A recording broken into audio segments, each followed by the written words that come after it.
What I mean by the word e-Kailasa, listen intensely. Enlightenment ecosystem, literally enlightenment itself, in your own home, wherever you are. If you cannot come to Kailasa, it's okay. Kailasa can come to you. Kailasa coming to you is e-Kailasa.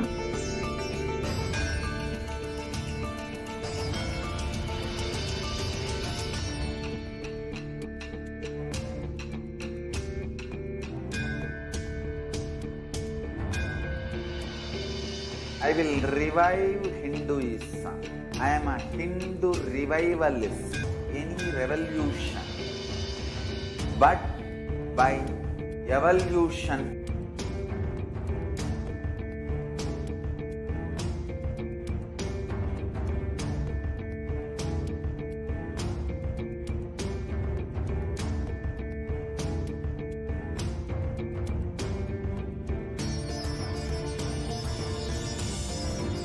And setting model communities.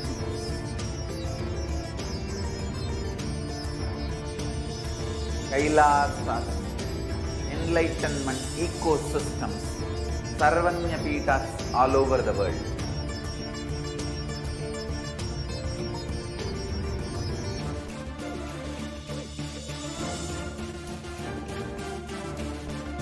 All powerful cognition, knowledge, only when you live, power manifestation and possibilities manifestation happens.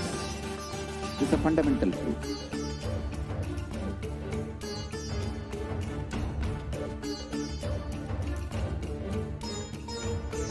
Hinduism cannot live exclusively as one sampradaya. No. All sampradayas of Hinduism is an ecosystem.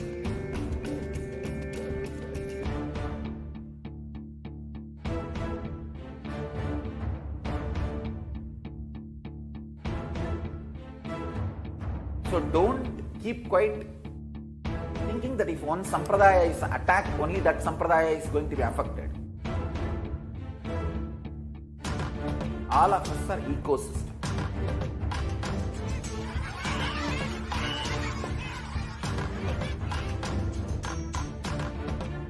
I invite all of you to get involved and enjoy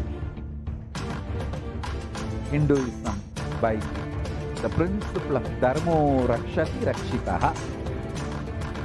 When you protect Ma protect you, we will make the whole planet flourish spiritually. The spiritual prosperity will happen to the whole planet. We all have to coexist together.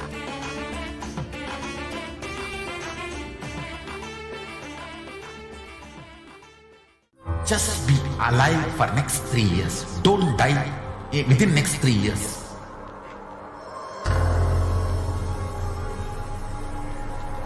Just don't die within next 3 years. Be alive. Somehow be alive. I'm working sincerely. I will reach you somehow. Somehow I will reach you.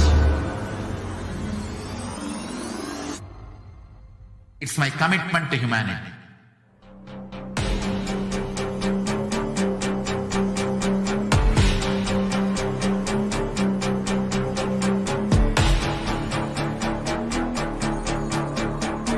Just don't die within the next 3 years. I will reach you wherever you are, whichever corner of the world you may be. I will reach you with enlightenment. You manifesting the space, state, powers, being Paramashivoham.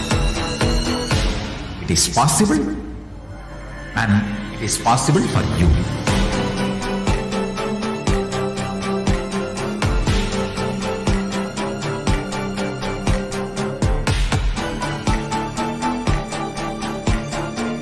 Paramashivoham will reach you with enlightenment science. I know He is going to do the job. Just be alive for next 3 years. Nothing else.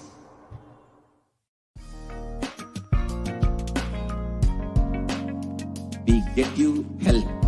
We get you ability to build beautiful relationships in your life. We get you direct spiritual support, and we make sure you Nithyanandam Paramasukadam Kevalam Jnanamurtim Dvandvatitam Gagana Sadrusham Tattvamasyaadilaksham Ekam Nityam Vimalam Achalam Sarvadi Sakshibhutam Bhavatitam Trigunarahitam Sadgurum Tam Namah.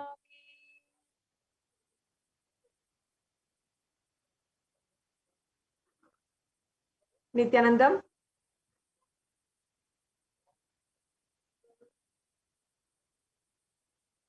I offer my humble obeisance, my humble pranam at the divine lotus feet of the Supreme Pontiff of Hinduism, Jagadguru Mahasannidhanam, His Divine Holiness, Bhagavan Nithyananda Paramashivam, and I welcome each and every one of you who are joining us from across the world, from so many different time zones, from countries, who are speaking different languages, who are tuning in right now on Nithyananda TV, Kailasa TV, through Facebook, Instagram, Twitter, or even YouTube, and all the celebrated Kailashians across the world who are joining us from different temples, Annalayas, Devalayas, Jnanalayas, different Goshalas, Gurukuls, across the world, wherever you are, welcome to this program right now. For many of us, no matter what we are searching for, there is always an underlying theme or underlying motif behind everything we are seeking. Our deep yearning in life always is rooted in only one thing, whether we are looking for long-lasting relationships, or we are looking for health of our own body, or wealth and abundance in our lives. Whatever it is, or name and fame, we're looking for a good name for ourselves, a good character, and we are well accepted in society. Whatever it is that we are looking for, everything has a backbone. Everything has an underlying theme of love. We are looking ultimately for love. And that is ultimately what each and every one of us secretly desiring and trying to make happen, even though we may call it different names. And today, while love has many different languages, and we recognize it in society as giving compliments, as giving gifts, or spending time with each other, or even physical touch.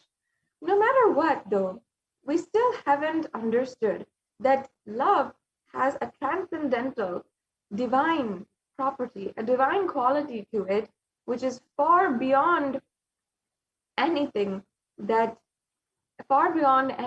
here. The love is actually a divine quality. In Sanatana Hindu Dharma, it is well recognized and accepted, the sacred sentiment of Anbhe-Shivam. And in fact, Devi Parashakti herself had revealed that this very sentiment, Anbhe-Shivam, is the background, the foundation of everyone, and should be the foundation of everyone. Now that means love is God. Love is the divine. And love is super consciousness itself.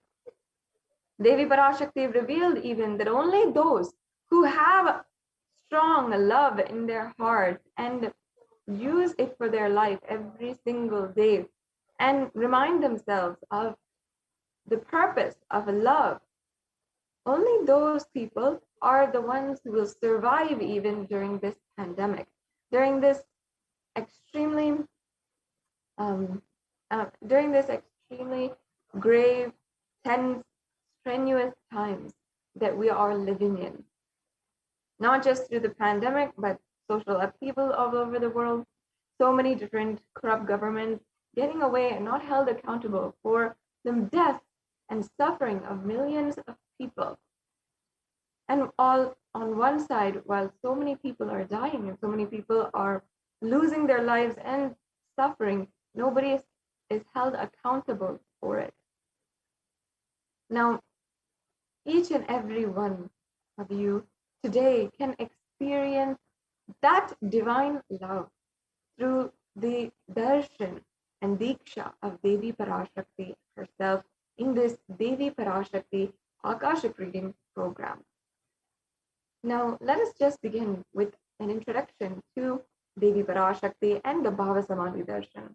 Devi Parashakti is the primordial divinity who is the divine feminine consciousness. She is the cosmic mother from which billions and billions of universes comes in and goes out. And she is the source Shakti, the source power or source energy in which all of us are right now, in which all of us came from, and what all of us are going to merge into finally. She is the source of all of us and everything alive and in existence today. In Sanatana Hindu Dharma, we recognized that the Vedic rishis recognized that the first and foremost relationship that we have in our life is that with the mother. Even before we even think of or even cognize what is a relationship, we still have that relationship with our mother. And even before our memories, we start relating with the mother. So it is a very defining relationship, as in the relationship that you have with your mother will define the ways that you have relationship with so many people, with others. And you will see that the relationship that you reflect with your mother is the very relationship that you have with others, with so many people, and with life itself. That is why the Vedic ancient rishis of Sanatana Hindu Dharma recognized this, and they saw that the relationship with the mother can be one of the ways that you can connect and achieve the higher consciousness and inspire you for higher and higher ambition in your life. And that is the root of the Shakta Sampradaya, which the Supreme Pontiff of Hinduism himself is a part of and a practitioner for all of his own life, all of his own advent on the planet Earth. And today we'll be having the Bhava Samadhi Darshan of Devi Parashakti. If you're asking what is that exactly, let me break down the words for you. In the word Samadhi, Adi means origin or source. Sama means have experienced oneness with. And Bhava means emotion or aspect. So Bhava Samadhi means attaining oneness through a certain emotion or through a certain aspect.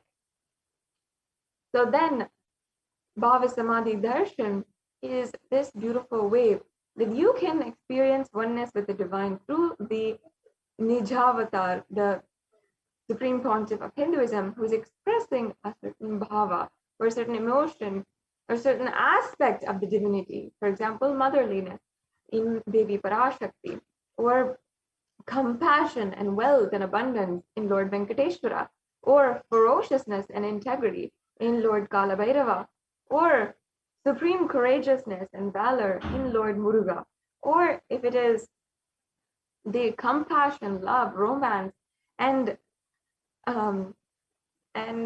absolute perfection of Lord Krishna.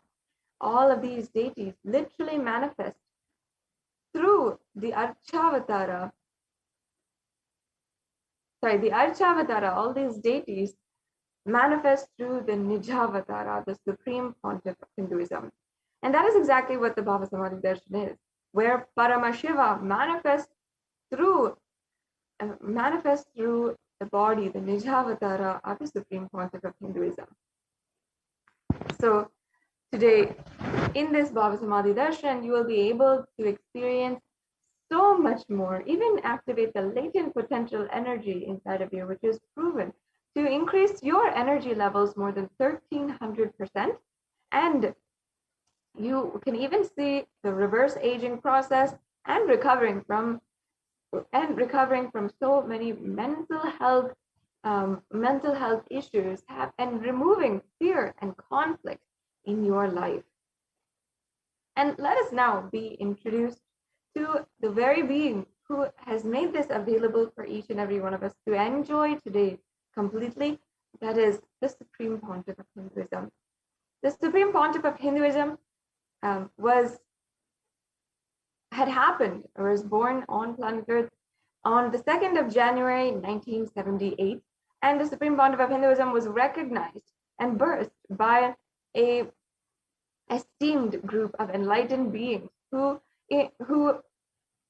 helped and had the Supreme Pontiff of Hinduism had imbibed the teachings of yoga, power of manifestation science, Aushadha, Tantra, Vedas, everything from a young age in order to revive it for each and every one of us today and bring the superconscious breakthrough for humanity.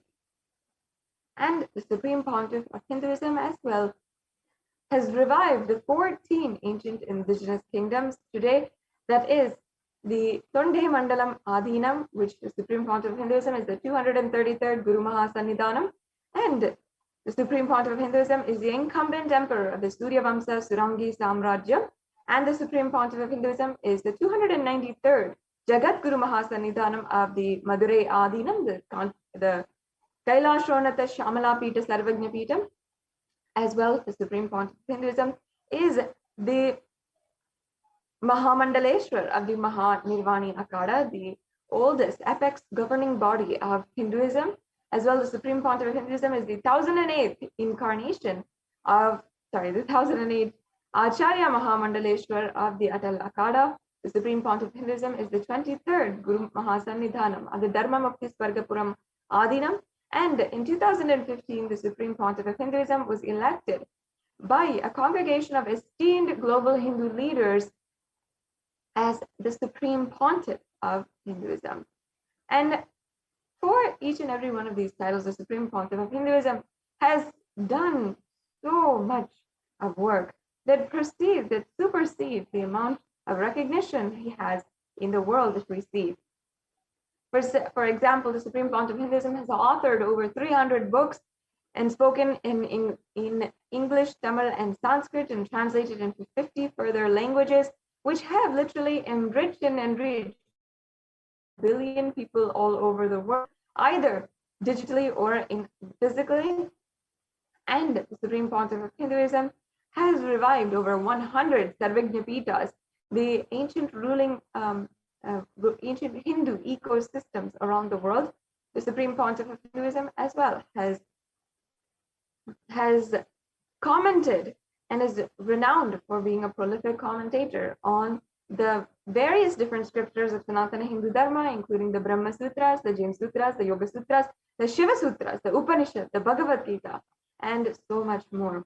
And the Supreme Pontiff of Hinduism as well is internationally recognized and acclaimed for having been reviving the 108 sampradayas, the Rudras and Rudrakanyas, the Rishis and Rishikas, the Sannyasis, the Kramabhamasharis, the Brahmacharis, and so many more ancient endangered lineages.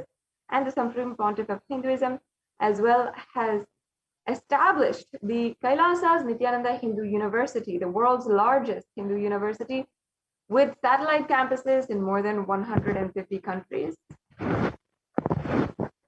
As well, the Supreme Pontiff of Hinduism has ensured that each and every one of us are benefited and are continuously working in the line of superconscious breakthrough, the highest ambition for humanity.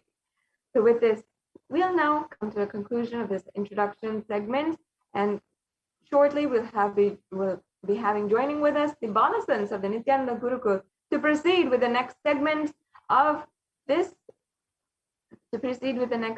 this program, the demonstration of the extraordinary Shaktis. And in this segment, you'll be able to witness for yourself the powers of Paramashiva. And you will be able to see Balasans who are initiated into the powers of third eye, who are able to see without the use of their biological eyes even. If you don't believe me, you will be able to see it in just a few minutes after a very quick break.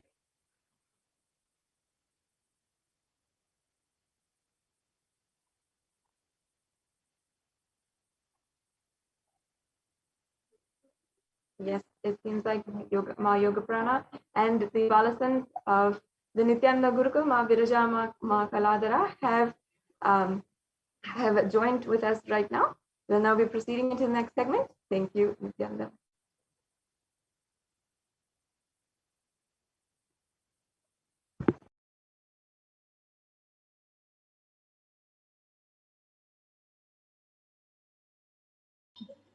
Yes, thank you so much, Maniti Sadashiva for that beautiful introduction to this segment, the segment of the power manifestation. So, today you will be witnessing the demonstration of two extraordinary Shaktis, the Shakti of third eye. The third eye is the cosmic browsing center, which is located between the brows, where one can has the ability and can see anything through the third eye, including information and many more things related to that.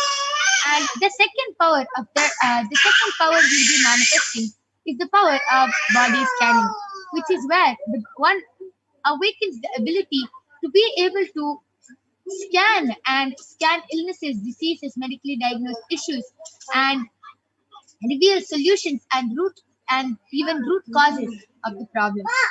And today, with the blessings of the Supreme Pontiff of Hinduism, Jagat Guru Mahasangidhanam, His Divine Holiness Bhagavan Nithyananda Paramashivam, you will also be initiated into these following powers, and all of you can also manifest these extraordinary Shaktis.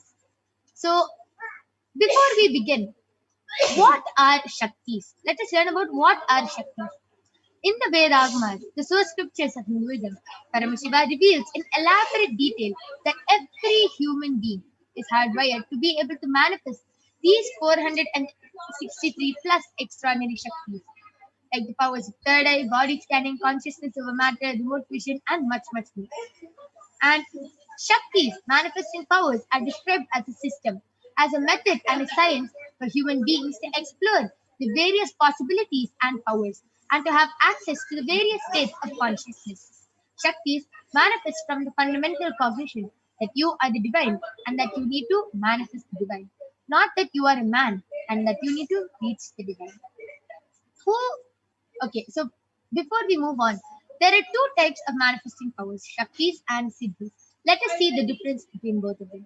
Shaktis express from the space of enlightenment as a side effect of feeling connection with the divine and high integrity with the Guru.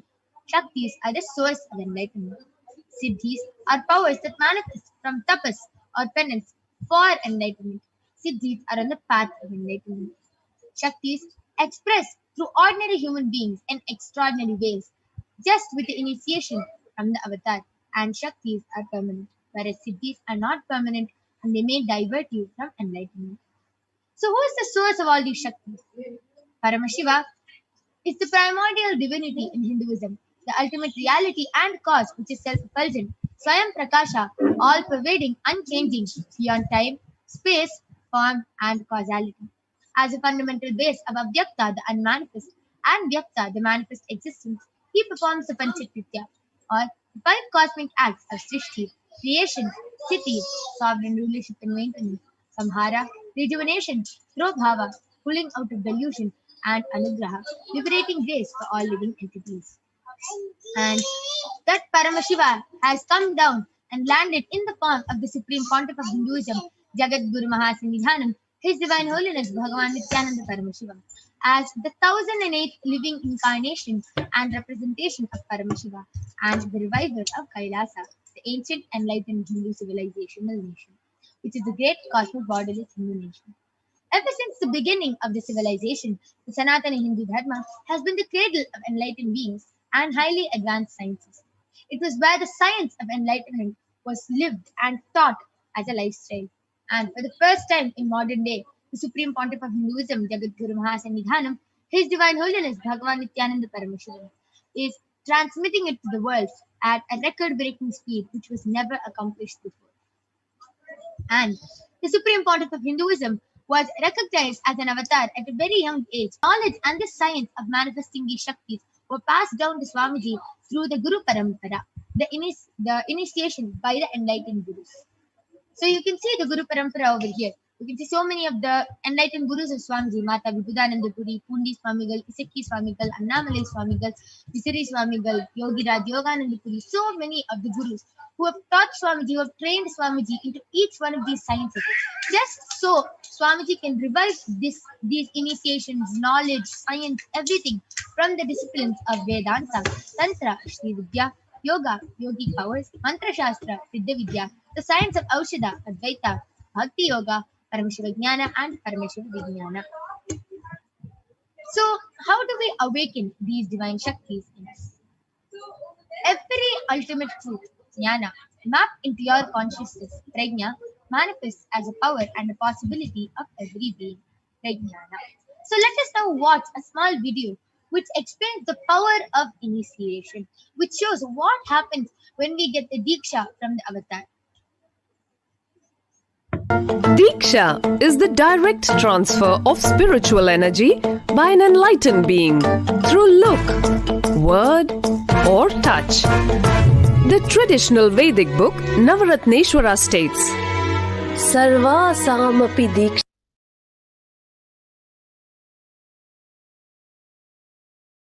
Diksha is the direct transfer of spiritual energy by an enlightened being through look, word, or touch.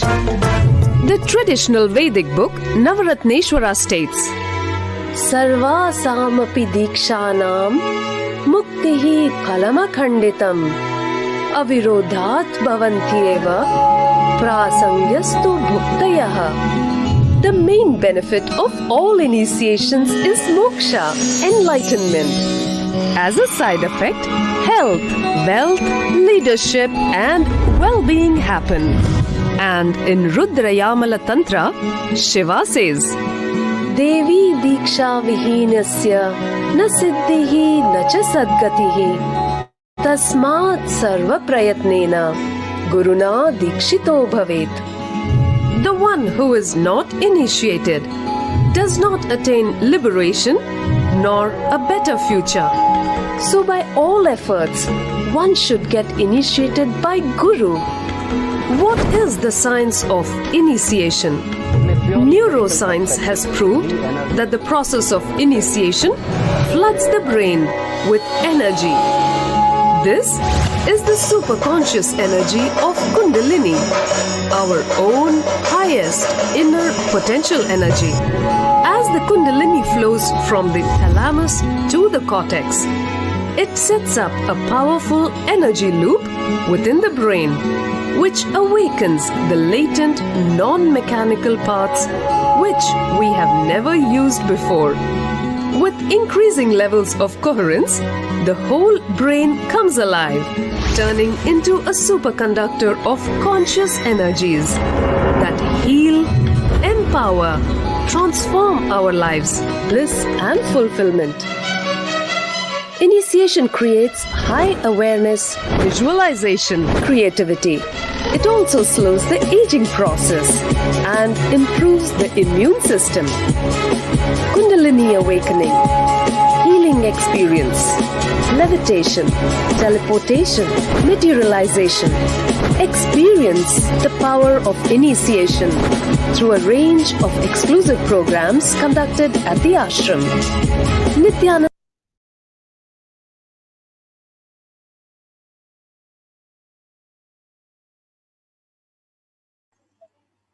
So let us now see how the science of power manifestation is authenticated through the four aspects of evidences or pramanas.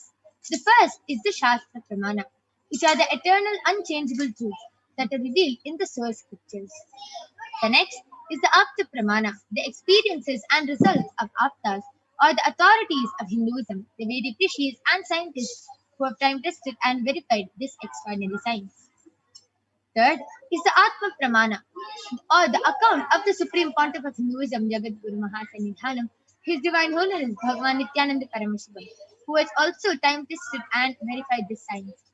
And last is the Pratyaksha Pramana, or the empirical evidence from scientific experimentation. So where do we get all these Shastras, Apta Pramanas? Where do we get all these Shastra Pramanas from? The Vedagamas. The Vedagamas is a living applied science. Vedas are the ultimate superior authorities for Hindus, and they are the pure science where the ultimate truths are explained. And Agamas are the scriptures where the applied technology, the applied science is expanded. Vedas and Agamas, the Vedagamas, are given the status of Shruti as they are directly revealed by Paramashiva. They are the ultimate, eternal, unchangeable truths. And a reference cited from these Shastra Pramanas, also scriptures, is called the Shastra Pramanas. So with this, let us get ready to witness a very unique and exciting demonstration of the power of third eye by the Balasins of the Nithyananda Gurukul. Along with me, I have two Balasins, Maniti Kaladharananda and Maniti Virijananda. Ma Kaladhara is 15 years old, Ma Virija is 16 years old, and both of them are going to be demonstrating this extraordinary Shakti to all of you today. And after this segment, after the Bhavasvadi Darshan, you will be able to manifest these powers yourself as you will be initiated by Swamiji himself. So let us now see the Shastra Pramana, the scriptural reference to manifest the powers of third eye. Kapalantarmanonyasa tishtannilitalochanaha kramena manasodardhyat lakshaye lakshamuttamam. The translation goes, by fixing the mind on the inner space within the crown center and sitting stably without any movement, having the eyes closed in succession, by that stability of the mind and inner space, through the power of the third eye, one directly sees the ultimate goal Lakshyam by having the vision beyond the sight that reveals any object or place, attaining the space of oneness with the source Paramashiva. The next is the Apta Pramana, where Bhagavan Krishna initiates Arjuna into the power of third eye. In the Hindu Purana Bhagavad Gita, Bhagavan Krishna initiates Arjuna into the power of third eye to behold his Vishwarupa Darshan, a vision of his cosmic form. The 11th chapter of the Bhagavad Gita contains the description of Bhagavan Krishna's cosmic form, which is completely narrated by Arjuna as he sees Bhagavan Krishna through his third eye. Natumam shakyase drashtum anenaiva swachakshusha divyam dadami te chakshuhu pashyame yogamaishwaram. Bhagavan Krishna says to Arjuna, but you cannot see my cosmic form with these physical eyes of yours. Therefore I grant you the divine third eye. Behold my cosmic opulence. The next is the Atma Pramana. The Swamiji beautifully shares in his own words how he was able to experience the power of third eye and manifest the power of third eye. So let us hear from Swamiji himself. Inside and outside broke.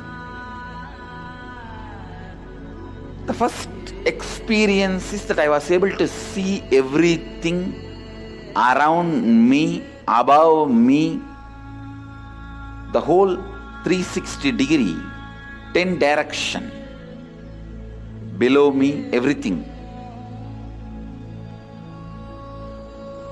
I realized not only I was able to see, I was able to feel, experience. I felt that the skin of the stone on rock on which I was sitting and the skin of this body both carry me equally. In both I exist equally. The setting sun, rising moon, the whole Arunachala hill, all the plants, bush, shrubs, trees, everything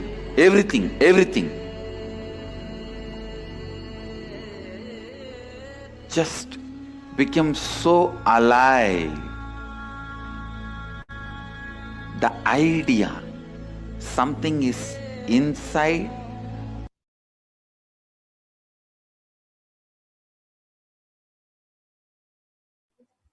And the last is the Pratyaksha Pramana, the empirical evidence from observation and scientific experimentation. Study measures compare the metabolic cell activity of the brain in the conscious and meditative states using the PET, the positron emission tomograph. Beautifully says when Swamiji is doing daily activities, high activity is measured in the brain where the third eye is located. And when in the deep state of Samadhi, only the third eye region is active and almost 90% of the rest of the brain is at peace. So, with this, you will now be witnessing the Sakshi Pramana, the experiences and results of the extraordinary manifestation happening through the disciples and the initiated Balasans of Swamiji. So, along with me, I have two Balasans, Maviraj and Makaladra, who are going to be demonstrating this extraordinary Shakti. So, now I have two medically tested eye bands. I request the slides to stop being shared.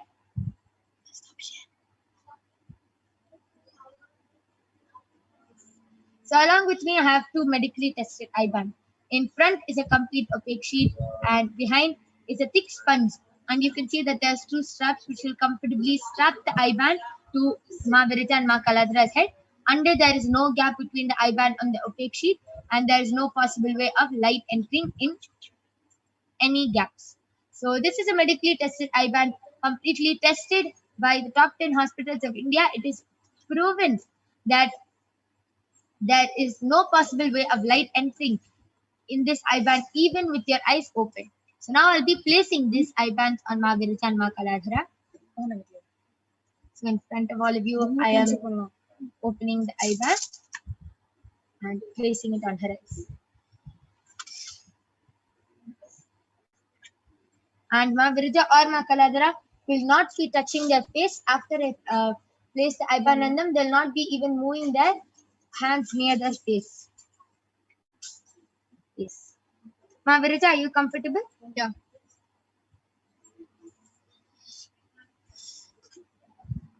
I'm placing this eye band on Makaladhara.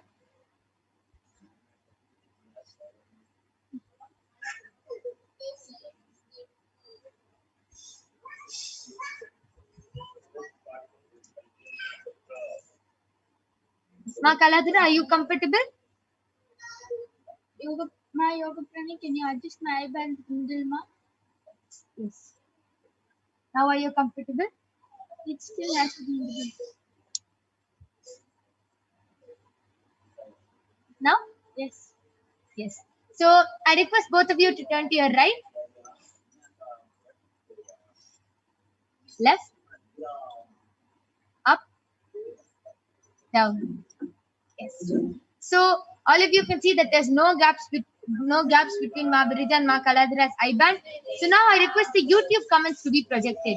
So all of you can post any comments you want, medical terms, scientific terms, emojis, numbers, pictures, anything you want in the YouTube comments, and Ma Virija and Ma Kaladra will be reading them out live.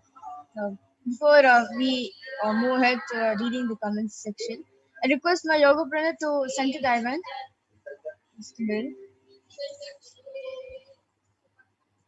Yes. Now are you comfortable? Yes. Yes. Ma Eva Anderson and Andren Aya, thank you for your contribution to Kailasa.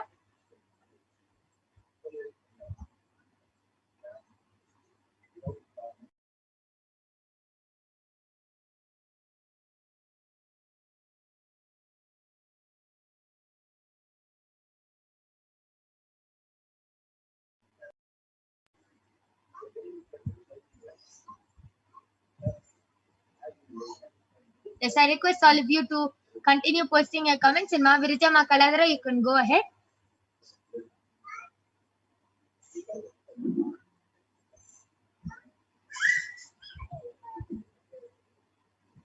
Yes. Ma Eva Anderson has posted Nityanandam, and Raj has posted 3 Namaste emojis. Wow, that was very fluent, and that was amazing. Hama Kaladra was able to read them very fluently and rapid fire without any gap or without stopping. I request all of you to continue posting your comments in the live chat in the Kailasa's HDH Nithyananda YouTube channel.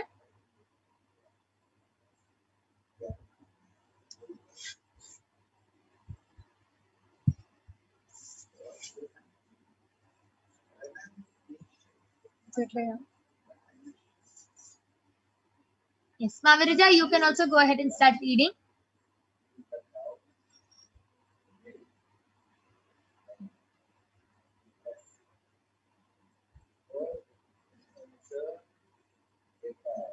Yes, Raj Aya has again posted great auspicious life with a Namaste emoji.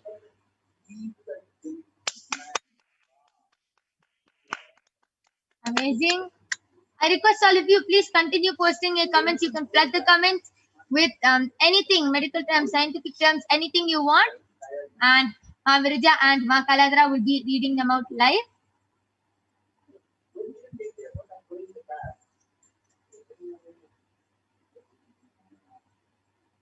And Ma Eva ANDERSSON has also contributed money for Kailasa. And it's under her name, it says SEK 10,000 rupees. And ANTRENSCODEE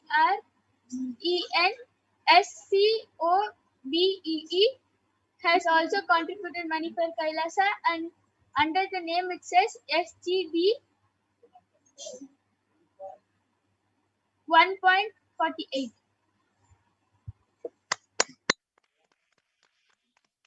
Wow.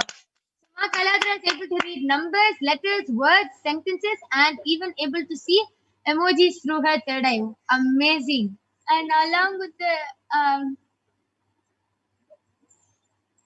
Andrenaya, who has contributed money for Kailasa, there is a emoji, smiley emoji with the black color cooling glasses. Amazing. Ma Kaladra, why don't you share? How are you able to manifest? How are you able to see through your third eye? How I am able to manifest this power of third eye reading is when once I got initiated from Swamiji, I slowly started manifesting the power of third eye, and as I started building more trust on Swamiji, I am able to manifest it more frequent, more confidently, and yes, more confidently without me having to put any effort. Wow, amazing. Just with simple surrender to Swamiji, you are able to manifest this power. So you didn't do any 100 years of tapas or anything? No. Okay, just with one touch, just with one diksha from Swamiji, you are able to manifest. That was an amazing manifestation of third eye. And today, all of you are going to be manifesting this power just with one look, just with one mantra from Swamiji. All of you will be able to manifest this power. It's only Ma Kaladra or Ma Virija who can manifest this power. It's all of you also who will be manifesting this today, right after the darshan from Swamiji. So that is an amazing demonstration of the power of third eye. Now I'm removing the eye bands of Ma Kaladra and Ma Virija. You can see that the eye band is completely the same.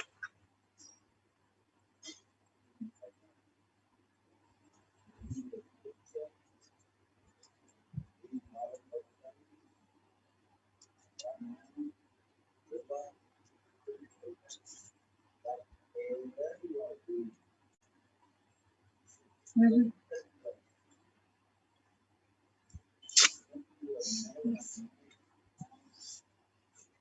So you can see that this Ivan is also intact. And that was a beautiful, amazing demonstration of the power of third eye done by Ma Kaladara and Ma Virija. We thank all of you for joining us, but we are not done yet. So please stay tuned. The next power is the power of body scanning. So now we'll be back with you chanting the Pramanas and with the Balasins and the Nithyananda Yogis who are going to be manifesting the power of body scanning for all of you.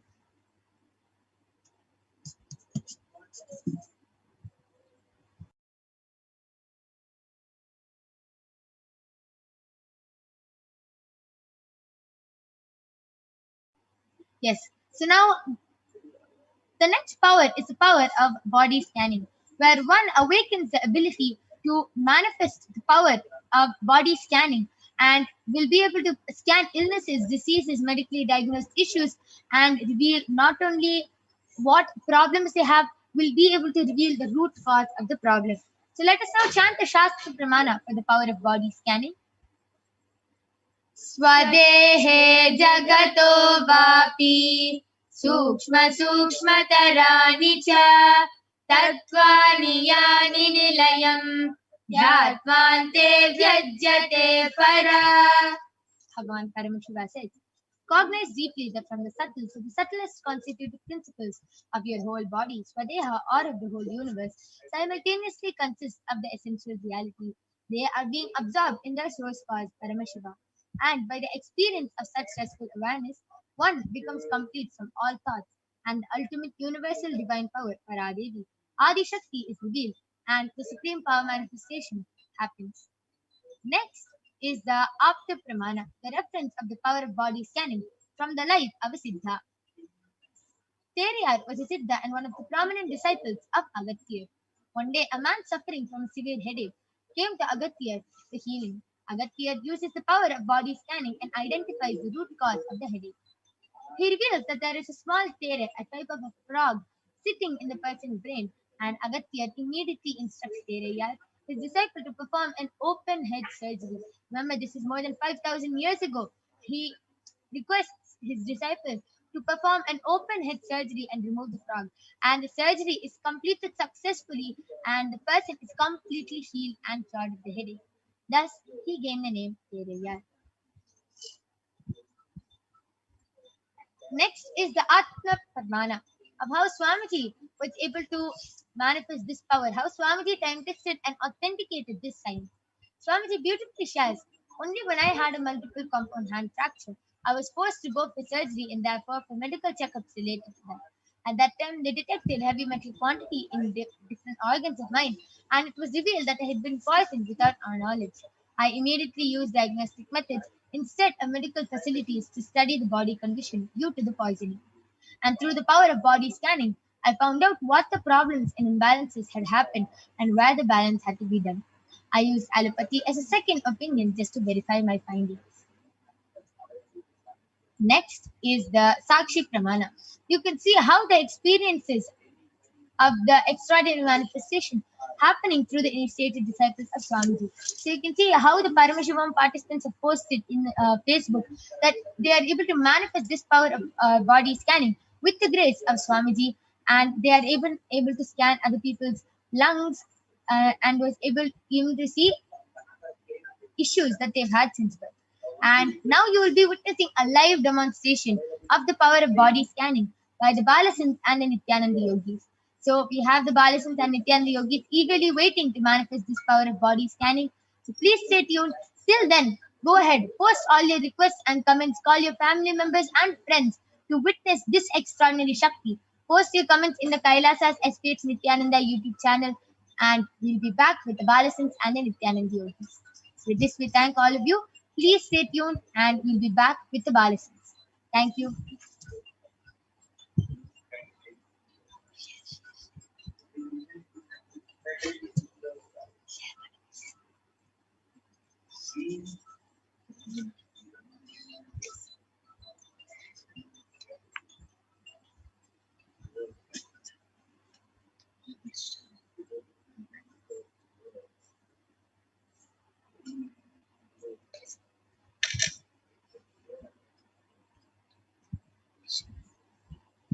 Please go ahead, continue posting your comments. Go ahead, call your family members, friends, call anyone who you know and show them that it's not just a demonstration or a mere mere magic or something which you're witnessing. They themselves can manifest it. If you feel like this is not real, this is just something fake, or it's some magic going on, you yourself can manifest this power by the end of this program. So please go ahead, call your family members, friends, and go ahead and post the comment in the Kailasa's HDH Nithyananda YouTube channel. And by the end of this program, you yourself can manifest this extraordinary Shakti.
Yes. So I'm back with the Balasins and the Nityananda Yogis. Along with me, I have Maniti Mahavidyananda, Ma Soni, and Maniti Brahmayogananda, who are going to be demonstrating this extraordinary Shakti of body scanning for all of you today.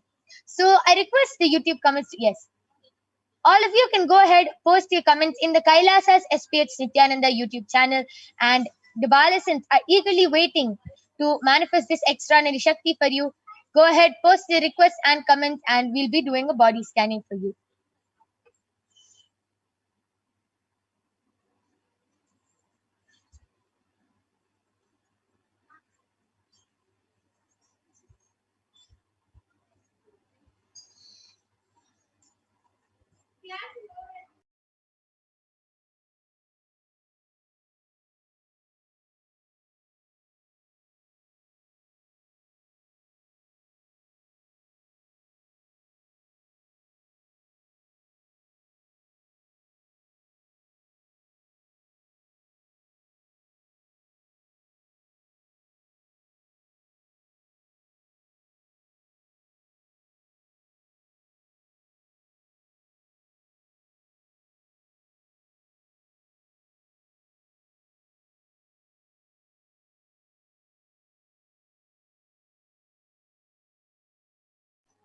Yes. So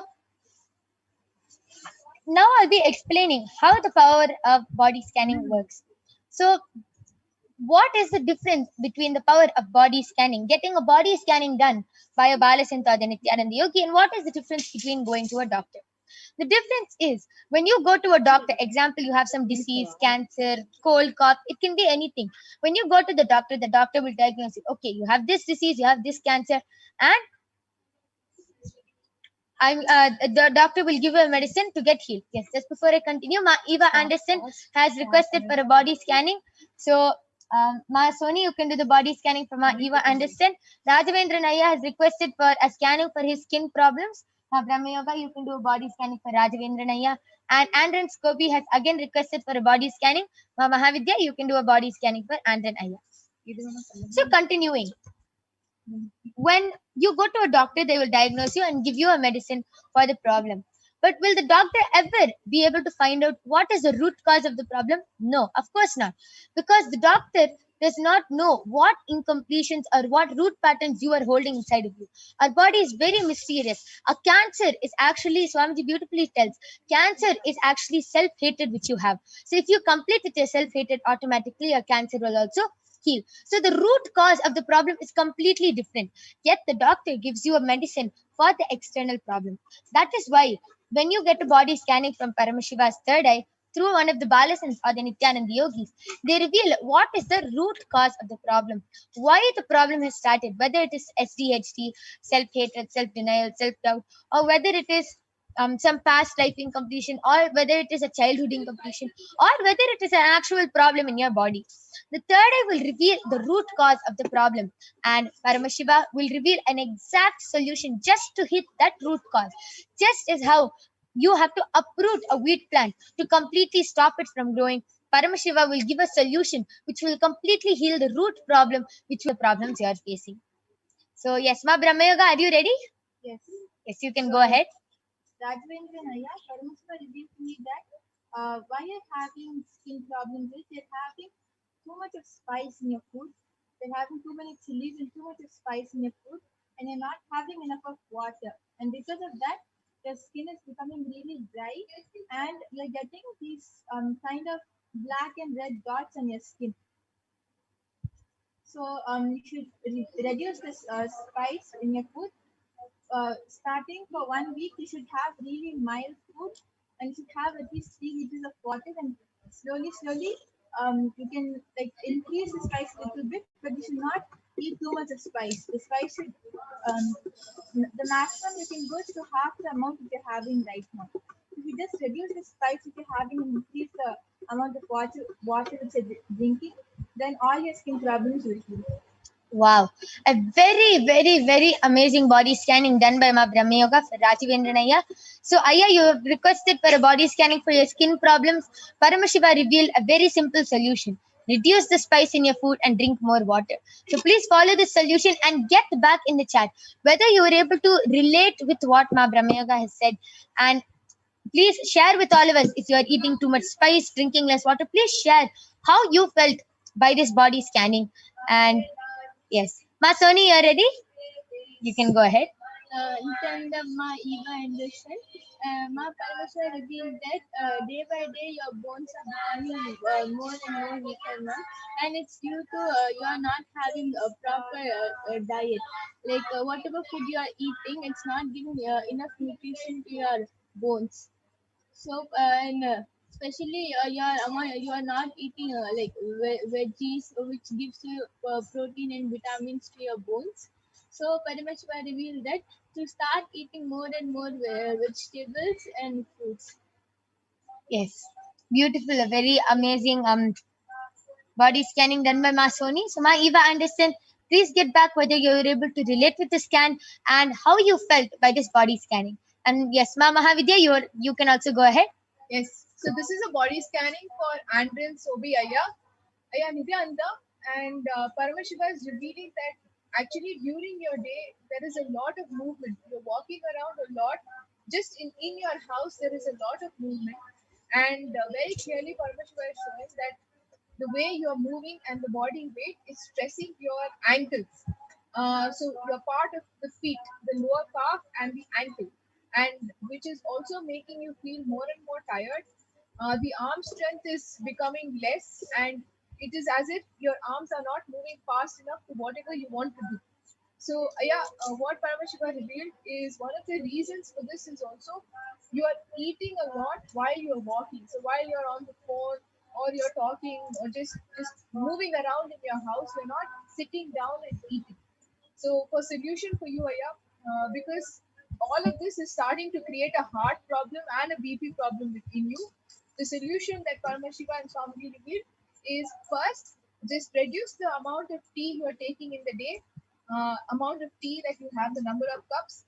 Go to maybe more of soups, and just more herbal, more water drinks, and more importantly, also sit and eat your food. Just sit down and maybe for a few minutes, just have your food, and also just check on the size and the type of shoe that you're wearing during your day. Okay, wow. A very detailed body scanning for Andranaya. I request you to get back and share whether you were able to relate with the scanning and how you felt by the body scanning. And Rajavendra Naya has posted, absolutely correct, Ma. I should reduce the spiciness in my food. I will also follow the solution from Paramashiva. Also, I drink less water. Correct. And he has posted, thank you very much for the scanning. Yes, thank you so much, Rajavendra Naya. Just follow the solution by Paramashiva. It is all by Paramashiva's grace that you were able to get the body scanning, and just follow the solution and he will heal you completely. Actually, the moment the third eye falls on your body itself, the healing has started. So don't worry about that. You will be completely healed. Yes, and Ma Eva Anderson and Andren Skobiaya, I request you to get back in the chat section.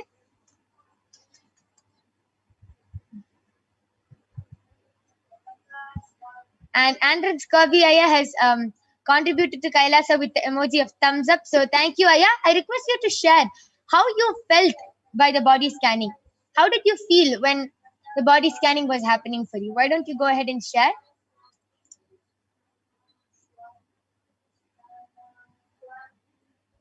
Ma Eva Anderson has gotten back telling, yes, Ma, I'm not eating so much fruit and even vegetables. Thank you very much, Ma. Yes, thank you, Ma Eva Anderson, for getting back. Just follow the solution which Paramashiva has revealed and you will be completely healed. And please do call your family members and friends. Remember that every day we have this power manifestation segment happening, and you can all call your family members and friends. It is not only for them to witness this power, it is for all of them to even manifest the power. See, this power manifestation, we are doing this power manifestation not to show all of you that we can manifest the powers or anything, to show that it is possible for all of you to manifest just with one touch or just with one look or initiation from Swamiji. All of you can also manifest these extraordinary Shaktis. So that is the whole reason why the power manifestation is that, just to show that all of you can manifest these extraordinary Shaktis just with the initiation. And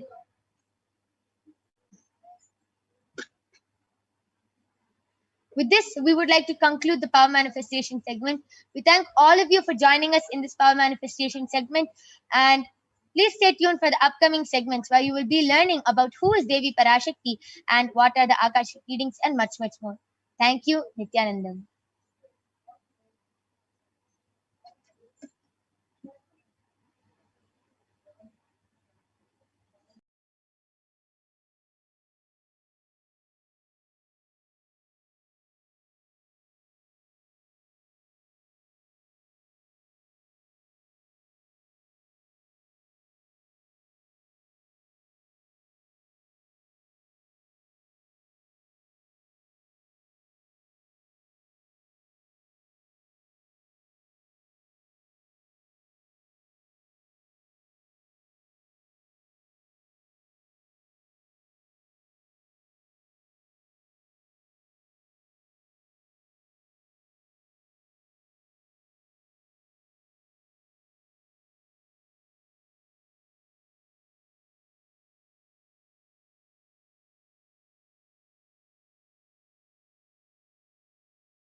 Nithyanam everyone, welcome back.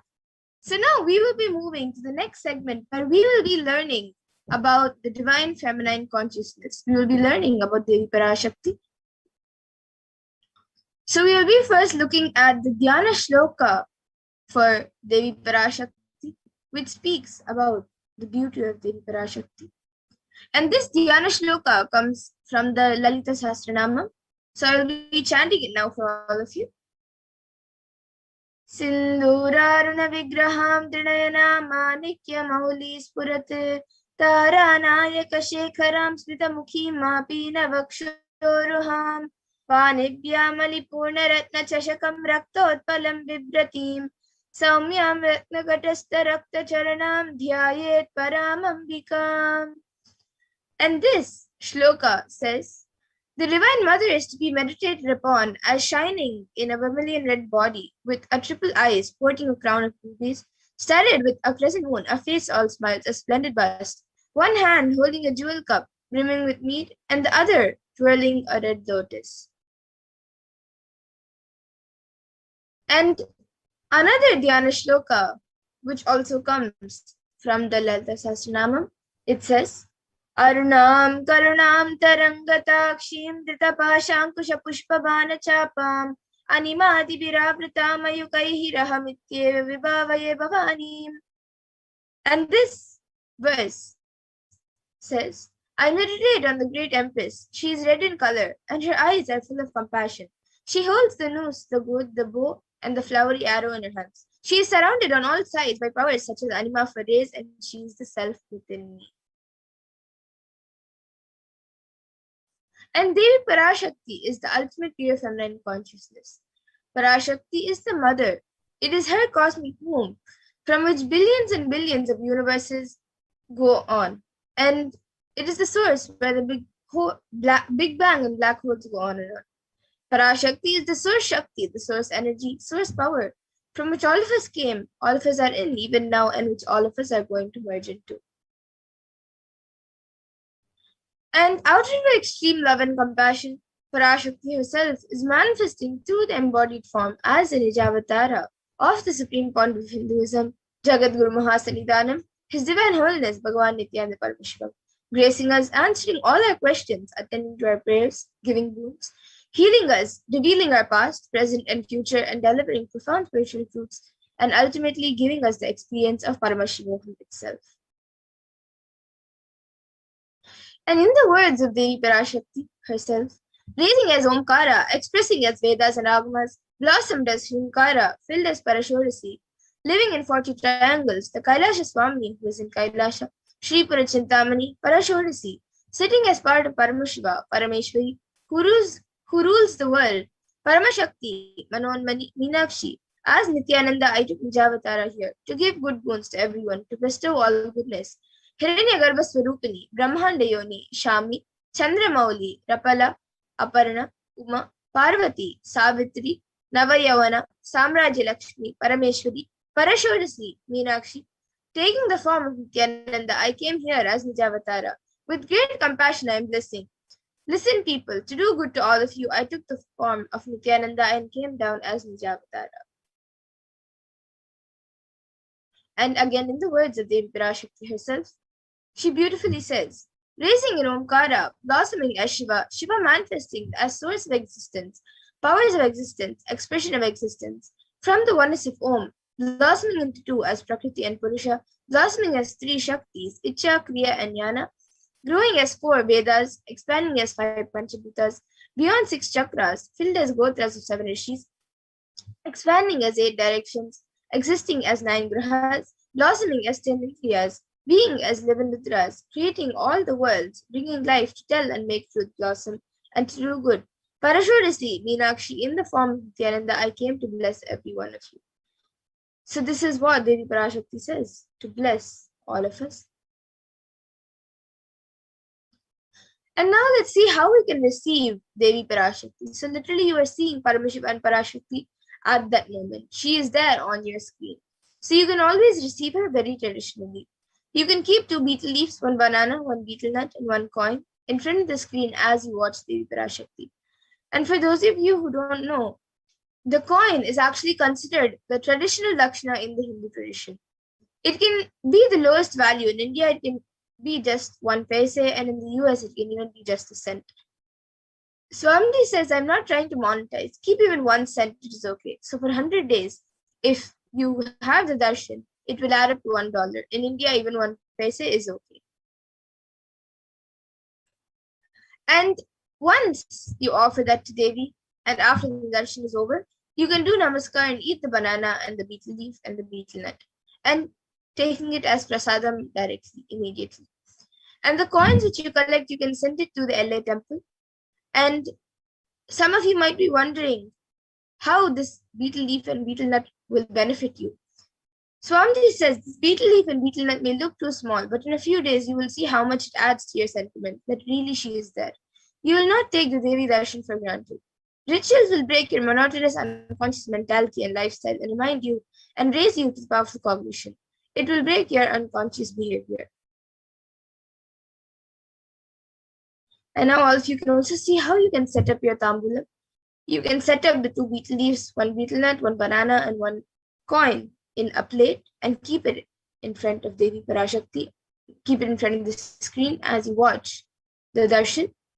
And if you would like, you can also add the additional items like the coconut, the kumkum, the flowers, and other items.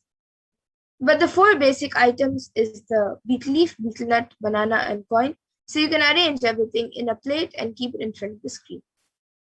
And now with this, we come to the conclusion of this segment, where we have learned about Devi Parashakti and how you can receive Devi Parashakti.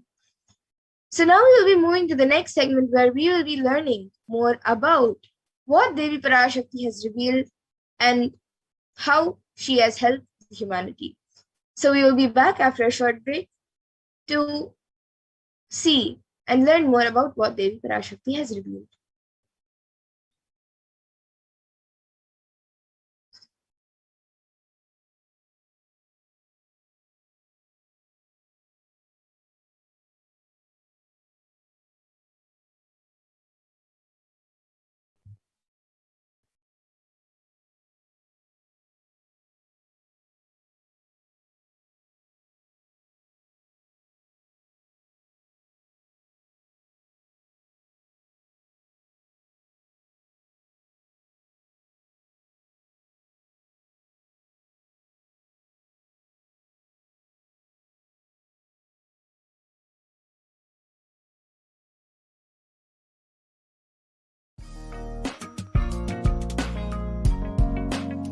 We get you help.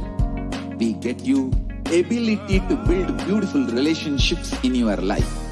We get you direct spiritual support, and we make sure you become wealthy.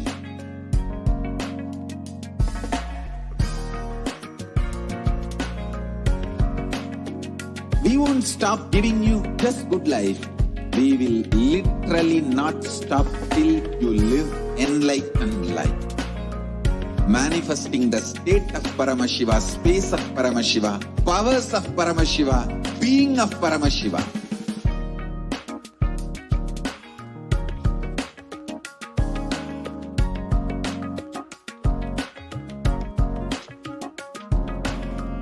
Whole world should become e-Kailashians. I want the whole world to know Hindus have something great to contribute to the world.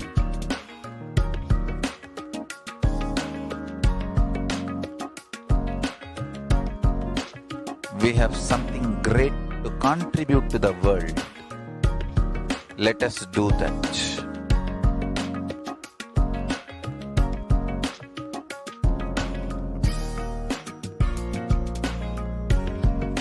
E-Kailasa is proper customized spiritual service, helping you to identify your root patterns of suffering. We have perfected the science of helping every individual from every cultural, religious, nationality background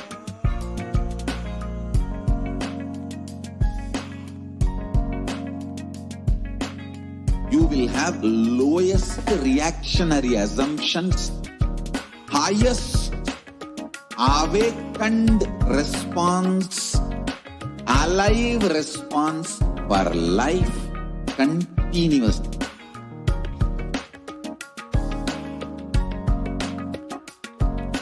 E-Kailasa is enlightenment ecosystem, literally enlightenment itself in your own home, wherever you are. Proper customized spiritual service helping you to complete with your life negativity, withdrawal from life, self-hatred, self-denial, self-doubt, so much of tiredness, laziness. We can support you aligning your diet, your attitude, your aptitude, your understanding about life. We can help you with everything.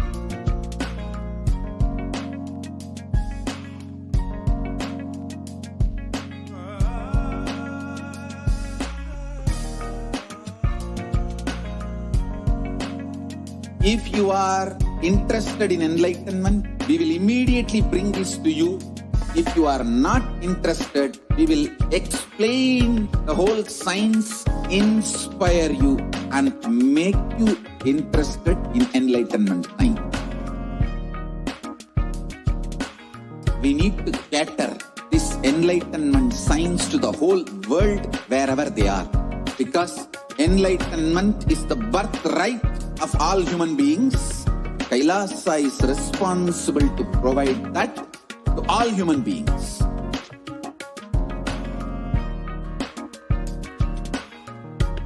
Kailasa is the totality of the knowledge I received from my gurus and practice manifested in my life, by teaching millions of people from all cultures, time zones, backgrounds, genders, nationality, race, from every creed.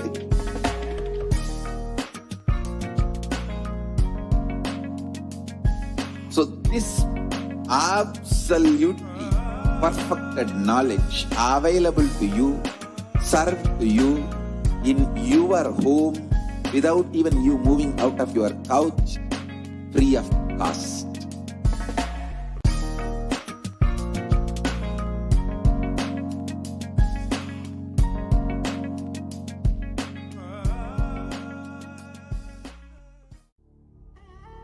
What I mean by the word E-Kailasa, listen intensely.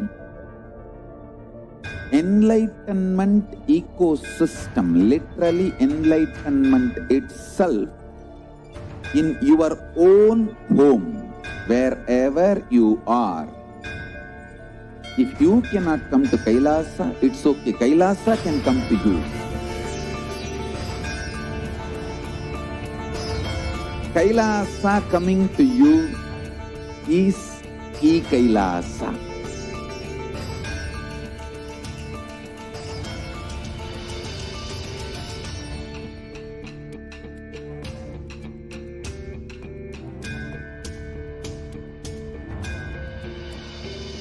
I will revive Hinduism. I am a Hindu revivalist, not by any revolution, but by evolution.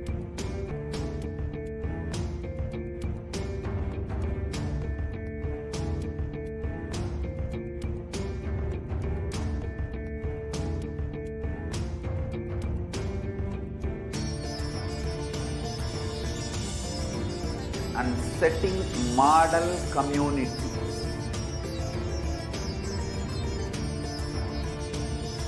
Kailasas, enlightenment ecosystems, Sarvanya Pitas all over the world.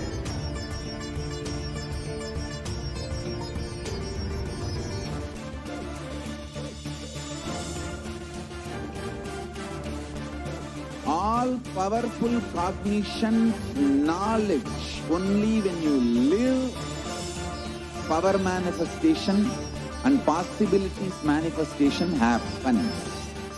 It's a fundamental truth.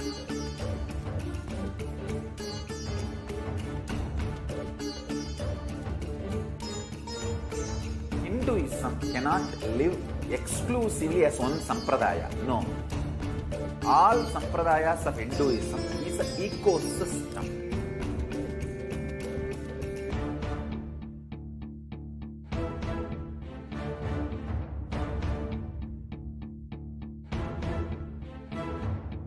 So don't keep quiet thinking that if one sampradaya is attacked, only that sampradaya is going to be affected. All of us are ecosystem.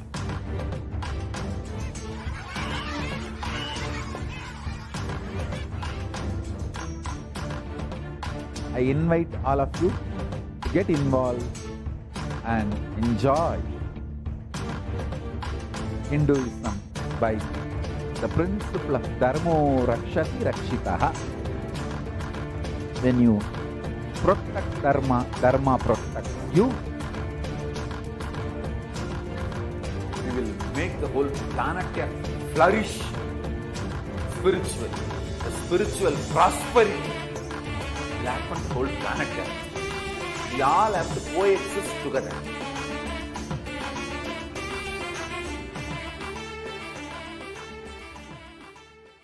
Just be alive for next 3 years. Don't die within next 3 years.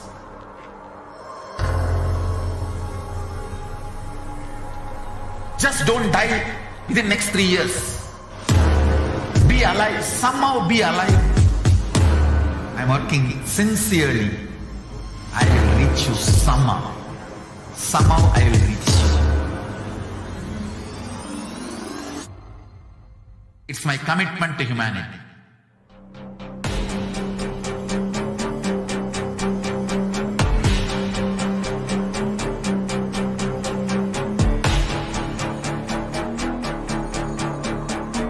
Just don't die within next 3 years. I will reach you wherever you are, whichever corner of the world you may be. I will reach you with enlightenment. You manifesting the space, state, powers, being Paramashivoham. It is possible, and it is possible for you.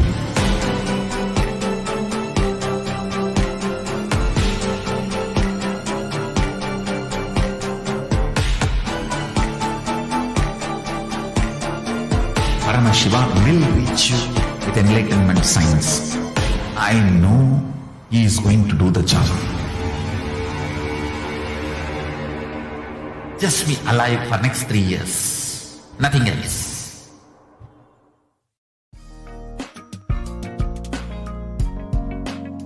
We get you health. We get you ability to build beautiful relationships in your life.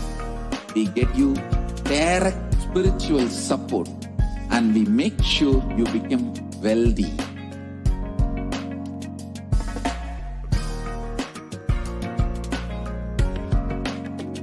We won't stop giving you just good life. We will literally not stop till you live enlightened life. Manifesting the state of Paramashiva, space of Paramashiva, powers of Paramashiva, being of Paramashiva.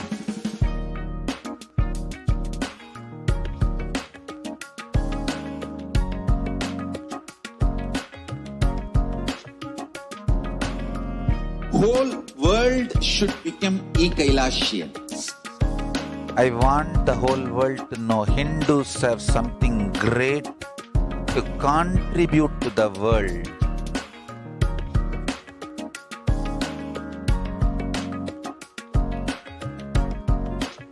We have something great to contribute to the world. Let us do that.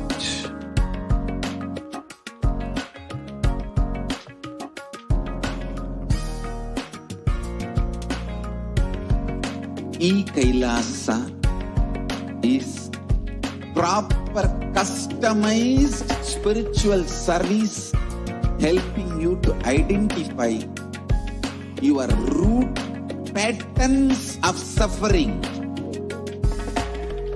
We have perfected the science of helping every individual from every cultural, religious, nationality background.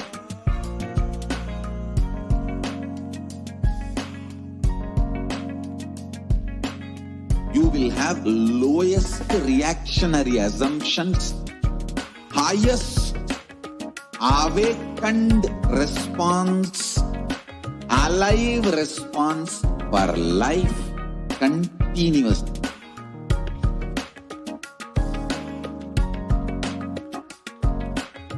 Kailasa is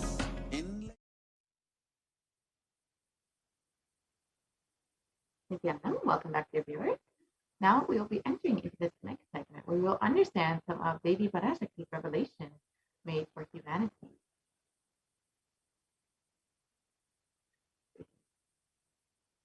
So let us listen to what Devi has revealed about black fungus.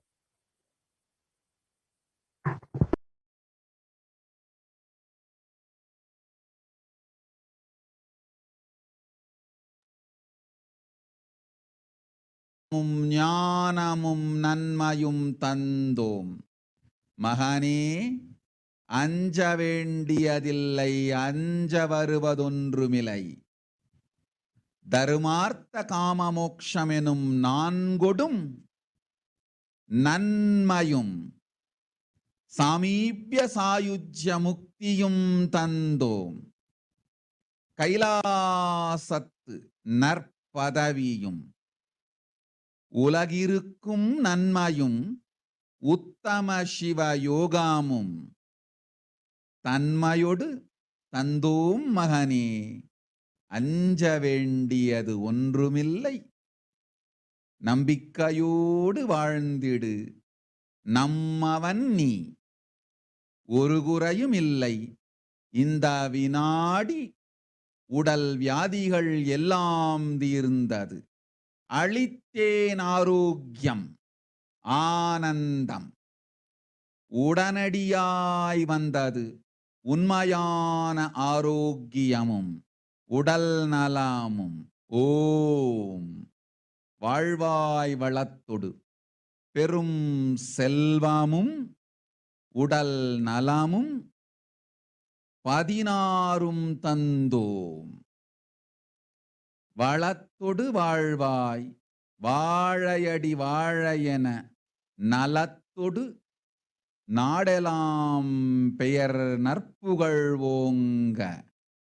Nithyanandan பதத்தில் நிரந்தரமாயானந்தத்தொடு சத்திய வாழ்வுண்டு, சங்கடம் ஒன்றுமில்லை.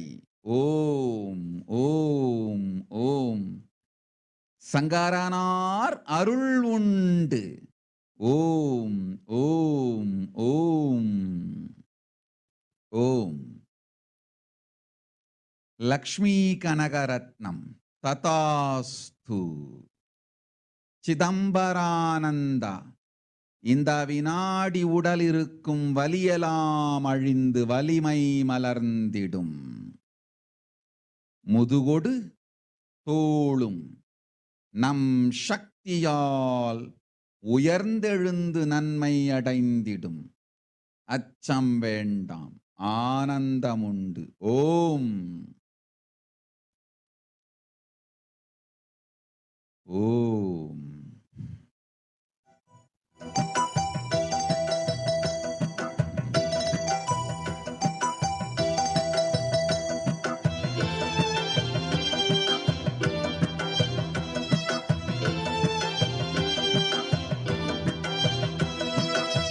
शरणं परमहंस नित्यानन्द सद्गुरु, शरणं परमहंस नित्यानन्द सद्गुरु, शरणं परमहंस नित्यानन्द सद्गुरु, शरणं परमहंस नित्यानन्द सद्गुरु. सुवर्ण पद्मिनी तटान्त दिव्य हर्म्यवासिने, सुपर्णवाहन प्रियाय सूर्यकोटि तेजसे, सुवर्ण पद्मिनी तटान्त दिव्य हर्म्यवासिने, सुपर्णवाहन प्रियाय सूर्यकोटि तेजसे, अभय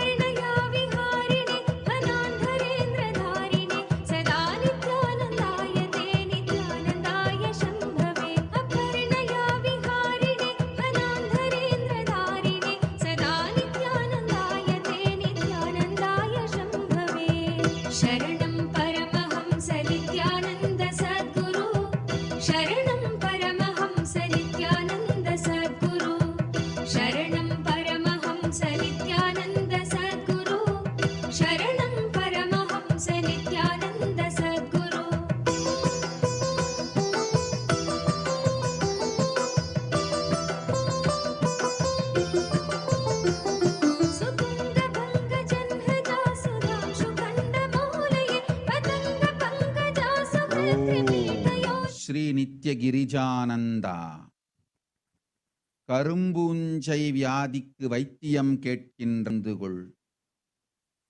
கரும்பூஞ்சை வியாதி நுரையீரல் மட்டுமல்லாது மூளையையும் நசுக்கி மனிதனை ஜடமாக்கி மரணத்திற்குள் தள்ளும் உயிரியல் ஆயுதம். மனிதர்கள் மீது நடத்தப்படும் உயிரியல் போர் இது. நவபாஷாணத்தின் மீது பொழியப்பட்ட நீரும் மஞ்சளும் பாலும் வேம்பு ரசமுமே இதற்கு மருந்து. அதை அருந்தி உடலிலே அதை ஊற்றி நீராடி இருந்தவர்க்கு காவல் அம்பிகையின் சக்தி.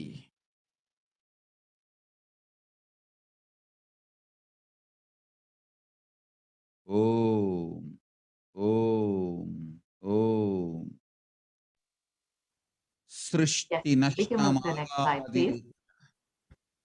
தேவ ரகசியங்களை தெளிவாய் உலகத்திற்கு சொல்லிவிட்டேன்.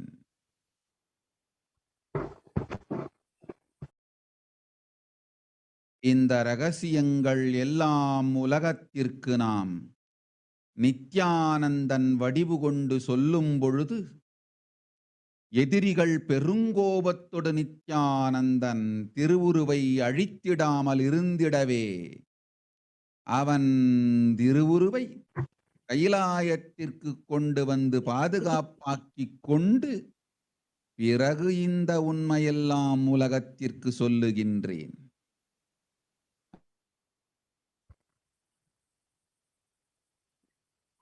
Sorry for the glitch.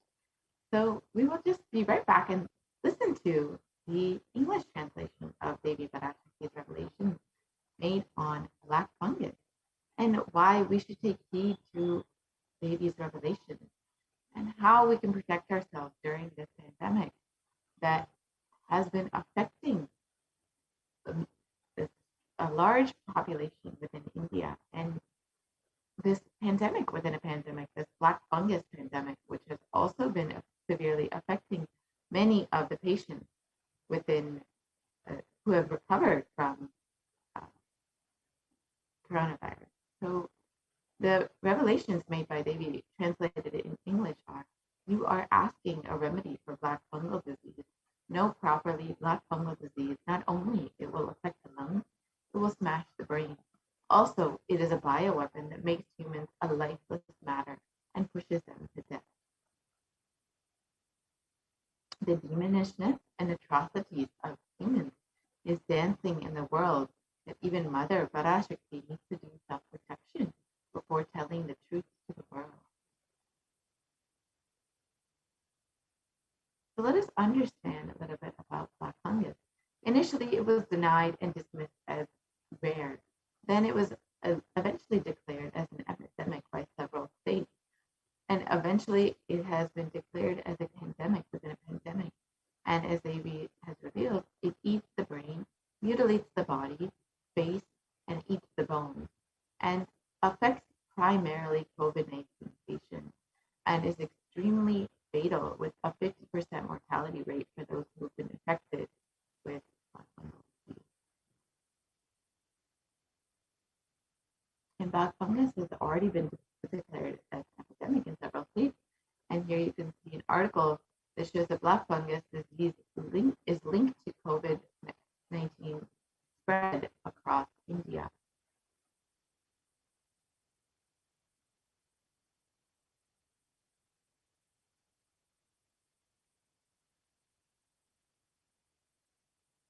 And COVID-19 increases black fungus infection risk in India, and India faces a shortage of treatments in the face of two epidemics.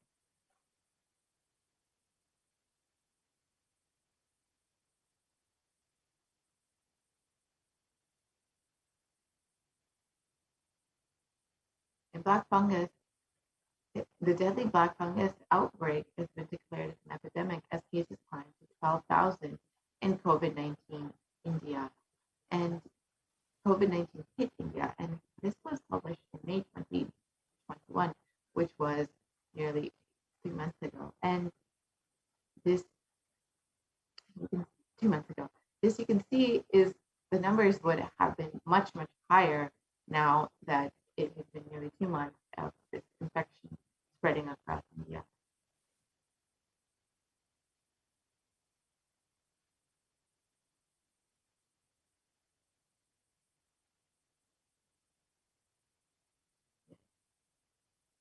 So as it has been declared a pandemic within a pandemic.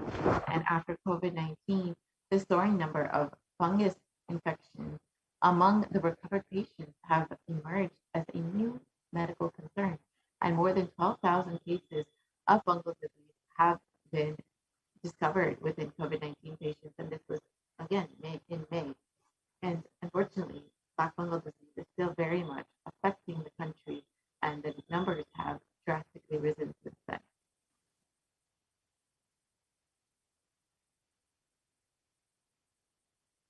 The flesh-eating black fungus is killing off patients who have survived COVID-19.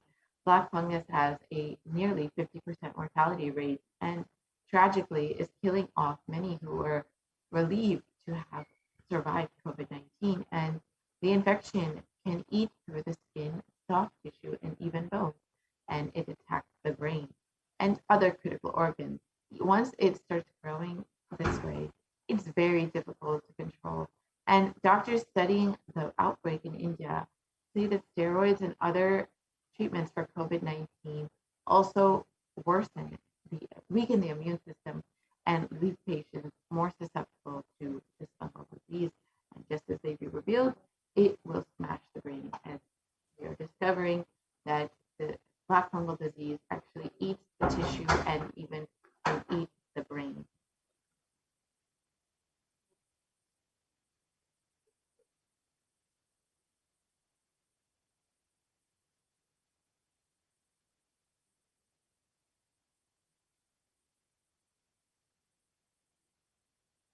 And maybe has also revealed, the Supreme Council of Hinduism has revealed that human beings will be dying like rats and cats on the streets, and that dead bodies will be floating in large quantities in Ganga. And unfortunately, the authorities are severely underreporting these numbers and misrepresenting the number of people who actually died from COVID-19. And dogs will be eating those dead bodies. And because dogs ate those dead bodies, they are also dying. And poor human beings will eat those dogs' dead bodies. And because they don't have food, they are also dying. And this is what the Supreme Court of Hinduism has revealed. So let us look at these revelations.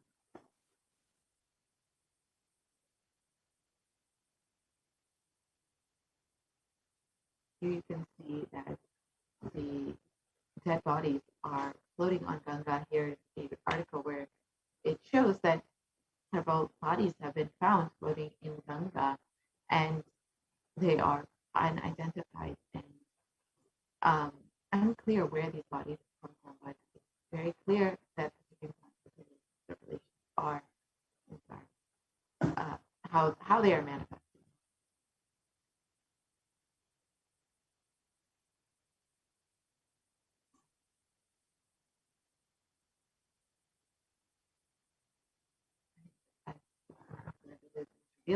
Dogs will be eating those dead bodies. And in this article, it shows that scores of decomposing bodies laid uncovered in the Sangam area, and for the last 2 months, people have been burying their dead here. And sand covering these bodies has been blown away by the strong winds, exposing the decomposing bodies, and predatory birds and dogs have been feasting on these bodies, these remains. And so just as they reveal, these dogs will be eating the dead bodies.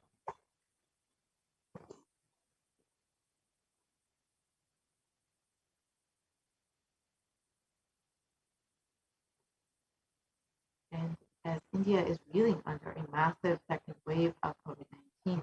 The number of deaths has also increased, and such is the situation that crematoriums and burial grounds are packed to capacity, where people are not finding a spot to cremate their loved ones, and the rituals that need to be performed are unfortunately not able to be performed due to the lack of capacity of the crematoriums and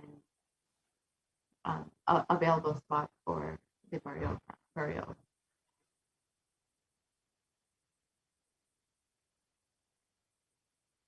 And here you can see that over 150 dead bodies have been reported as COVID fatalities that were dumped in the banks of Ganga, and these COVID bodies have been washed down further and could be eaten by stray dogs, which will further spread the virus. And this is exactly as they revealed that dogs will be eating the dead bodies of COVID-affected patients.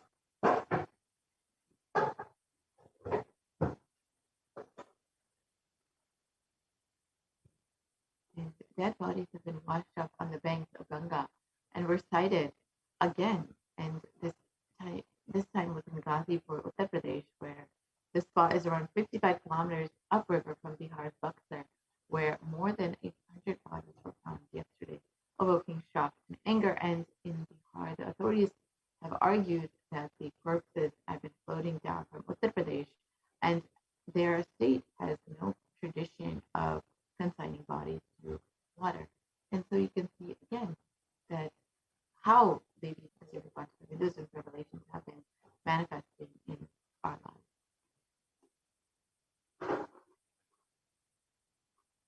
And dozens more bodies have been washed up on Ganga and the riverbanks of Ganga, and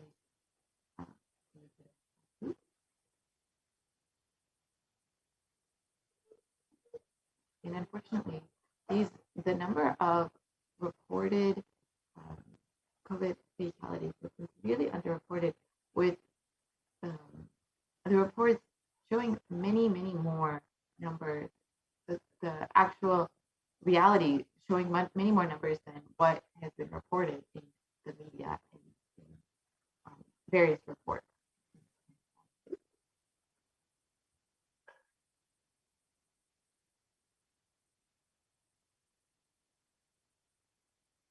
And we can look at this article from the New York Times, which shows that India is in denial of the world's most deadliest pandemic. And you can see that the numbers are very severely underreported and underestimated.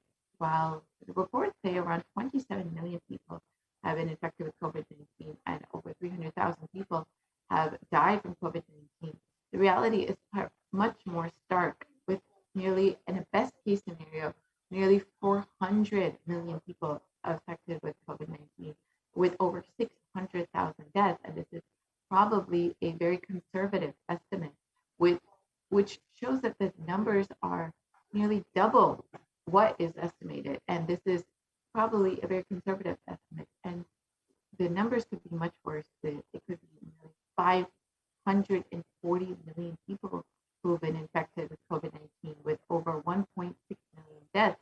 This is more likely the reality of the situation currently. And in a worst case scenario, nearly 700 million people could have been infected with COVID-19, with 4.2 million deaths, which is nearly the number of deaths that overall in the world that we have been reporting. So we can see how severely underreported this pandemic has been within India.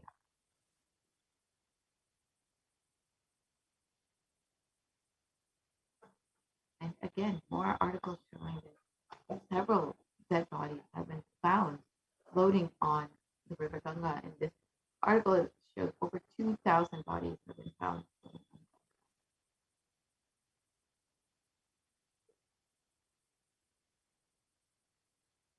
And in the New York Times, they report that the numbers of COVID-19 affected patients and deaths is severely underreported, and the actual numbers are probably much higher.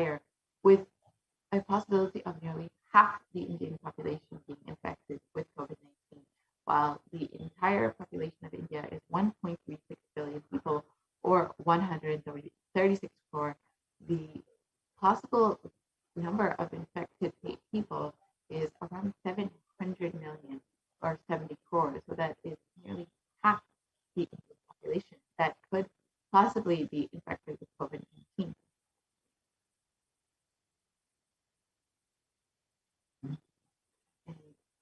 And at a worst case scenario, India's COVID deaths could be 14 times higher than what the government account says. And again, these numbers are very clearly shown to be underreported. And as the Supreme Court of Hinduism has revealed, that if you yourself take a survey, a personal count of the number of your own family members or your own friends who live in India, ask them how many people they know who have died from COVID, who have been infected with COVID. Every single person will at least be able to name one person within their own friend circle, family circle, their own inner circle who have been infected or died from COVID-19. That the numbers that have been reported, which is 300,000 deaths, is not adding up to what the reality of the situation is. And you can understand that from your own personal survey if you are having family or friends living in India.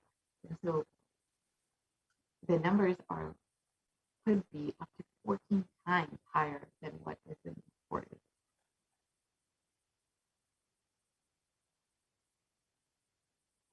And as COVID-19 is airborne, and this was initially denied and criticized, and later it was accepted as a possibility, and much, much later it was accepted as a fact, and because of this, a delayed warning was issued, and this has been left nobody accountable for the number of deaths, the millions of deaths due to COVID-19.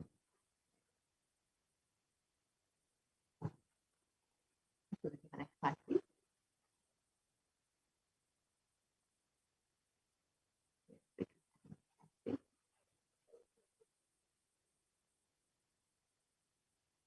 We can the next slide.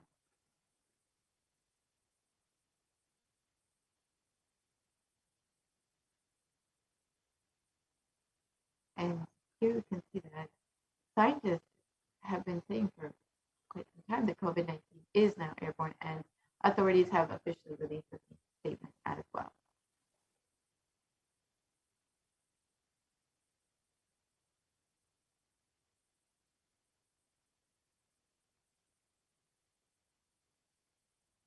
And though scientists have been discussing airborne transmission for months, it was only recently that the WHO and CDC also made this as their official statement.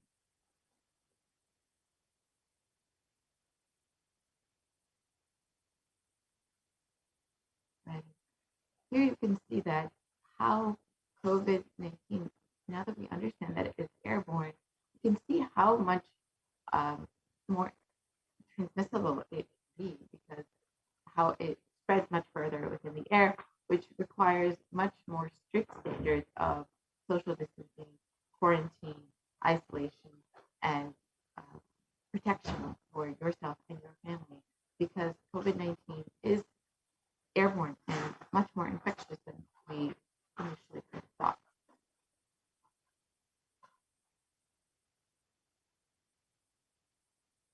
And here we can see that home quarantine is not possible in India, that this is exactly as the Supreme Court of Hinduism has been revealing time and time again. And in Assam, the chief minister has also been stating that home quarantine is not a possibility within India, and that it is the prime reason for the large number of deaths within Assam.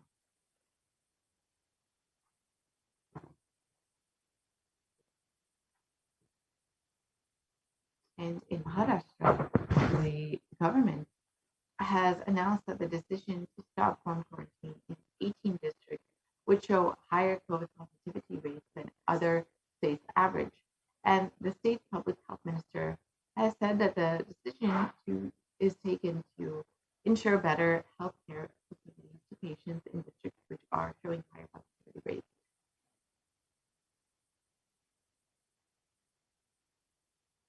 And here it shows that COVID-19 has made it nearly impossible. It's nearly impossible to quarantine in your home within for majority of Indians during this pandemic because nearly 41% of homes have just a single bedroom and have up to 5 people within the family. So the social distancing, quarantining, and isolation are not possible when in such a confined space.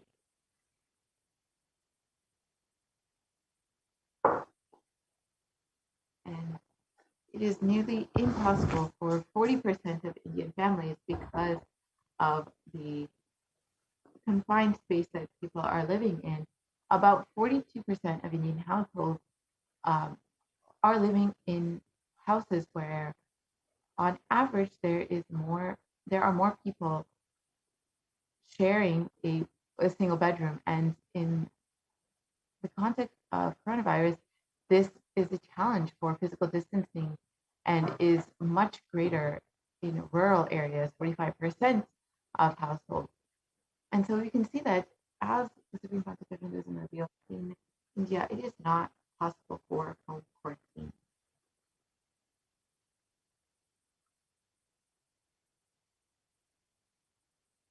And where is the space actually for home quarantine in cities? And we can see that the guidelines on home quarantine say that those persons showing COVID-19 symptoms should remain isolated from and in a well-ventilated area. However, this is not possible if you are sharing a single room with several people. Isolation and ventilation are not guaranteed in such situations, and this increases the likelihood that you might be transmitting COVID-19 to the rest of your family.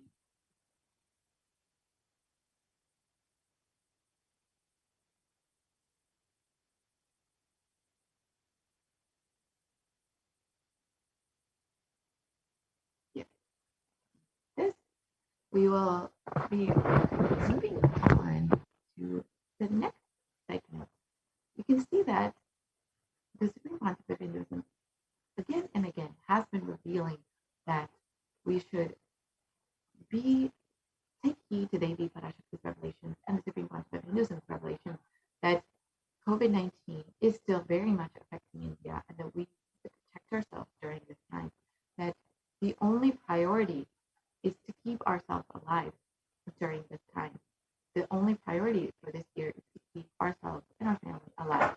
So if you're interested in protecting yourself during this time, we have the opportunity for multi-layered quarantine within our Kailasa separate where the Supreme Pontificate of Hinduism has opened up all Kailasas within India for the sake of multi-layered quarantine, for the sake of protecting yourself during this pandemic. If you would like to avail such opportunities, you can go to kailasa.org/Kailasa Care and sign up for you and your family. Remember, the only priority for this year is to keep yourself alive. So with this, we will be concluding this segment and moving into the next segment where we will understand some of the offerings that we can make to Devi Parashakti and how we can connect with Devi Parashakti in a much more deeper and meaningful way. We can understand how we can better receive her blessings and boons, and how we can have all of our prayers and blessings answered. So with this, we will be completing the segment with a very short break, and we will be right back with the next segment, the offerings to Devi Parashakti.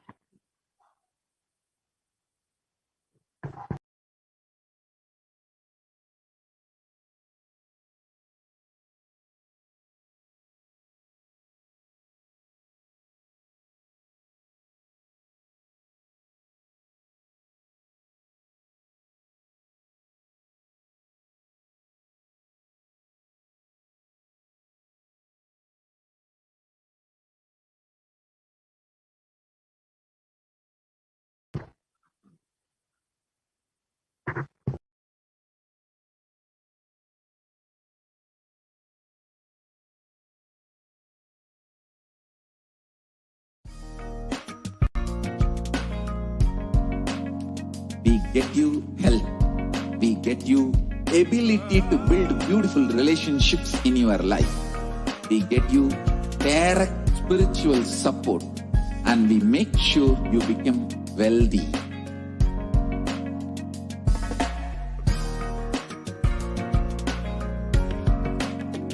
We won't stop giving you just good life. We will literally not stop till you live enlightened life. Manifesting the state of Paramashiva, space of Paramashiva, powers of Paramashiva, being of Paramashiva.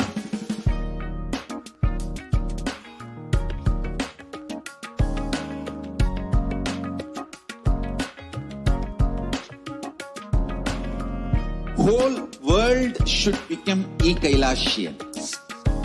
I want the whole world to know Hindus have something great to contribute to the world.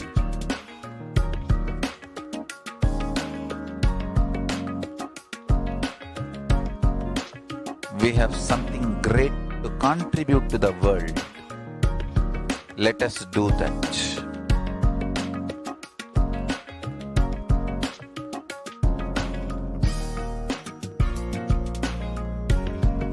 E-Kailasa is proper customized spiritual service helping you to identify your root patterns of suffering. We have perfected the science of helping every individual from every cultural, religious, nationality background.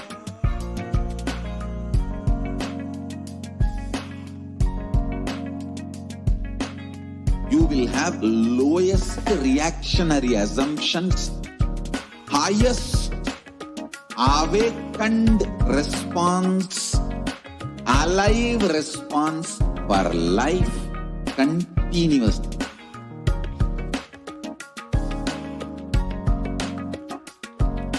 E-Kailasa is enlightenment ecosystem, literally enlightenment itself in your home, wherever you are. Nithyanandam, to all the viewers, welcome back after that very quick break. Now we'll be entering into the next segment, the offerings that we can make to Devi Parashakti. I request if we can project the slides on offerings and causing the reality of each and every one of you. So now in this next segment, we'll be understanding the various array of different exquisite offerings that we have available for each and every one of you to do today, and make your offering out of pure love and devotion to Devi Parashakti.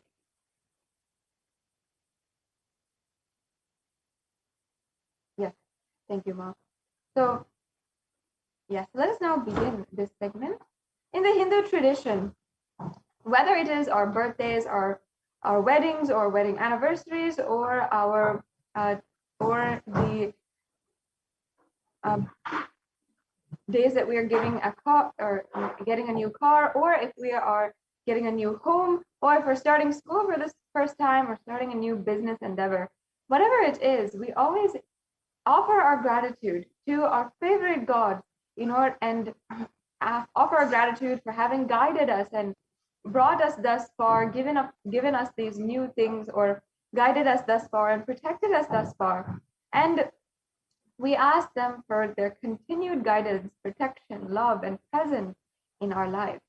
In this way, we continuously invoke the presence of God in every single different aspect of our life. And that is a very significant part of the Hindu tradition. And that is why we do these offerings. And it is a personal, very deep, very powerful science of manifesting your reality. And the Nithyanandeshwara Paramashiva Devalaya, whenever it's offering these offerings, the beautiful context the Supreme Pontiff of Hinduism always says is that if Until you are able to manifest your reality as you want it, we will help you manifest it for you.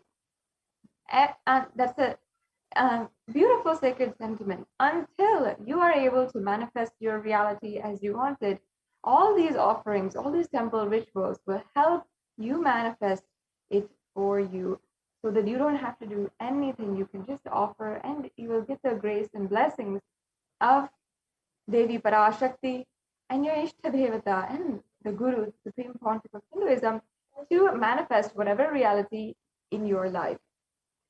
Now, an offering is a giving of a divine gift or pure love, devotion, and oneness. And it consists of two parts. One is giving and one is accepting. And only when the divine accepts what one offers, the offering becomes complete. Offering is not made out of fear or out of greed. When an avatar lands, the offerings are purely a part of the grand Leela played out for the only purpose of enlightenment.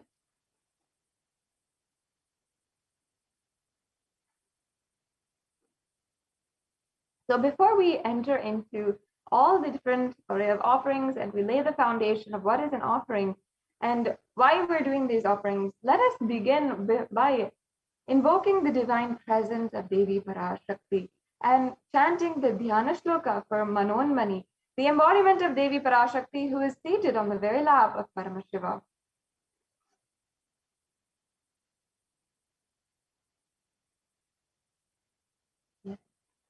Indunivabedakaravahninayanam syat pankajavaraabhaya japakshasarayuktam angahimabhushana vichitravasanam syat tungamukutojjvala manonmani swarupam. Yes. And the next slide, please. Moonlight face holding the Vedas on hand and fire in eyes, with lotus flower gracing and blessing hands, one hand with the japamala, beautifully decorated with jeweled ornaments and wonderful clothes and shining bright crown. Her name is Manonmani.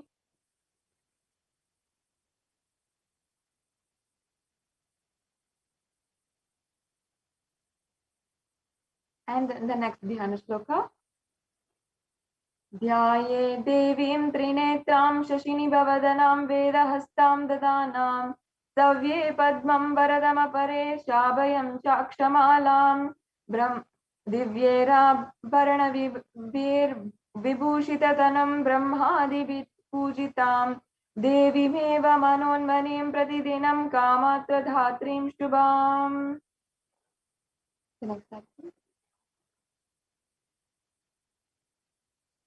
I meditate on Devi with three eyes glowing like a moon and holding the Vedas, lotus and gracing with blessing and gracing hands. She is wearing beautiful ornaments and she is worshipped by Brahma and other many gods and showers auspicious boons for all actions every day.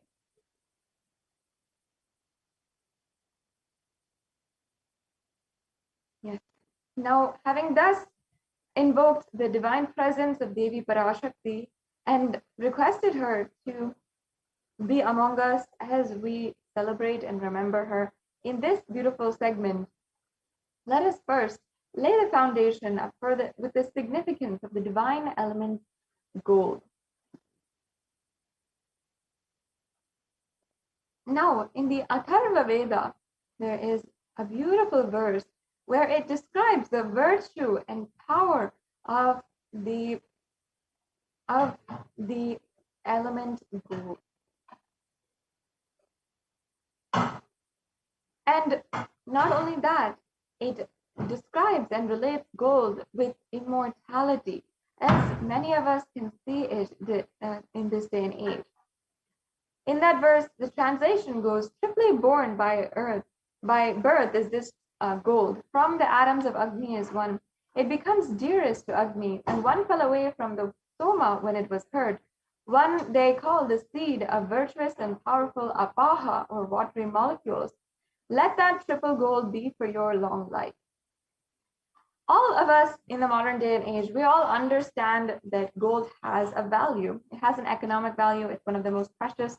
It is perhaps the most precious metal and it is readily available as well, at least ready in more than other precious metals as well. And it has so much of value, currency value behind it. However, in society, we often miss the divine and sacred qualities of gold, and we go for the economic value behind something more than the sacred value. In Sanatana Hindu Dharma, the ancient Vedic rishis, the ancient scientists of Hindu civilization, understood each and everything, and first of all, each and every being for its sacred value, for its value at the consciousness level, the spiritual level. And after that, only they saw it as a value in anything else. The only value was the value in consciousness level. And that is the beauty of the Vedic civilization, the Hindu civilization. And that is why gold, of course, being seen as with its amazing divine qualities and being recognized with its amazing divine qualities, it was also distributed across the whole civilization. It was not coveted or kept away in a locked treasury or anything. While it was protected, it was still all over the whole civilization, and there was no question of theft, there was no question of everything, because everybody had, and everybody was bestowed with so much of richness with this element of gold. In fact, the temples were made of gold, everything was made of gold. And we saw the significance of gold being a divine element. It purifies anything that it touches. It is an element of spiritual significance and great spiritual power, of healing and enlightening. The vibration of gold has the power to infuse sattva energy and positive thought currents to anyone who wears and anyone who sees or operates in its vicinity.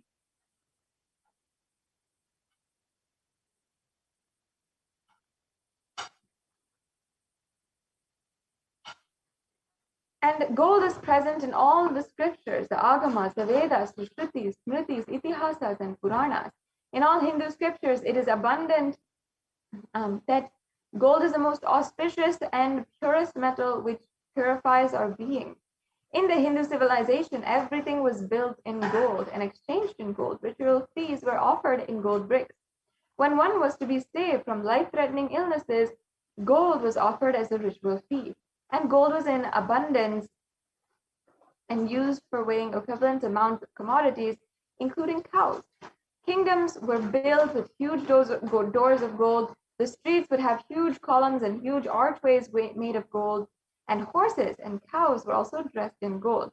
And of course, even the horses, cows, the elephants were all seen as sentient, conscious beings who were seen for their infinite possibility, seen for their value as a consciousness, as a body surrounding the consciousness, and they lived in coexistence in the Hindu civilization, and thus they were also adorned in gold and revered and worshipped.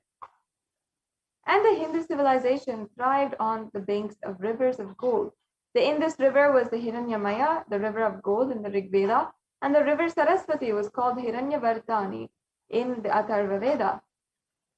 And gold is a supreme element for offering gifts to ones you love and revere, as we had discussed before. So this is how temples are constructed and paved in gold, and deities are made in gold and decked and adorned in gold, because it preserves the enlightenment energy for thousands of years. It literally lasts forever.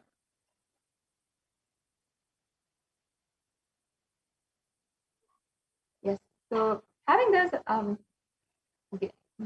established the foundation of the significance of gold, now let us enter into the different offerings that we have available for today. The beginning, we start with the Ihundi offering, and this Ihundi offering is referenced in the Lalita Sahasranama, where you can make an offering where Devi accepts any kind of devotion, and she loves any kind of devotion.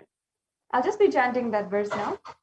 Bhakti Priya, Bhakti Gamya, Bhakti Vashya Bhayapaha, Shambhavi Sharadaradya Sharvani Sharmadayini. Devi is fond of true devotion and is realized through true devotion. She can be won over through true devotion and she removes all fear. Yes. And if there is any fear in the minds of devotees, Devi Parashakti is sure to remove that fear. It is actually stated and recognized that Devi Parashakti likes to be worshipped in autumn. And now this is not the seasonal autumn that we get every single year, but the autumn of our lives, when thoughts turn more and more inward. We become more introspective. We start questioning our existence. And what is our purpose on planet Earth? What is the reason why we are living? And it's at this time, when we become more introspective, that Devi Parashakti is, the worship of Devi Parashakti is much more profound in our life. And the need for the worship of Devi Parashakti is also more stronger.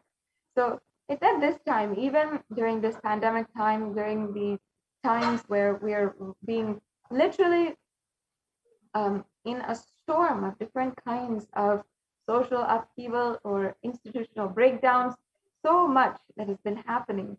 It's at this time that we can simply offer and surrender all of our fears at the feet of Devi Parashakti. And simply, she will just remove that. So you can offer this e-hundi offering for any amount that you wish.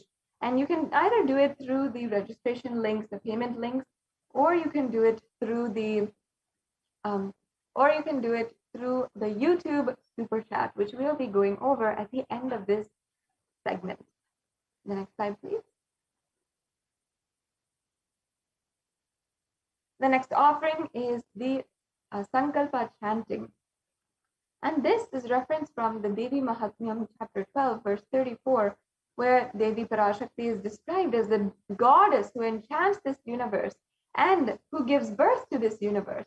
The goddess, being prayed without interest in anything, gives the knowledge that leads to salvation and gives wealth in the materialistic sense. So you can offer this Sankalpa as a way that you are experiencing the divine. And in the Sankalpa, it's a conscious resolution. Conscious resolution means that literally it will help you in ensuring and making the whole your reality happen. And it has such a power just to chant the Sankalpa and invoke that beautiful sacred energy. In fact, embedded within the lines of the Sankalpa chant are the blessings and prayers for going beyond fear, greed, and lust, for attaining the ultimate knowledge, the jnana, and for getting the blessings of the Supreme Pontiff of Hinduism himself. And the Sankalpa has so many different beautiful blessings that you are literally praying for, and you're chanting, and you're creating that space inside of you. And there is no denying the power of an extremely powerful space inside of you that will manifest any reality that you want. So today, for $1, just $1, you can offer this, and on your behalf, the Sankalpa will be chanted. The next slide, please.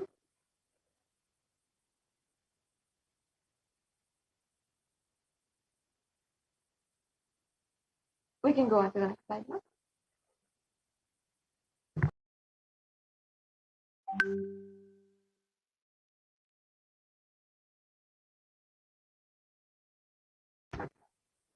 Yes, sorry for that technical glitch. Sorry, can we go back now?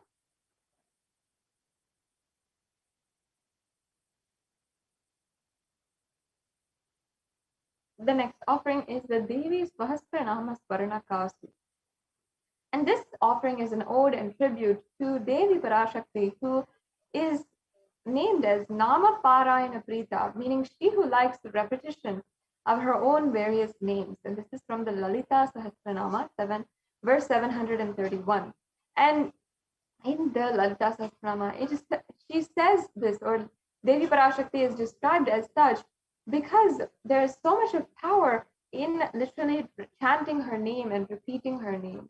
And that is why it's such a powerful method in Sanatana Hindu Dharma to simply chant the name and to do the japa. And not just the japa, but also the namavali, meaning the chanting of the various names.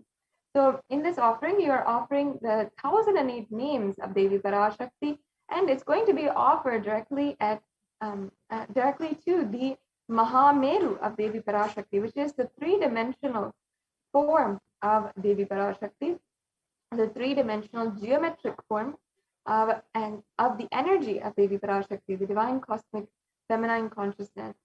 So you can offer this, and not only that, with this offering, you'll be offering a gold coin inscribed with 1008 names, and you can receive the blessings to have the Ananta Kalyana Gunas, all the divine qualities of Devi Parashakti.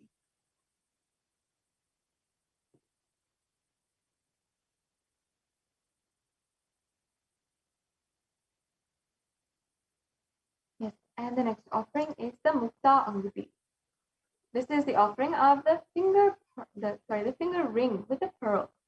And this is also referenced from the Meenakshi Pancharatnam, where Devi Meenakshi, the incarnation of Parashakti, is described as loving and adorned with the pearls. So I'll just be chanting that verse now. Muktaharanala Satkiritaruchiram Purnendu Vakta Prabham Shinjannu Purukinkini Vanidharam Padma Prabhavasuram Sarvavita Palapradam Girisutam Vani Rama Sevitam Meenakshim Pranatosmi Santatamaham Karunyavaram Nidhim.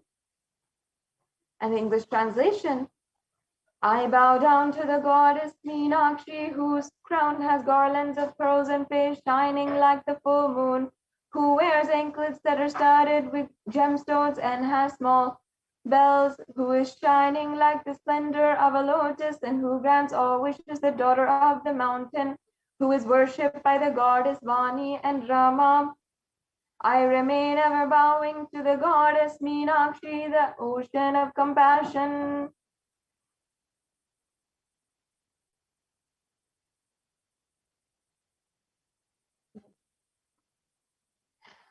And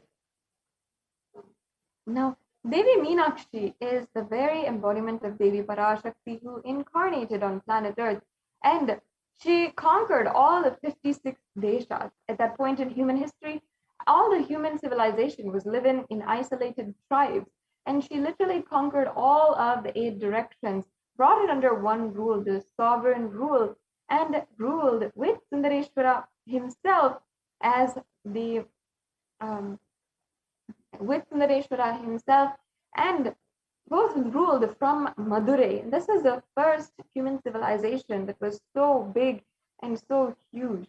And this very state and space of Devi Parashakti manifesting Kailasa itself on planet Earth is what you will be bestowed with if you offer this Mukta Anguti. This is really the power of oneness with Devi Meenakshi, who has the ambition, the power of her space, literally can bring Kailasa itself down to planet Earth. So yes, now let's go to the next slide.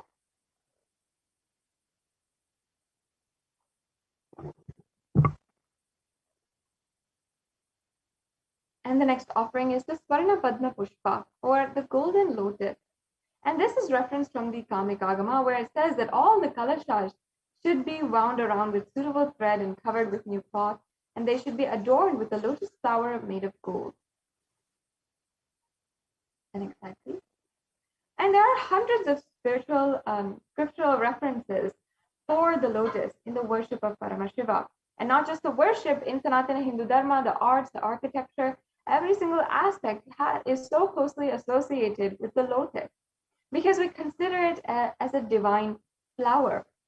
And why we consider it as a divine flower is because of its beautiful significance, its symbolic significance.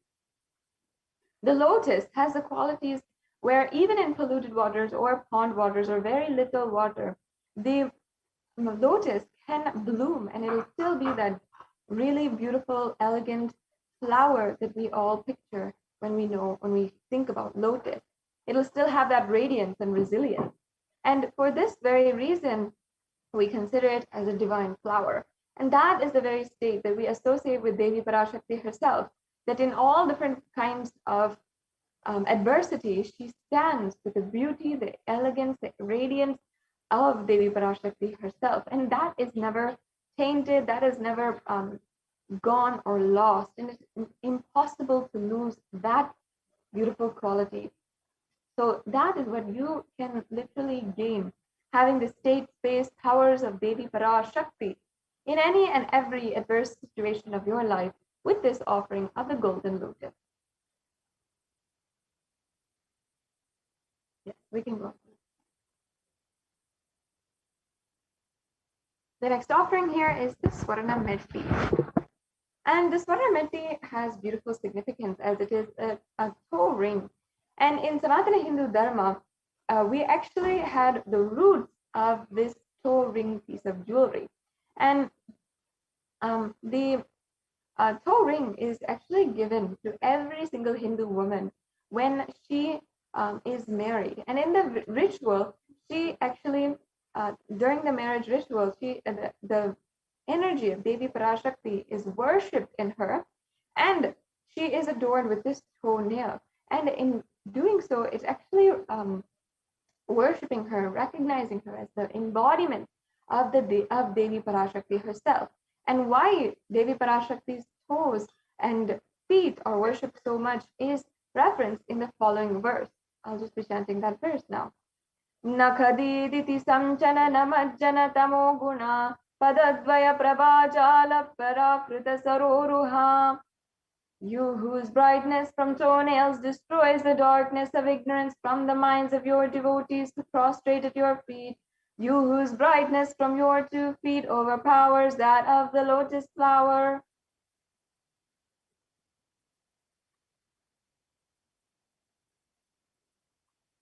And you can offer that toe ring to Devi Parashakti, adorning her sacred feet to be in constant gratitude for receiving her blessings, even in the most difficult aspects of our life. So, as you can see, Devi Parashakti has the power just within her toenails, the very edge of her toes. If that graces you, you'll have the permanent grace of Devi Parashakti in your life. So the next the next offering is the Swarna Mangtika, another piece of jewelry which has very high value and beautiful context in Sanatana Hindu Dharma. And the Swarna Mangtika is actually referenced from the Lalita Sahasranamam once again, where Devi Parashakti is described as Shuddha Sarabhi Varshani, she who makes the nectar flow in all of our nerves from the Sahasrara, she who gives a very pleasant experience of oneness, of the ultimate. So here in this offering, you can offer this in order to attain the complete completion. Because actually the Mangtika represents the nectar which is flowing from the Sahasrara chakra and fully open. So you can see that from the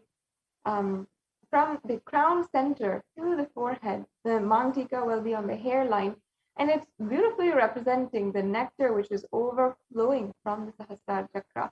Sahasrara chakra is represented by the 1,000-petaled lotus at the crown center. When that is in full bloom and fully ripe, the nectar overflows from it, and literally that is representative of the beautiful oneness experience with Devi Parashakti. So this beautiful symbolic piece of jewelry is what you can offer today at the feet of Devi Parashakti, and you can receive the blessings to have complete completion and overflowing gratitude in your life. The next slide, please.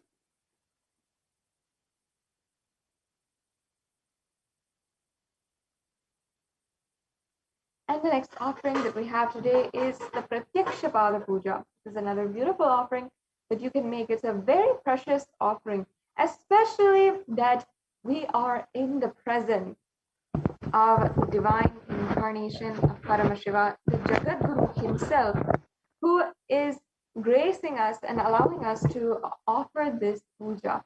Literally offer all of our karmas, all of our baggage, and whatever it is that we want.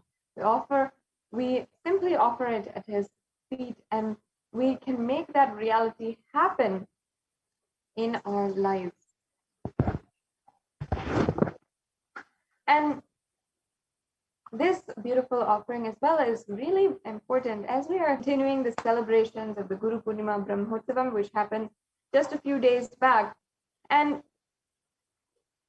during this time, even as we are doing we are starting Chaturmasya, and we are in this very sacred time of offerings and remembering our gratitude for Guru in our lives and for the divine. Especially now, it's very powerful to do these offerings. Yes, and the next offering is the Vastra Seva.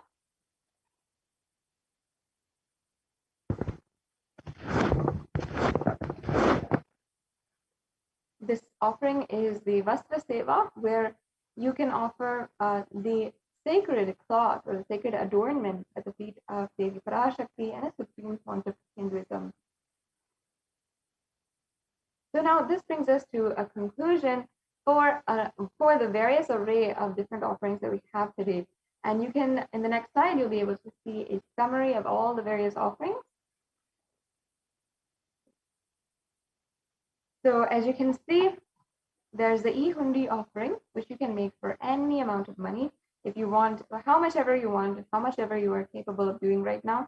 The Sankalpa chanting, the Devi Sahasranama Kastu, the Mukta Anguti, the Swarna Metti, the Swarna Padma Pushpa, the Swarna Mantika, and the Pratyakshapada Puja, as well as the Vastra Seva. All of these offerings are available for you today, and you can see the associated recommended donations that you can make as well. So go ahead and see. And it's a various array of offerings. So you can either go for the one that you can do right now, or start to manifest in some way if you want the offerings which are with a little bit more substantiated amount. So you can do whatever is comfortable for you, and today you can just offer your gratitude, and that is really the point of it all. It is the supreme gratitude that we have for Devi Parashakti.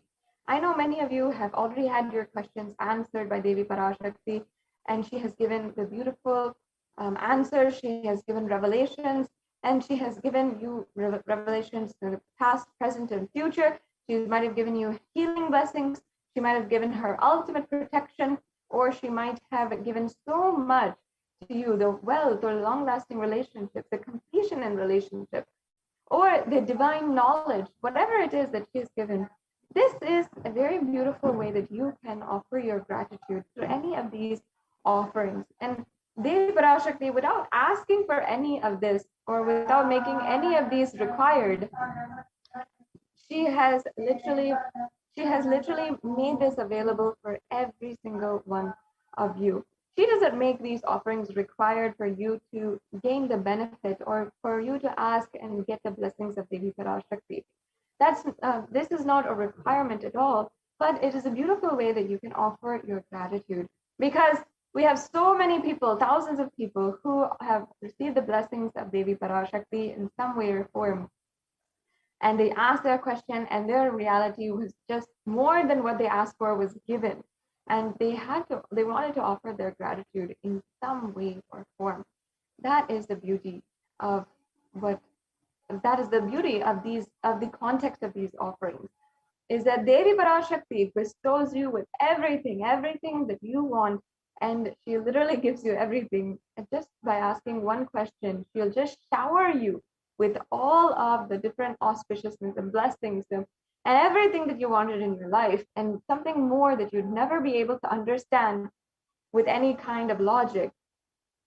And so much she showers you that out of your gratitude, you simply want to offer. So if you're in that category, you can definitely offer any one of these offerings.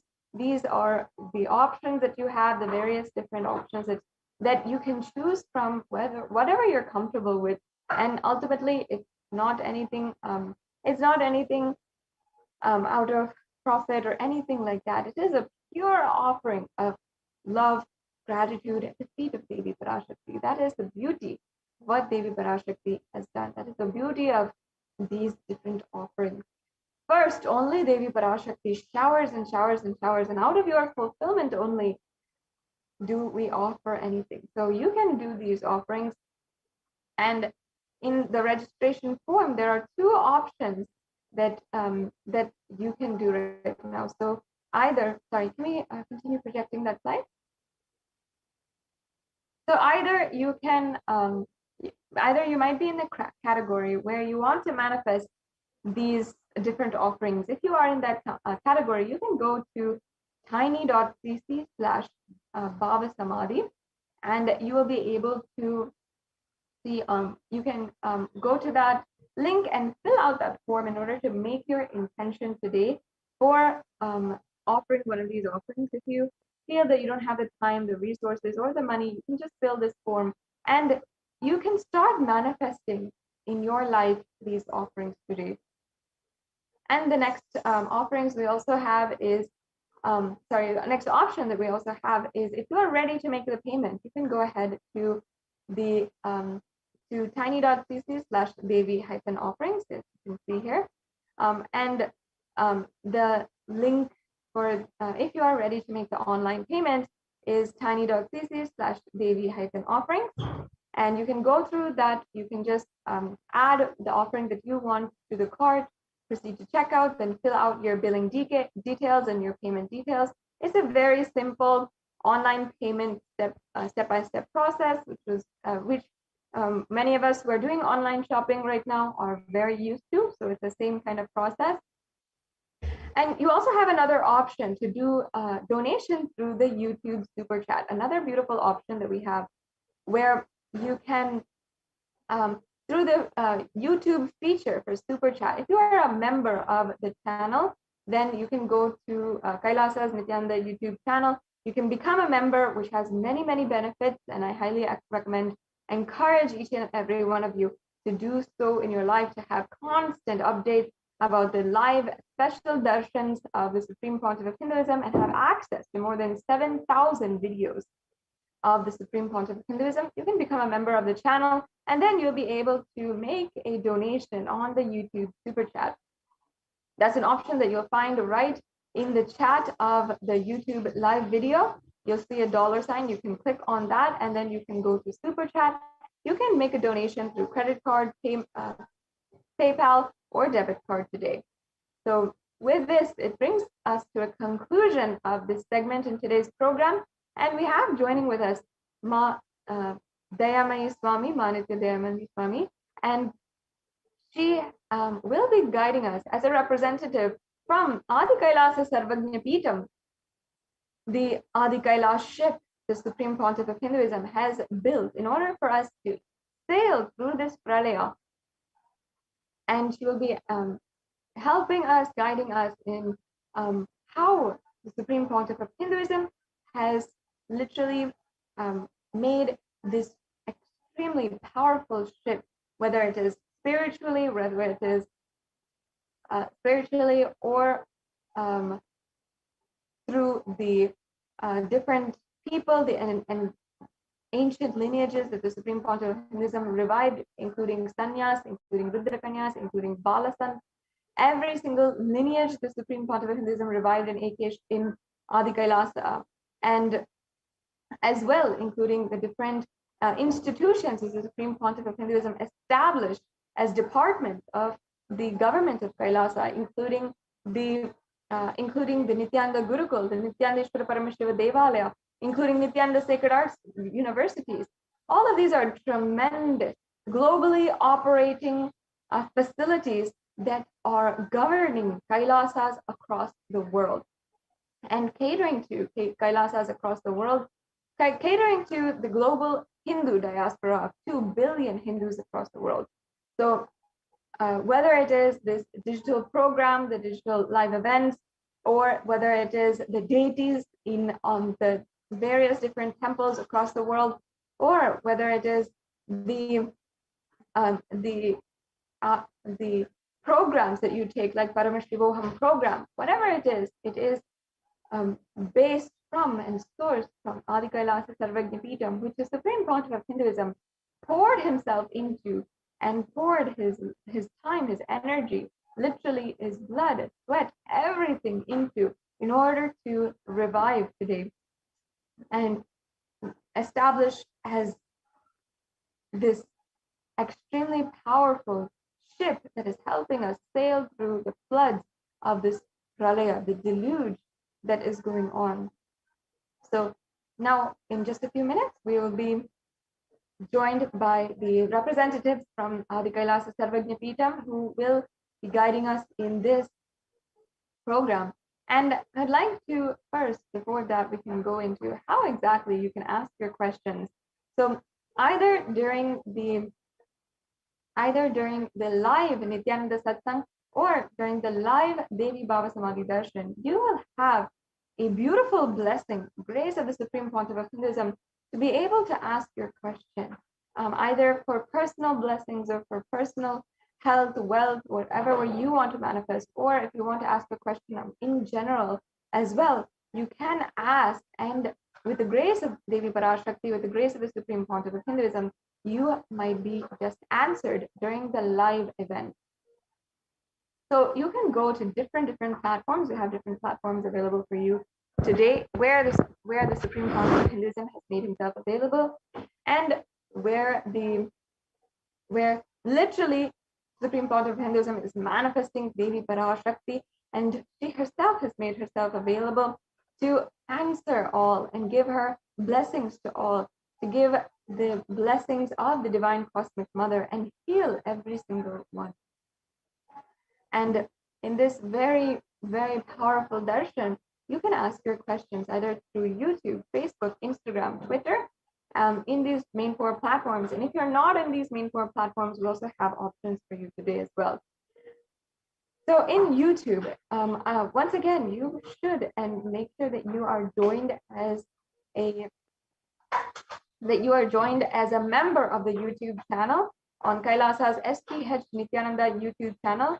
This gives you access once again to more than 7,000 videos and 20,000 hours of discourses, different sessions, beautiful intimate question answer sessions, where the Supreme Pontiff of Hinduism has literally answered every single thing in our lives, has literally answered,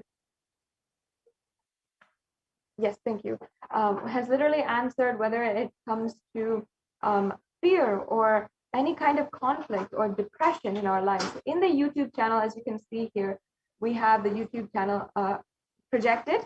You can see where you can join as a member, and you can see how you can ask your questions during the live darshan, whether it is the live Nithyananda Satsang or the live Bhava Samadhi darshan. You can always ask your questions, and Devi Parashakti herself might just grace you with an answer. And literally, that is the most beautiful divine intervention in your life. Literally, Devi Parashakti taking care of everything and just pulling you onto her lap and taking care of you just like your own child, just like she is your own mother and you are her child. So you can ask your questions in the comment section as well. The live chat will be open during the darshan. Yes, the next slide, please.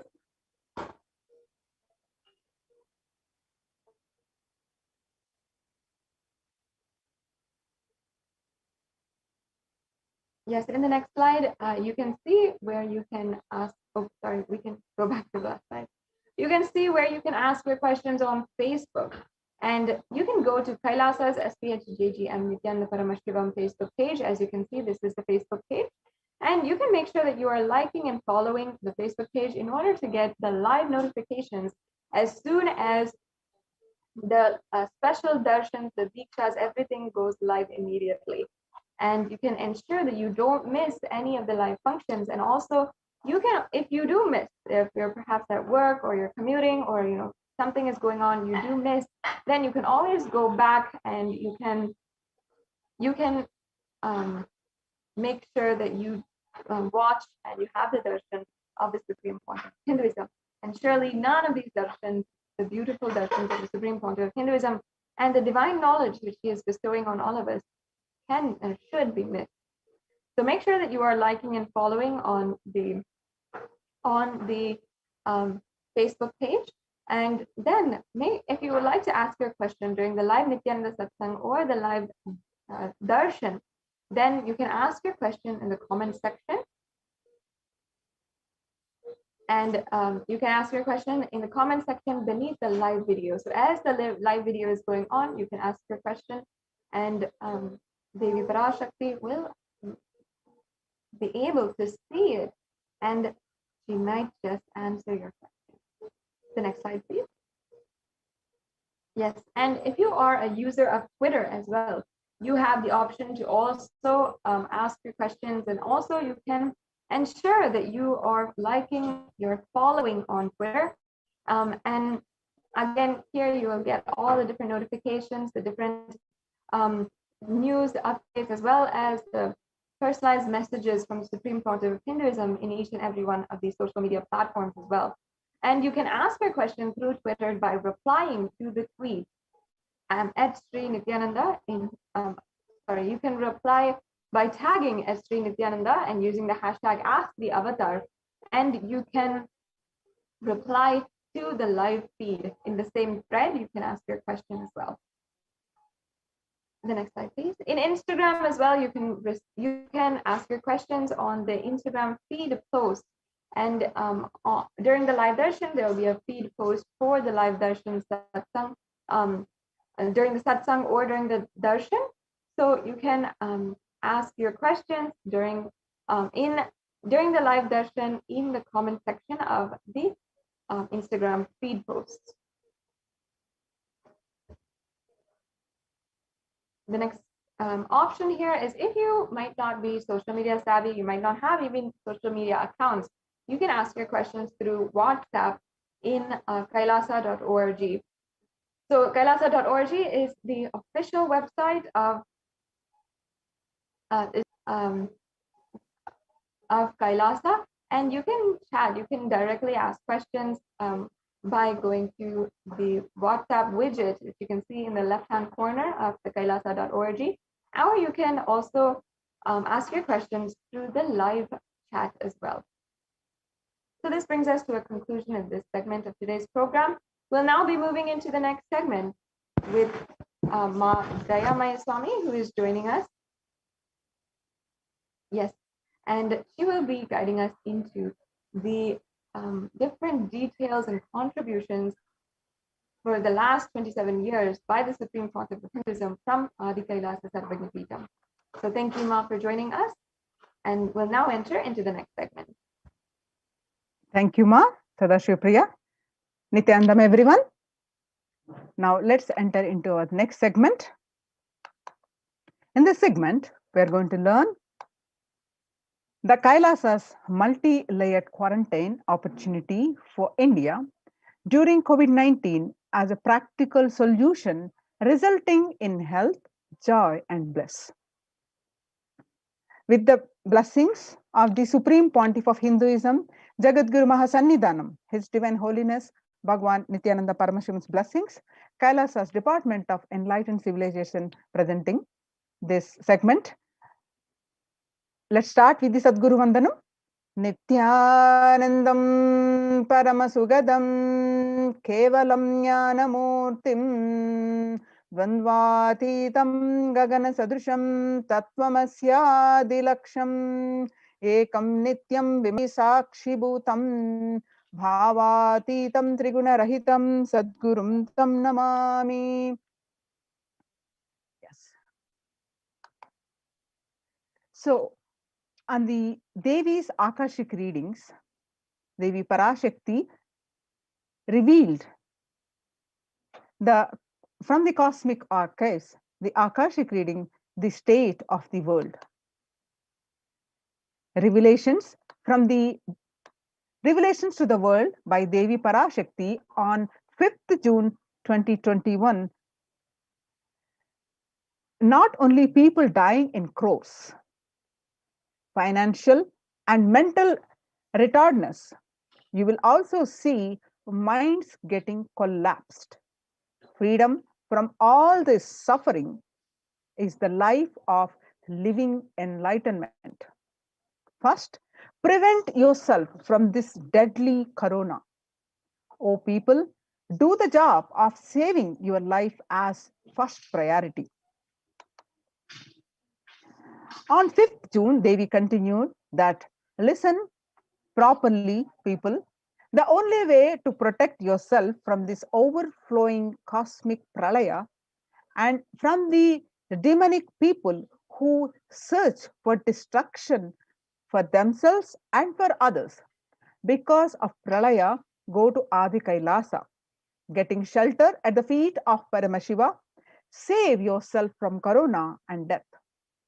Academic crisis and mental collapse that is formed because of corona, save yourself and move towards living enlightenment.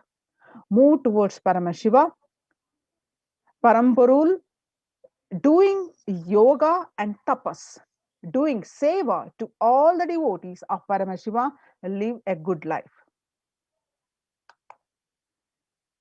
Just for that, I have opened the doors of Adi Kailasa. For all those in the universe, not only human beings, as even siddhas, jnanis, and yogis have come and are doing penance in Adi Kailasa. For everyone who come, goodness, prosperity, jnanam, and yogam will overflow. Do not have fear. Bliss is there. Do not have worry. I will protect with goodness. Just for that, I have opened the doors of Adi Kailasa.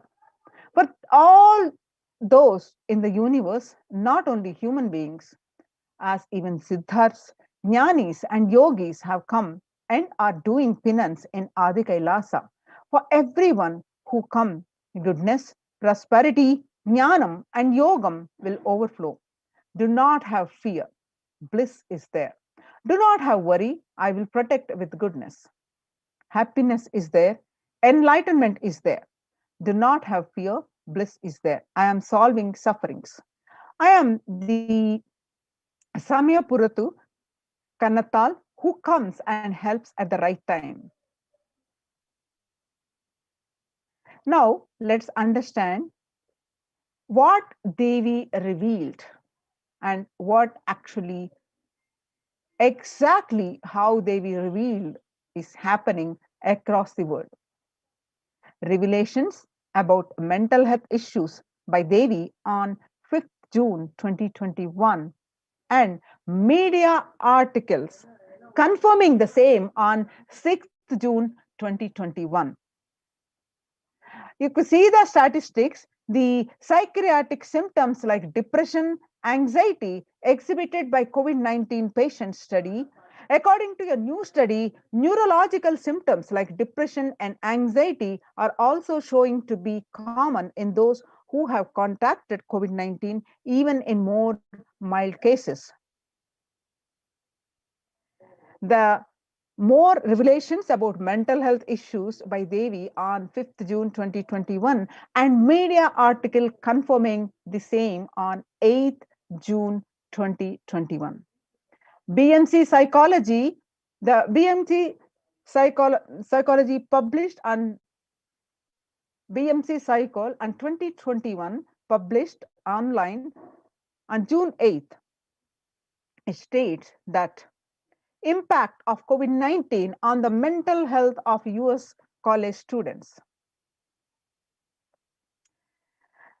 It results that our results indicate that students closer to graduating facing increases in anxiety, which is 60.8%, feeling loneliness 54.1%, and depression 59.8%. Many reported worries for the health of loved ones. Most impacted their mental health status, about 20%.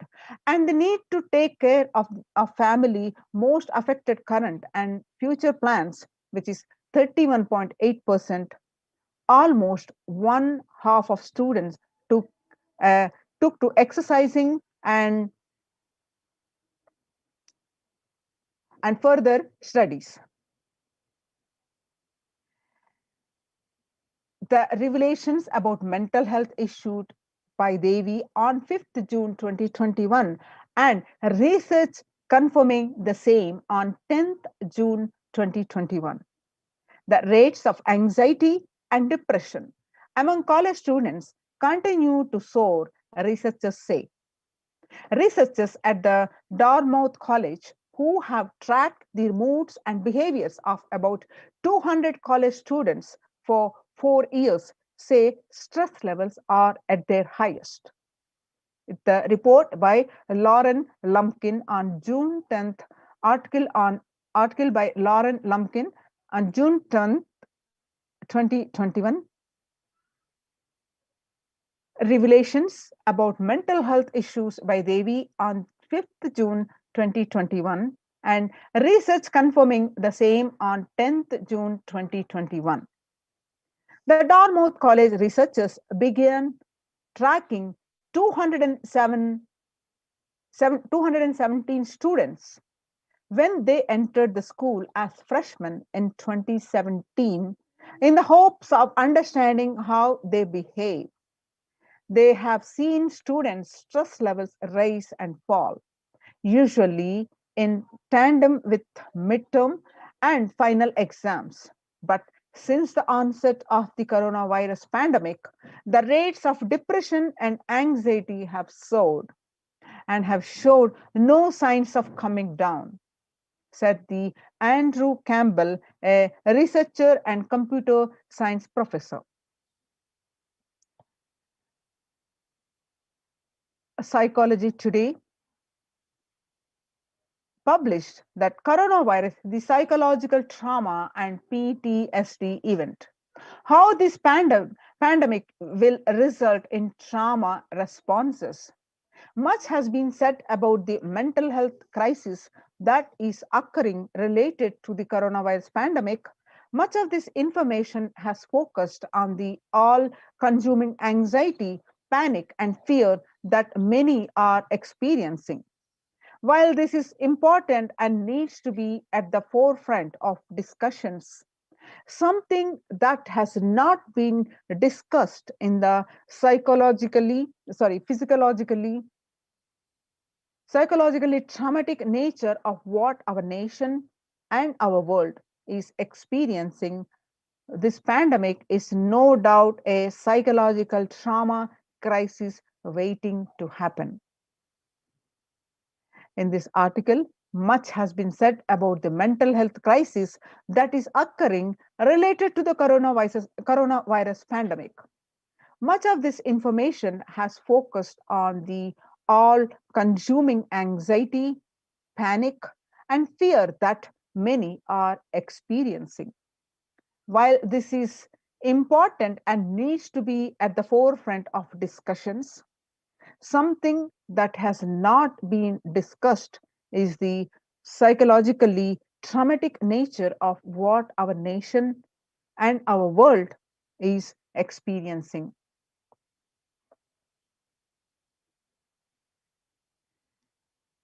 Revelations to the World by Devi Parashakti. The increased prevalence of post-traumatic stress disorder is expected to emerge as a primary factor driving the growth of the global post-traumatic stress disorder therapeutics markets over the period of assessment. You can see the statistics of verified market research, the global post-traumatic stress disorder PTSD therapeutic market 2020 to 2027. The statistics on 2019, how, and the 2027, how it is going to be 11.91% increase. Some more revelations to the world by Devi Parashakti. The coronavirus pandemic's impact on global mental health is already extremely concerning, the United Nations says. The CNN reports that there is a high prevalence of mental distress in countless across the globe due to the coronavirus pandemic, especially among healthcare workers and children. According to the United Nations and the World Health Organization, the CNN, there is a high prevalence of mental distress in countries across the globe due to the coronavirus pandemic, especially among healthcare workers and children. According to the United Nations and the World Health Organization, the impact of the pandemic on people's mental health is already extremely concerning. The World Health Organization, who Director General Tedros said that in the news release last Thursday, that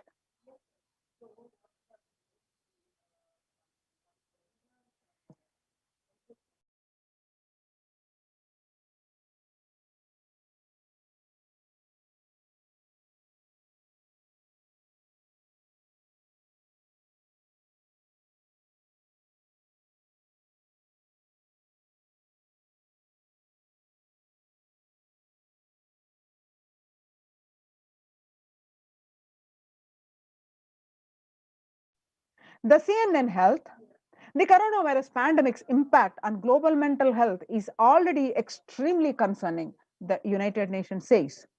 It is now crystal clear that mental health needs must be treated as a core element of our response to and recovery from the COVID-19 pandemic, Tedros said. Revelations to the world by Devi Parashakti, the yoga greatly improves mental, spiritual, and physical health. People who practice yoga experience less anxiety, less depression, and fewer symptoms of post traumatic stress disorder. Yoga also improves well being, including increased gratitude, relatedness, acceptance, centeredness, empowerment, self esteem, compassion, self awareness, and hope. Yoga can help us to manage stress and self regulate, an important tool in the current time. We are all equipped with innate coping strategies for responding to stress. But sometimes our stress response can become out of balance. We are living in a world that regularly activates our sympathetic response, the body's way of responding to stress, sometimes called fight or flight. This is balanced by our parasympathetic response, the way our body helps us to rest and relax. Yoga can help bring our parasympathetic response back online and allow us to find balance. Activating our response brings us into a more restful space and allows us to find calmness, connection, and compassion. This deep mindful breathing of yoga and meditation stimulates the vagus nerve, which activates the parasympathetic nervous system and supports self regulation and stress management. Yoga can be a valuable tool for self care, especially in challenging times. Yoga is now being used as an empirically based treatment, often in combination with other interventions, with beliefs, with benefits for both physical and mental health. Many clinicians are recommending yoga as it may help support the effectiveness of the traditional treatment approaches.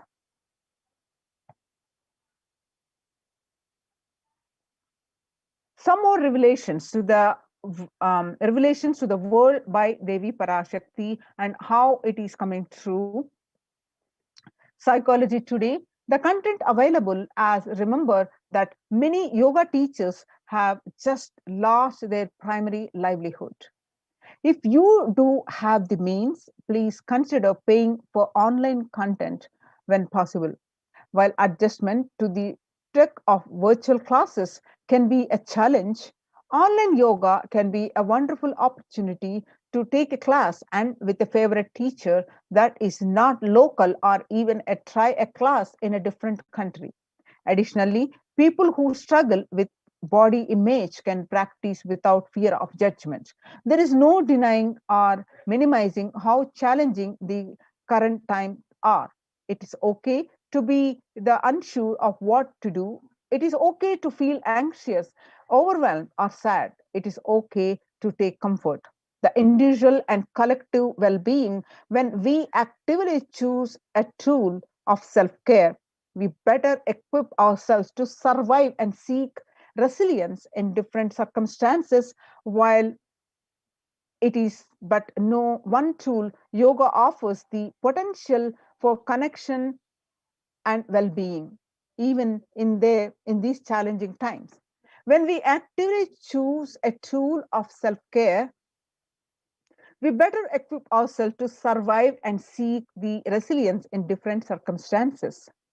While it is but one tool, yoga offers the potential for connection and well being even in these challenging times. Revelations to the World by Devi Parashakti and Spirituality Benefits Mental Health. Research shows that individuals have a better mental health if they belong to a particular community or have a religious beliefs. Spirituality can help people in many ways.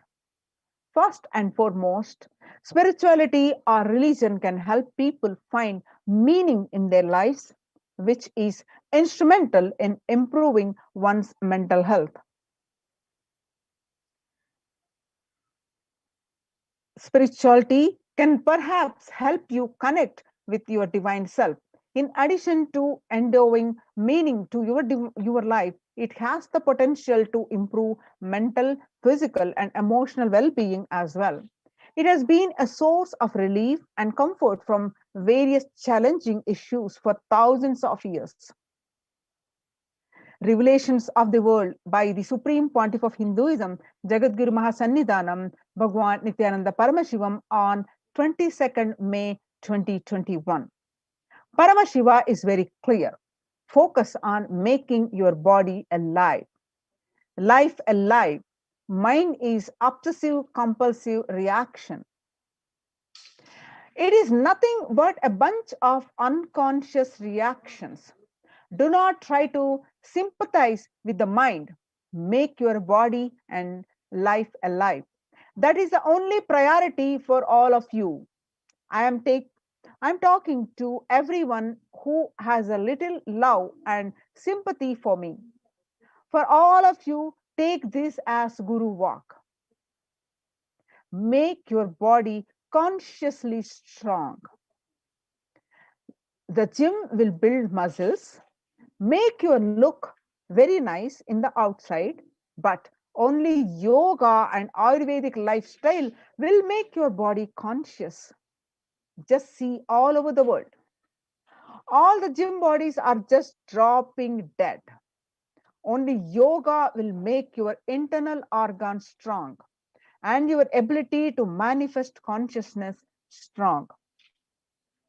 Let me give you the solution from Paramashiva to protect yourself from this whole pranaya, not just from corona. The amount of depression, mental suffering, the way the whole world is suffering, the kind of poverty happening, people losing their job, income, having insecurity, comforts being lost. So much. Just make your life extremely strong. These years, 3 years back, I said, keep yourself alive for next 3 years. I have enough evidence that 3 years back, I trained the whole Kailasa, the devotees in their own homes. Second, the first one is the devotees in their own homes. Second, Kailasa Vasis inside the Sangha physically, mentally, psychologically, or consciously for quarantine lifestyle. For being active without getting mentally broken by being in one place, doing intense yoga, making the body and internal organs strong, taking a bay leaf, neem juice, tulsi, haritaki, Trifala Churna, Ayurvedic lifestyle, the lifestyle of less food and more energy, more activism. I only told it is for an important reason. Please wake up. Quarantine yourself, build your body, don't bother about your business or any other profit or anything else. This year, if you are alive, that is the greatest profit. We'll continue with the next segment, just a little break.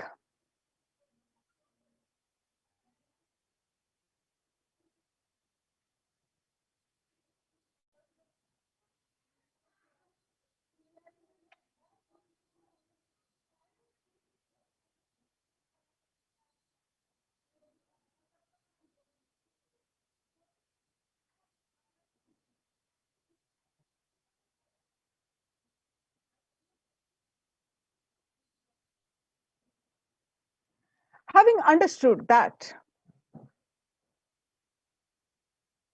what Devi Parashakti revealed, what the Supreme Pontiff of Hinduism constantly been training since last 3 years, what is upcoming, and what the world records, all the world reports are showing that there is a need for the Kailasa's de facto spiritual embassies, COVID care protection centers. Let us understand more in details with the Supreme Pontiff of Hinduism, Jagadguru Mahasannidhanam, His Divine Holiness Bhagwan Nithyananda Paramashivan's blessings. Kailasa Department of Enlightened Civilization presents that. Let's understand more about what we have been understanding, the Devi's revelations that world today, that younger adults are more likely to report symptoms of anxiety and depressive disorder during the COVID-19 pandemic. You can see from age 18 to 24, 56.2%, age 25 to 49, 48.9%, and ages 50 to 64, 39.1%, and age 65 plus are 29.3%. And average share of adults reporting symptoms of anxiety disorder or depressive disorder, the January to June. In this 6 months in the year 2029 versus January 2021.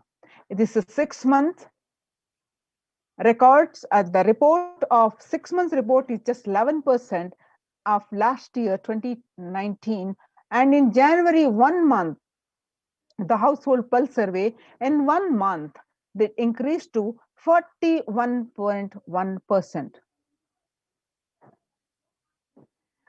Share of adults reporting symptoms of anxiety and or depressive disorder during the COVID-19 pandemic by age. The age 18 to 24 is 56%, and age 25 to 49 is 48.9%, and ages 50 to 64 are 39.1%, and adults ages 65 are 29.3%. Now, how are you feeling? What employees say they feel more than half the time at work. More tired. These are the words employees use. Tired, 34%. Stressed, 34%. Burnt out, 27%. Discouraged, 22%. Distracted, 19%. Depressed, 17%. Stress in America, 2020 is a national mental health crisis. COVID-19 is a significant stressor for most Americans. Nearly 8 in 10, that is 78%, say that coronavirus pandemic is a significant source of stress in their life. Nearly 7 in 10, that is 67%, say they have experienced increased stress over the course of the pandemic. 1 in 4 essential workers, that is 25%, diagnosed with the mental health disorder since start of the pandemic. COVID-19 could exacerbate doctors' existing mental health burden. More than 60,000 US healthcare workers have contacted COVID-19, 300 have died.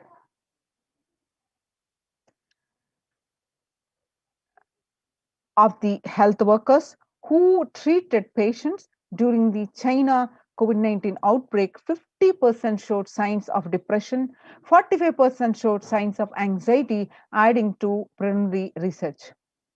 An estimated 300 to 400 physicians die by suicide every year.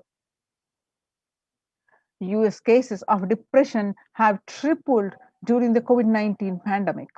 A large study finds a dramatic increase in the number of adults in the United States reporting symptoms of depression during the COVID-19 pandemic. The number of adults experiencing the depression in the US have tripled. According to a major study, researchers estimate that more than 1 in 4 US adults now report experiencing symptoms of depression. Before the pandemic, 8.5% of the US adults are reported being depressed. That number risen to 27.8% as the country struggles with COVID-19. The burnt out of US employees are 76% and say worries about COVID-19 have been contributing factor of 57% and say worries about political issues 33%. COVID-19 impact on mental health, and you see the young workers hit the hardest. The young workers aged 22 to 25, 89%, ages 26 to 37%, 37 age, 83%, ages 38 to 54, 73%, and ages 55 to 74, 62%. Now, let us understand Kailasa Department of Enlightened Civilization presents the contributions from Kailasa's Department of Human Services. With the Supreme Pontiff of Hinduism, Jagadguru Mahasannidhanam, His Divine Holiness Bhagwan Nithyananda Paramashivan's blessings. What are the contributions from Kailasa, the Department of Human Services?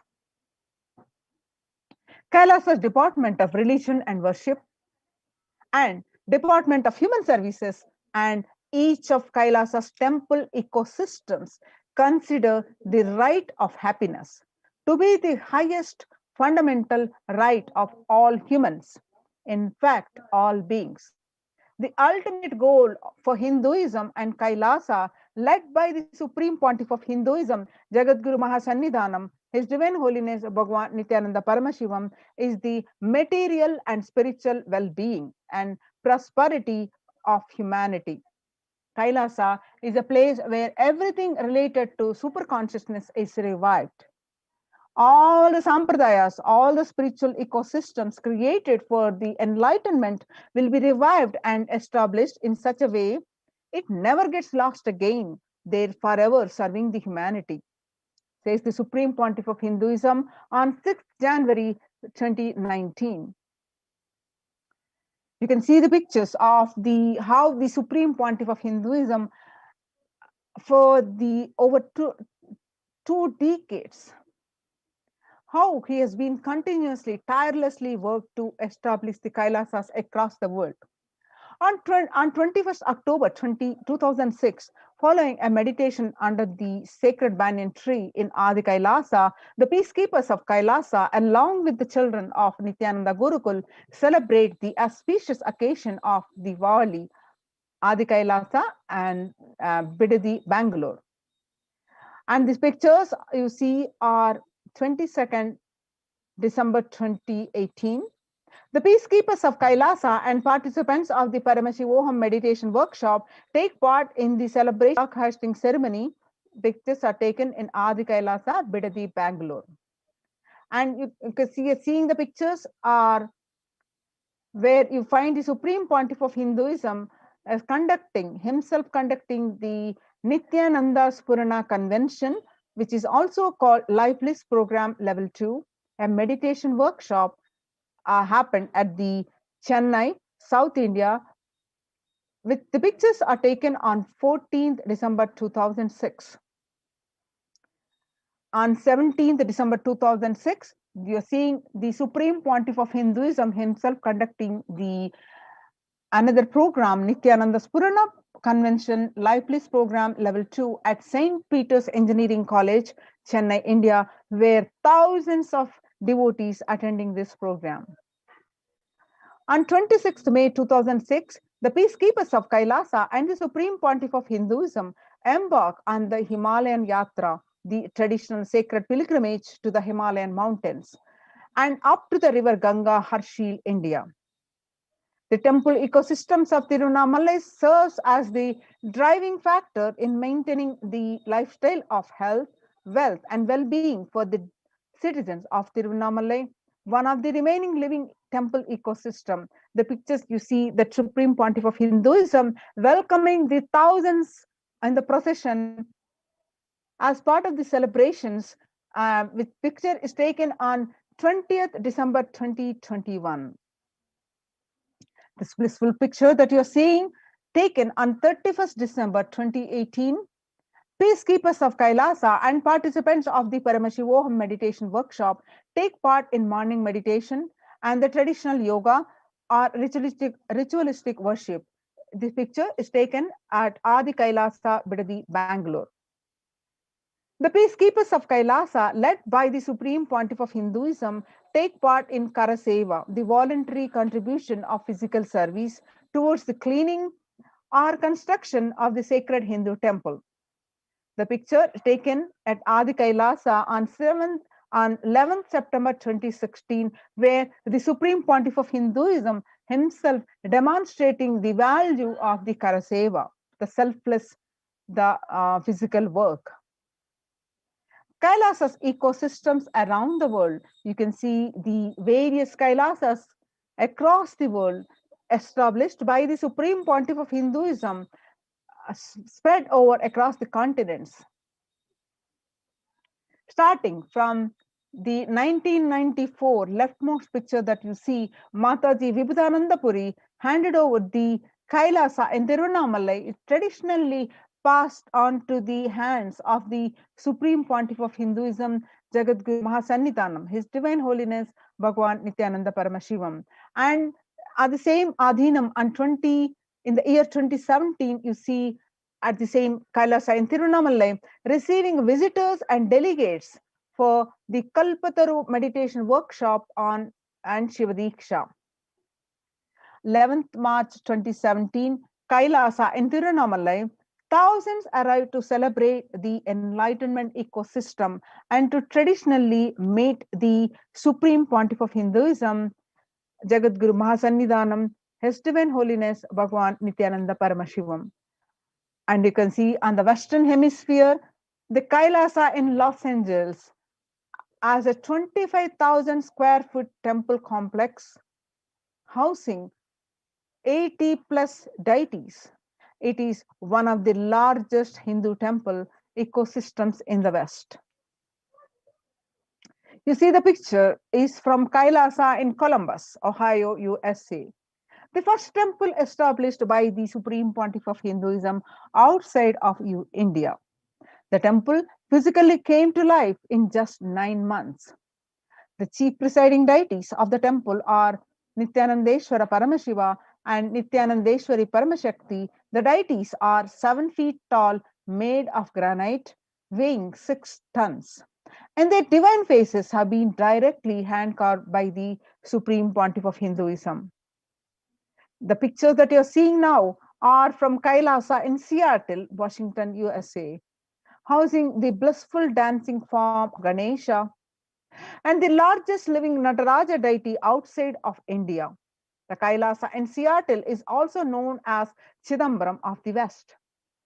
Chidambaram Temple, the ancient Hindu temple where Paramashiva resides as Nataraja, the cosmic dancer and expression of Akasha, the space dimension.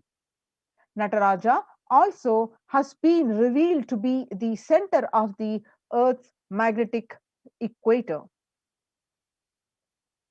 The pictures that you are seeing are from Kailasa in San Jose, California, USA. Inaugurated in 2009, Kailasa in San Jose radiates the energy of the Madurai Meenakshi Amman temple. The chief presiding deities of the temple are Devi Meenakshi and Lord Nithyanandeshwara Paramashiva and Devi Nithyanandeshwari Paramashakti, which have been created, installed, and energized by the Supreme Pontiff of Hinduism. Meenakshi Amman Temple, home to Devi Meenakshi, the divine cosmic mother, and the consort of Lord Sundareshwara, the most blissful form of Lord Paramashiva. Now you're seeing the pictures of Kailasa in St. Louis, Missouri. Alongside the Shivalinga and Nityananda Ganesha, Kailasa in St. Louis carries the energy of the Tirumala Tirupati of South India and houses the one of the tallest Venkateshwara deities in North America, along with his consorts Sri Devi and Bhudevi.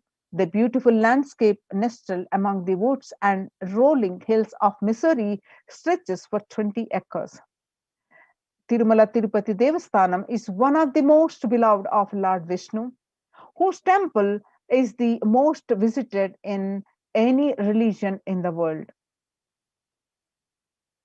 Now you're seeing the pictures are from Kailasa in Phoenix, Arizona.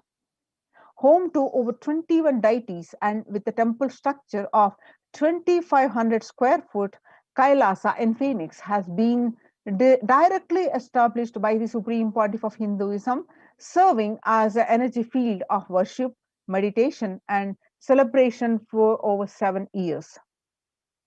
Kailasa in Houston, Texas, formally inaugurated in 2017, the Supreme Pontiff of Hinduism has declared Kailasa in Houston as the Parihara Sthala for all the Navagraha doshas. Navagraha doshas are the one Navagrahas held you responsible for all the good, bad, all the actions that you do, to experience the result of what you do, what you did.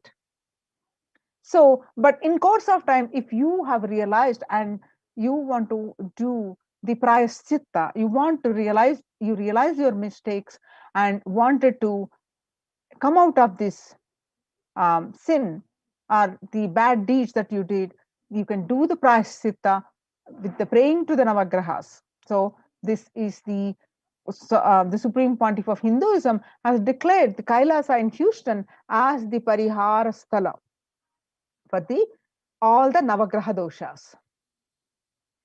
Now you are seeing the picture is from the Kailasa in Toronto, Canada. Inaugurated on July 11th, Kailasa in Toronto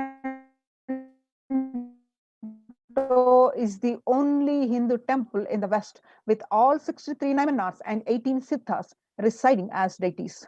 The temple deities here are seated exactly as they existentially preside in Kailasa around Paramashiva, the primordial deity of Hinduism. Nayamanas, the most endearing and notable saints of Hinduism. The Siddhas, meaning the accomplished, perfected ones. You're seeing the more pictures are from Kailasa in Toronto, Canada. Active and alive from 2011 onwards, Kailasa in Toronto has been blessed to radiate the super consciousness energy of Kailasa. This temple ecosystem goes on providing various temple services to the community, such as Annadan and traditional Hindu ceremonies. Now, we're going to see the Kailasa's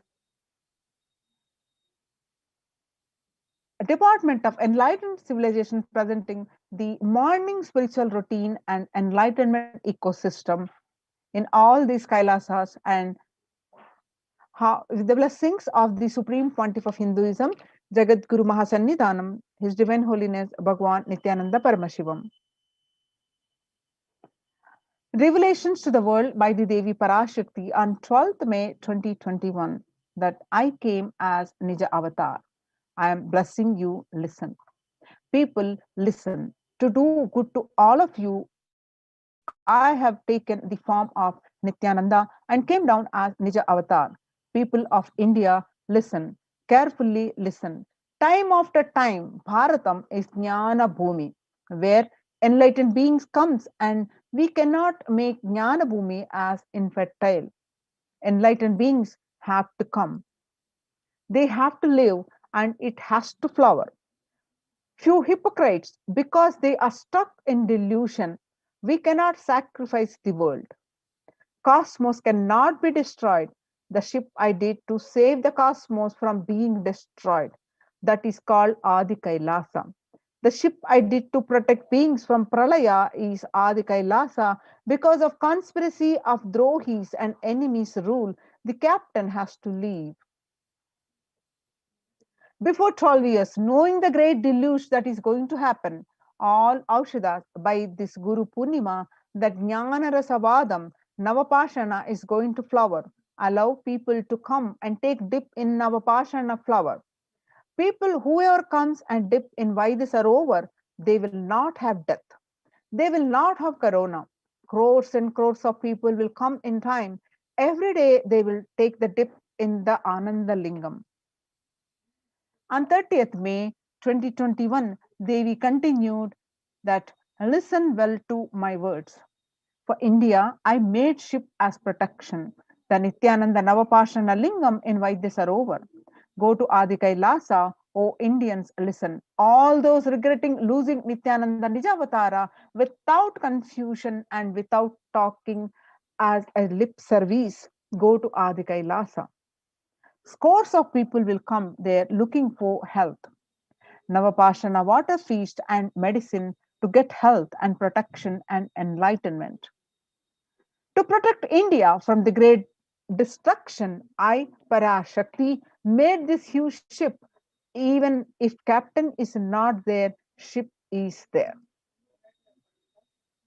When the first world countries closed their borders during a massive global emergency, Kailasa has opened its doors to all without exception. And what is the spiritual routine? Is like the people who have joined the Kailasa's spiritual ecosystems, Kailasa's protection centers. Morning spiritual routine is the fuel to reach Kailasa.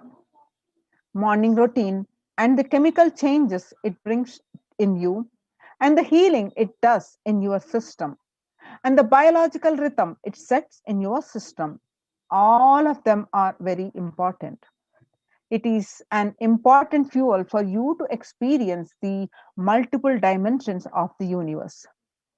The spiritual routine, integrity to spiritual routine, initiations are completely private, personal between you and me. Members of Kailasa Protective Prevention Multi-Layer Quarantine Initiative take part every day in the morning spiritual routine here in Adi Kailasa Sarvajna Peetham. The morning spiritual routine consists of the Panchakriya and Nithyananda Yoga, Nitya Pratyaksha Paduka Puja, Kashayam, that is the herbal drink, and Nitya Satsang by the Supreme Pontiff of Hinduism. This morning spiritual routine tune your biological clock to the spiritual practices because the chemistry you enjoy inside matters. That decides the kind of plane of the universe, the dimension of the universe you are going to experience. Kailasa or Patala, Swarga or Naraka. Morning spiritual routine is the direct path to Kailasa. Swarga or Naraka are heaven and hell. Kailasa is the topmost vertical time zone, the highest abode where you can live with Paramashiva. Patala can live with the demons. The Supreme Pontiff of Hinduism says, person who is in love will wait to spend time with the beloved. If you are a seeker, you will be waiting for this 5 hours every day. because that is the time you get near what you are seeking closely. A person who is in love will be waiting to spend time with the beloved. A person who is seeking will be waiting to spend these 4 hours because this is the time you get closest to what you're seeking. Your seeking takes shape into the system. When your beloved comes near you, if you are tired and love is gone, dead. During the morning 4 hours, if you are bored, your seeking is dead, gone. If thorough, you need thorough overhauling inside you. You need to ask yourself, you need a question. You need to question many of your answers. You need to bring pure questioning back to your life. The morning yoga, when you do the yoga, you experience your entire body becoming Amrita Sharira, the body filled with nectar. It becomes an ecstatic body just by the air without any external touch. Before coming to the yoga, you do the Panchakriya. Panchakriya involves 5 powerful processes. Pancha is 5. Kriya is a process, a technique. So Panchakriya involves 5 powerful processes to remove toxins and impurities from the system. Just like how we take a shower every day to clean the external parts of your body, Panchakriya is a powerful cleansing process which cleanses the internal organs of our body. Keeping it cool, these techniques not only cleanse our body but brings peace and balance to our mind and lightness and bliss to our being. In puja, so after the yoga, we do the puja, the Nitya Puja, Nitya Pratyaksha Paduka Puja and Shiva Puja. In puja, you experience the space of bhakti, devotion, the space of surrender that occurs to you from this devotion moves you from the I, which is so heavy, to God or Guru. The surrender allows us to drop all the beautiful pujas in Hinduism is Rudrabhishekam. In Rudrabhishekam, we offer sacred bath to Shivalinga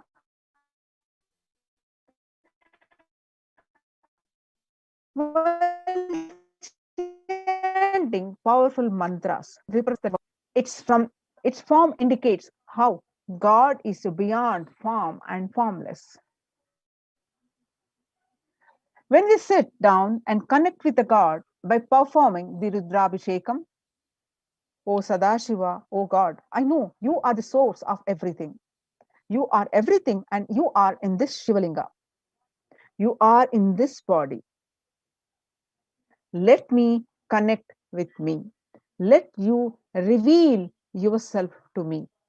When we sit in that bhava, when we sit with that context and do the action of Rudrabhishekam, we experience the bhava samadhi. Only in bhava samadhi can give us the higher taste and higher joy in life. Rudrabhishekam is a beautiful ritual which allows us to experience the bhava samadhi of Shivoham, that I am divine. The Supreme Pontiff of Hinduism says that if you just follow this morning 5 hours, enough. You will have Vak Shakti. All Shaktis manifest in you because all the obstacles of manifesting Shaktis, tiredness, boredom, pitta, fatigue, everything will churned out in that morning 5 hours. The morning puja is the most powerful mandala process, Shakti Pata, the melting your being, and then sitting and listening to the sacred truths in the Nitya Satsang by the Supreme Pontiff of Hinduism. Constantly inspiring, engaging, alive, awakening, just this morning 5 hours. If you can bring integrity and authenticity, all the obstacles stopping you from the power manifestation will disappear. You can perform all the spiritual practices by yourself, like the morning yoga and Nitya Puja, but there will always be the risk of losing your initial inspiration and excitement after a few days or after a few weeks. Living in the enlightenment ecosystem, even if your boredom or tiredness or try to pull you down, the Sangha will support you, help you by giving the wake up call and supporting you to complete your incompletions. In Sanatana Hindu Dharma, okay, so we will continue after a short break. Now, take this opportunity in this break, join the COVID Care Protection Centers. Register now through the link below, https kailasa kailasa.org/kailasa care. I repeat, join the COVID Care Protection Centers by registering in this link, https://kailasa.org, kailasa.org/kailasa care, KAILASACARE, Kailasa care. Now let us see the glimpses of the morning spiritual routine in Adi Kailasa. Adi Kailasa Sarvajna Peetham, the glimpses, more glimpses of the members' action initiative as they practice in the morning spiritual routine. The Nithyananda Yoga, Guru and Shiva Puja. In the enlightenment ecosystems of Adi Kailasa in Bangalore, Bidadi, the morning spiritual routine makes up the first 3 hours of anyone's day and is one of the most fundamental and vital practice for a seeker. Anyone on the path to achieve enlightenment, to achieve the ultimate superconsciousness space of Paramashivoham.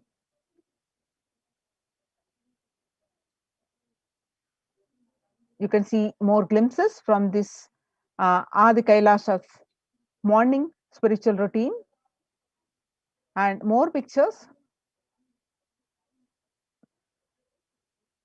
and some more pictures of the spiritual routine in Adi Kailasa Sarvajna Peetham. More pictures from Adi Kailasa Sarvajna Peetham. And participants are doing the Nitya Puja, Guru Puja and Shiva Puja, the glimpses from the Adi Kailasa Sarvajna Peetham. Join now and save your life, protect your life. Join the COVID Care Protection Centers. Register now through the link below, https://kailasa.org/kailasa care. Now we'll move on to the next segment after a short break.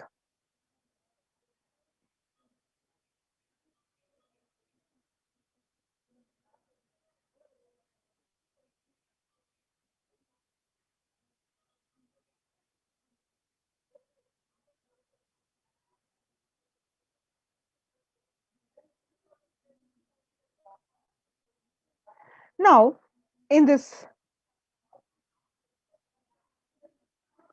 segment, let's understand the Kailasa's multi-layered quarantine opportunity for India during COVID-19 as a practical solution resulting in health, joy, and bliss.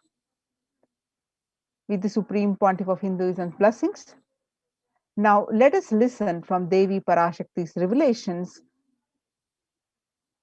on 31st May 2021.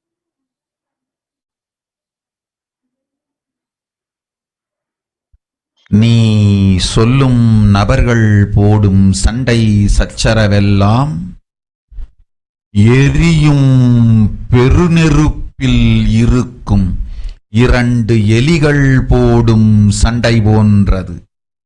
யார் சரி யார் தவறு என்பது இப்பொழுது முக்கியம் அல்ல. உயிர் காத்துக் கொள்ளுங்கள் எல்லோரும், நன்றாய் புரிந்து கொள்ளுங்கள். நன்மையைச் சொல்லுகின்றேன், உண்மையைச் சொல்லுகின்றேன். இந்திய நாட்டில் இருக்கும் மக்கள் எல்லோரும் கேளுங்கள். கருட புராணத்தில் வியாசன் சொன்ன கிருமி போஜனம் என்னும் நரகம் திறந்து நேரடியாய் இந்தியா மீது இடிபோல் விழுகின்றது. ஆதி கைலாசத்திற்கு ஓடிச் சென்று வருமுன் காத்துக்கொள்வது மட்டுமே ஒரே வழி. கொரோனா பெருந்தொற்று கொள்ளை நோய் கிருமி போஜனம் எனும் நரகத்தை பூமிக்கு கொண்டு வந்து விட்டது. அகோர தாண்டவத்தின் ஆட்டம் யாராலும் அடக்க முடியாத அளவிற்கு ஆரம்பித்து விட்டது. புதிதாய் உருக்கொண்டிருக்கும் இந்த நுண்ணுயிரி மைல்கள் கடந்தும் காற்றினில் உயிரோடு இருந்து மற்ற உயிர்களையும் அழித்து உடல்களை தின்னும் பெரும் வலிவு கொண்ட பேரசுரர்களாய் வலம் வரத் துவங்கி விடுகின்றது. நன்றாய் புரிந்து கொள்ளுங்கள். வருமுன் காத்துக் கொள்ளுங்கள், அது ஒன்றே வழி. அதற்காகவே ஆதி கைலாசத்தை திறந்து வைத்திருக்கின்றேன். உயிர் காத்துக் கொள்ள வேண்டி விரும்பும் எல்லோரும் ஓடுங்கள் ஆதி கைலாசத்திற்கு. இந்தியாவில்தான் இந்த நரகம் திறந்து உலகெங்கும் பரவப் போகின்றது. கிருமி போஜன நரகம் பூமிக்கு வந்துவிட்டது. மனிதர்கள் செய்த மகா கொடுமைகளினால். அன்னை முன்னின்று என் அடியவரை காப்பேன் சொல்வதை கேட்டு உயிர் காத்துக் கொள்ள விரும்புவோர் வருமுன் காப்பது ஒன்றே வழி என்று தெரிந்து செல்லுங்கள் ஆதி கையிலைக்கு. ஓம் ஓம் ஓம். The translation of this Akashic readings to the world by the Devi Parashakti on 31st May 2021, that everyone in India, all of you listen. The hell of Krimi Bojanam that was mentioned by the sage Vedavyasa in Garuda Puranam has opened and is directly falling on India as thunder. Krimi Bojanam, Krimi is worms. Worms eating you is Krimi Bojanam. Running to Adi Kailasa and protection. From it is the only way. Deadly corona, life-taking disease has brought the hell known as Krimi Bojanam to earth. The dance of Aghora Tandava, which no one could control, has started. This microorganism that has formed will be alive in air for miles together. Destroying other souls, it will eat bodies. It has started roaming as the great demons with tremendous strength. Understand properly, prevention is the only way. For that, I have opened Adi Kailasa. For those who want to save their lives, all of you run to Adi Kailasa. Only in India, this hell is going to open and is going to spread to the whole world. The Krimi Bojanam hell has come to the earth because of the sufferings done by humans. Mother, I will protect those at my feet. Those who listen to me and wish to save their lives, learning that prevention is the only way, go to Adi Kailasa. Let us see now the scriptural reference of the Krimi Bojanam, Krimi Bojana from the various scriptures of the Sanatana Hindu Dharma. Krimi Bojana is one of the 28 hells described in Hindu scriptures, where people are sent to suffer in a pit to be eaten up by worms. The Garuda Purana chapter, one of the chapters, the cosmogenesis of hell and the nether regions in Devi Bhagavata Purana, chapter 21 on narrative of hells, chapter 22 on the narrative of the sins leading to hells. The Shiva Purana, chapter 16, uplift from the hell, section 5, Skanda Purana, chapter 12, the redemption from hells, and chapter 2, merit of visiting Setu, chapter 30, glory of Danishkoti. The Brahma Purana, chapter 20, hells in nether regions, and chapter 106, sufferings in hell. In the Padma Purana, chapter 48, section on the nether world. As we see some more statistics, the various, the total deaths and total confirmed cases, 3 million deaths, the total confirmed cases of 139.9, close to 140 million in 2021. You can see the various statistics from across the world. World's most infectious disease now airborne. The scientists say now authorities think so too. A quiet revolution has permeated global health circles. Authorities have come to accept what many researchers have argued for over a year. The coronavirus can spread through the air. That new acceptance by the World Health Organization and the US Centers for Disease Control and Prevention comes with concrete implications.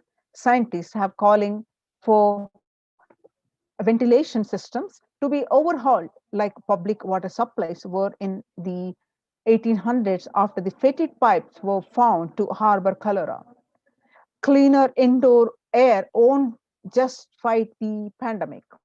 It will minimize the risk of catching flu and other respiratory infections that cost the US more than 50 billion a year. Researchers said in a study in the journal Science on Friday that the avoiding these germs and their associated sickness and productivity losses would therefore offset the cost of upgrading the ventilation and filtration in buildings. In Mint,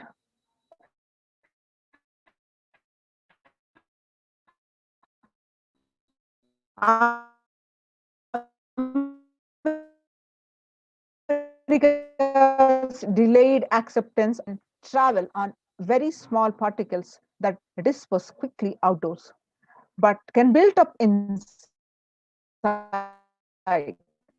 Indoors, these particles can affect people who stay more than 6 feet away. And the hodgepodge of mass Americans have adopted may provide some COVID protection, but they do not render an unsafe situation safe. Through scientists, though scientists have been discussing airborne transmission for months, it was only last week that the WHO, World Health Organization, and CDE made this official. With the vaccine rollout still in its early days across the world, those officials should follow up this belated admission with guidance and that unvaccinated people can use to minimize their risk. The airborne COVID threat is confirmed. What to do about it? The Hindu explained the airborne transmission of COVID-19 a risk. In a letter, what have scientists told the World Health Organization? How does the disease pass from one person to another? The story so far is on Monday, July 6th, 239 scientists from 32 countries put their signatures on an open letter that said COVID-19 is also transmitted via aerosols. Title, it is time to address the airborne transmission of COVID-19 and address to the World Health Organization. They said there was enough evidence to show that viruses are released during the exhalation, talking and coughing as microdroplets small enough to remain aloft and pose a risk of exposure at distances beyond 1 to 2 meters from someone who is infected lower over the 3 feet to 6 feet recommended for physical distancing between the people to avoid transmission. You can see the various statistics of across the states of India and across the world by the various newspapers, the research in Tamil Nadu, the statistics across the states of India. In Tamil Nadu, Maharashtra, the various statistics figures that you see showing the gravity of this widespread disease. The home quarantine is not possible in India. Statement made by the Indian government. Home quarantine is a prime reason for large numbers of deaths in Assam. The Assam Chief Minister Himanta Biswa Sharma said that the home quarantine is one prime reason for the large number of deaths during the second wave of COVID-19 in Assam. As on Monday witnessed the 92 deaths, which were the highest scale day in a single day deaths in the state. Sharma said, "We have seen more death cases are happening from home isolation as several people do not keep oximeters and some do not read the counts in the meter properly."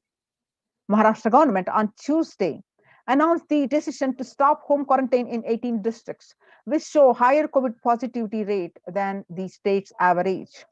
State Public Health Minister Rajesh Tope said that the decision is taken to ensure better healthcare facilities to patients in the districts which are showing higher positivity rate. The business line published that the about 41% of the houses have just a single room, which is shared by about 5 persons. About 41% households in India have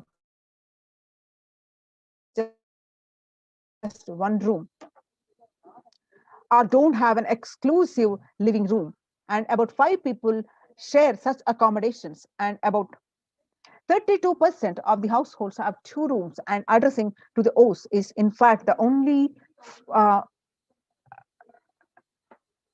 adding to the O's is that the fact is that only 47% of households have access to water within the premises and 42% don't have bathing facility within the premises. Self-isolation for COVID-19 is impossible for 40% of Indian families. In order to utilize the India's healthcare infrastructure optimally to manage the expanding fallout of coronavirus, the central government on 27th April signaled a change in approach. From mandating that every person who tests positive for the virus be moved to isolation beds in dedicated hospitals or units, the government allowed home quarantine for those who mild symptoms. The key additional condition was that their house should allow for self-quarantining. That in India, it's easier than done. According to the census 2011, about 42% of Indian households were living in houses where an average 3 or more people were sharing a room. In the context of coronavirus, this challenge of physical distancing is greater in rural areas, 45% of the households, than the urban areas, that is 35% of the households. Only one state, Kerala, is looking relatively dignified in this metric. And all districts reporting at least 250 cases have anywhere between the 34% to 54% household averaging 3 or more to a room. COVID-19 crisis, where is the space for home quarantine in cities?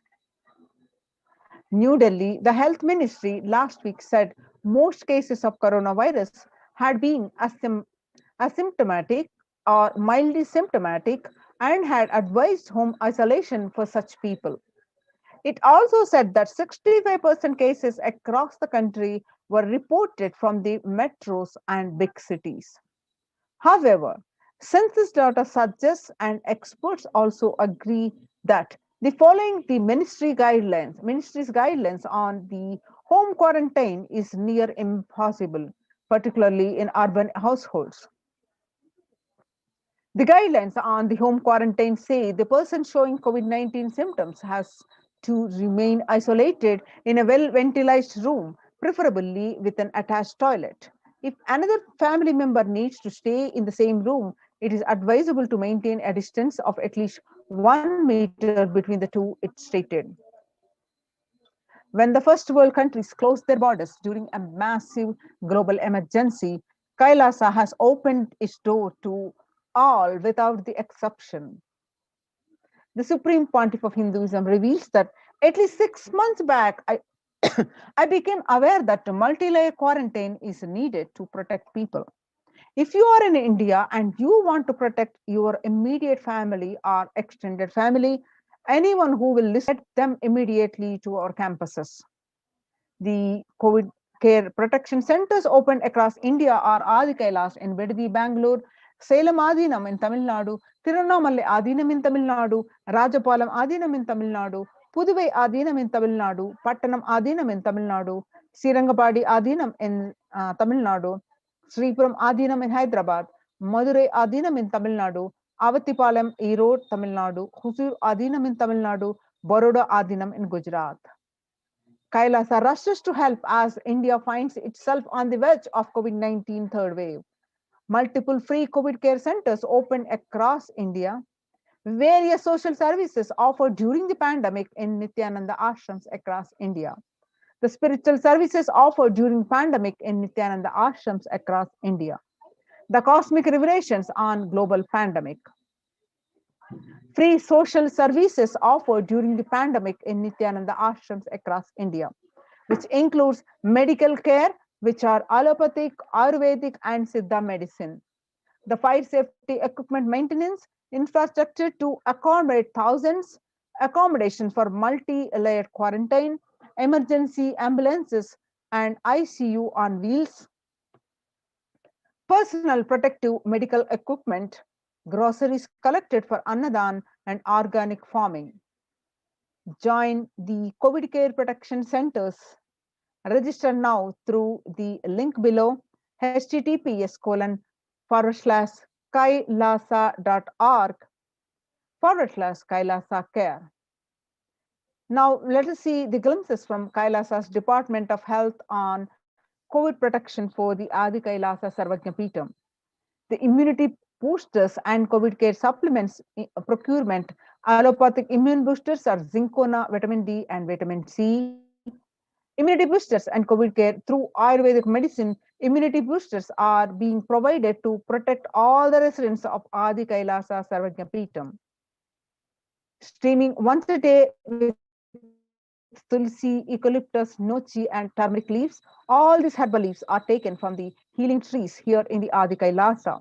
Twice a week consumption of Kabasura Kundanir, a mixture of pepper, ginger, and clove, other ingredients extensively aimed for boosting the lungs, improving the respiratory system, and treating infections conditions such as cough, cold, and fever. Now, Neeravembu Kundinir to be taken once a week, Agastya Lehyam 5 days, Talisadi Vatakam 3-4 tablets per day for 5 days, and Indu Gunta Kashayam, Amritottara Kashayam both for 5 days, 1 teaspoon with 50 ml of warm water. Sudarshana Gulika, 1 every 5 days, gargling with salt and turmeric twice a day, spiritual routine, Panchakriya, Haritaki, castor oil, neem juice, Haritama Vinyasa Krama, that is Nitya Yoga every day, Trinetra Kumbhaka, and Puja. Basic sanitation and safety practices include disposal of soil pads, infected material, and non-biodegradables done through the incineration, RO water systems for drinking water, cleansing and sanitization of overhead tanks, regular DVD maintenance of repair of electrical circuits, communication facilities for safety of the residents, compost pit fitting with biodegradables. Immediately upon arrival of the campus, the diagnosis and COVID care quarantine methodology includes immediately upon arrival to the campus, occupants will be quarantined for 15 days. A test to be done on day 5 of quarantine. All food handlers to be wearing mask and gloves and keeping distance. Disposal of waste food to be done with gloves and mask. Disposal of gloves and mask by the entire nation. In case of an emergency, protective kits ready at hand to take a COVID positive patient to hospital. Hand washing and infection control, washing hands as often thoroughly with soap and water or with alcohol based hand sanitizer. Avoid sharing any items, example dishes, drinking glasses, cups, eating utensils, towels, bedding or other items with other residents in the Adhinam. The mask protection, wear a mask all times when and if exposed to the vendors or outside people. Double layer cotton mask should be changed every day up to 24 hours and can be reused after washing with detergent and sun dried. If it gets wet by the saliva, secretions or sweat, change it or wear it a dry mask. The wet mask can be stored in a sealed plastic cover and washed with detergent and reused later. The mask protection picture that you can see. The face shield, a face shield will be provided as an extra protective wear for the people at the gate interacting with the vendors and outsiders. Use of hand sanitizer, hand washing, regular steaming, taking of preventive kashayams, that is herbal soups, the turmeric, salt water gargling, bathing, with washing of clothes with history of any exposure. If symptoms appear, that is cough, fever, difficulty in breathing, he or she should be immediately inform the medical person in charge immediately. First line of quarantine, these are the quarantine rules. First line of quarantine are people in the first circle who are in contact with the vendors, area of study conform to the outmost area where communication with the outside is happening with the vendors, etc. Stay in a well ventilated single room, preferably with an attached separate toilet. Persons should not come in of Adhinam, especially elderly people, pregnant women, children, and persons with comorbidities, that is hypertension, diabetics, heart problem, and asthma. Restrict his or her movement within the area or room. First line of quarantine. All parcels received at the gate to be sanitized, spraying with the disinfectant. All deliveries will be contactless delivery.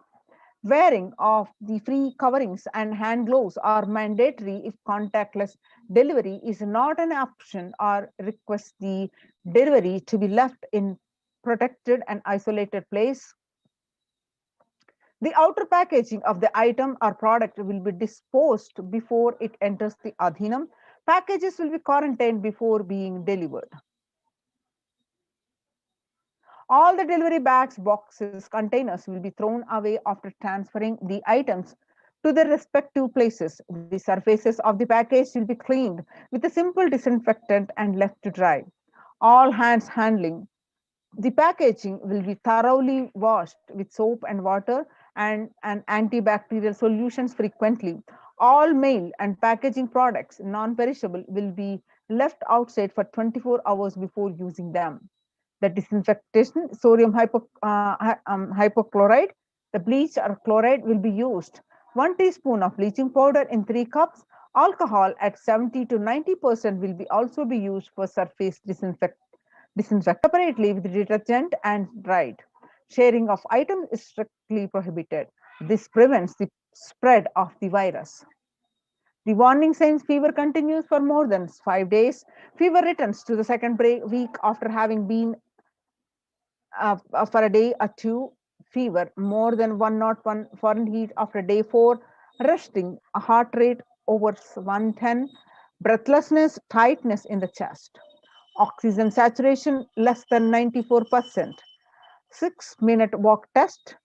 Record the saturation rate before and after walking briskly for 6 minutes. If the saturation falls by more than 3%, it is not favorable, and less than 94% is not good too. Relentless cough. You can see the in-campus ambulances in case of emergencies. Prevention is the best medicine. People who come in as newly will be given a separate room with toilet facility. Under no circumstances will they exit the room. The designated quarantine person picks up the food after the person who serves the food is at a safe distance of 6 feet. The food will be placed outside the door. Monitor the temperature, pulse rate, and oxygen saturation levels once a day and more often if the person is symptomatic. Please speak with the medical team. They take paracetamol if the temperature is more than 99% Fahrenheit. Ensure good hydration, have a nutritious diet, steam inhalation twice daily, salt and turmeric hot water gargling twice daily. Ayurvedic and Siddha medication will be given as per the instructions. Doctors will be contacted if there is worsening of the symptoms for specific management, which could be further consultation, investigations, and treatment. Residents will be asked to continue taking medications if they are on a blood pressure, sugar, and heart elements. Doctors will be consulted if the comorbid conditions pose higher risk. Monitoring the quarantine residents on medication will be asked to bring 2 months of supply till the Adhinam is able to organize the medications for them. Residents will be asked to take long deep breaths, pranayama, a lion prone position, that is on the tummy, as much as possible so that the lungs expand well. If there is no symptoms, the person will be come out of quarantine after a total of 15 days. The test will be not medically well. If there are symptoms, the person will need to be retested and need medical opinion and necessary investigations and treatment. The common symptoms and the previous mentioned symptoms will be provided with immediate evaluation and hospital care. Early detection of these warning signs and identifying timeline is very crucial for the better outcome. These will be monitored very closely and is the most important thing that needs to be done. So, like various tests, various precautions have been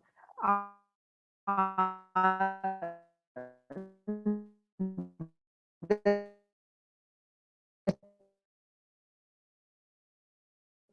team of medical doctors and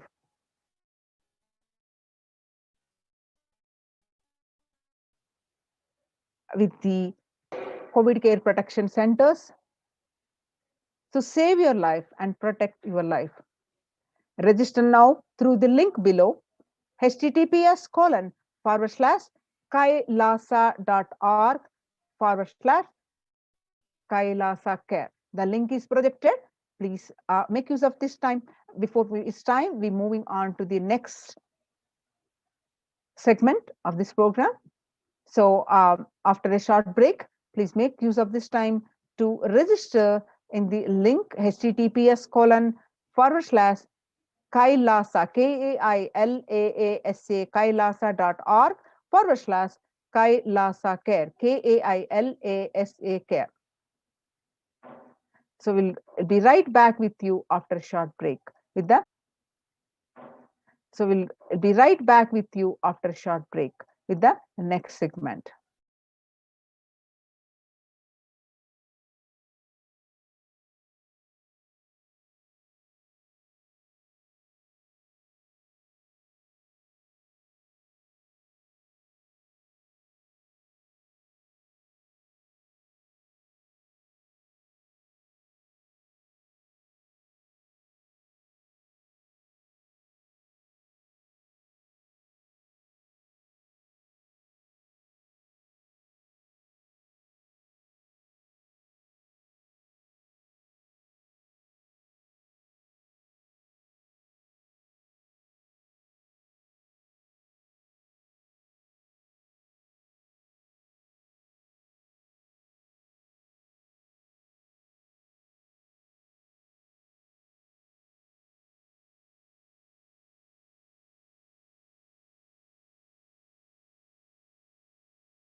Connecting with the divine with your eyes closed is meditation.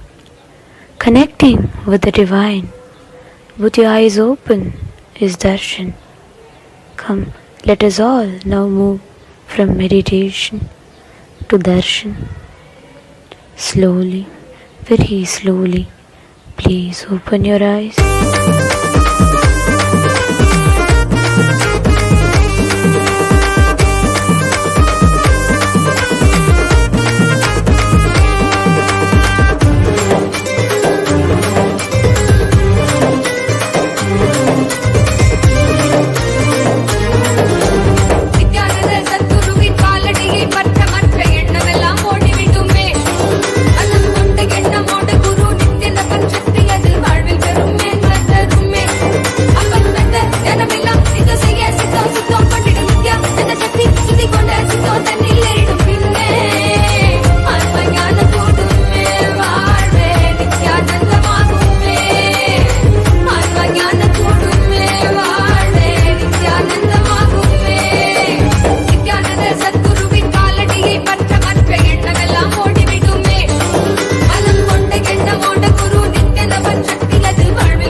என்னப்பனல்லவா என் தாயுமல்லவா என் தாயுமல்லவா தன்னை உணர்த்திடும் தியானம் அளிக்கவா என்னப்பனல்லவா என் தாயுமல்லவா தன்னை உணர்த்திடும் தியானம் அளிக்கவா எங்கும் நிறைந்தவா எண்ணம் கடந்தவா பொங்கும் அருவியாய் ஆனந்தம் தந்தவா எங்கும் நிறைந்தவா எண்ணம் கடந்தவா பொங்கும் அருவியாய் ஆனந்தம் தந்தவா என்னப்பனல்லவா என் தாயுமல்லவா தன்னை உணர்த்திடும் தியானம் அளிக்கவா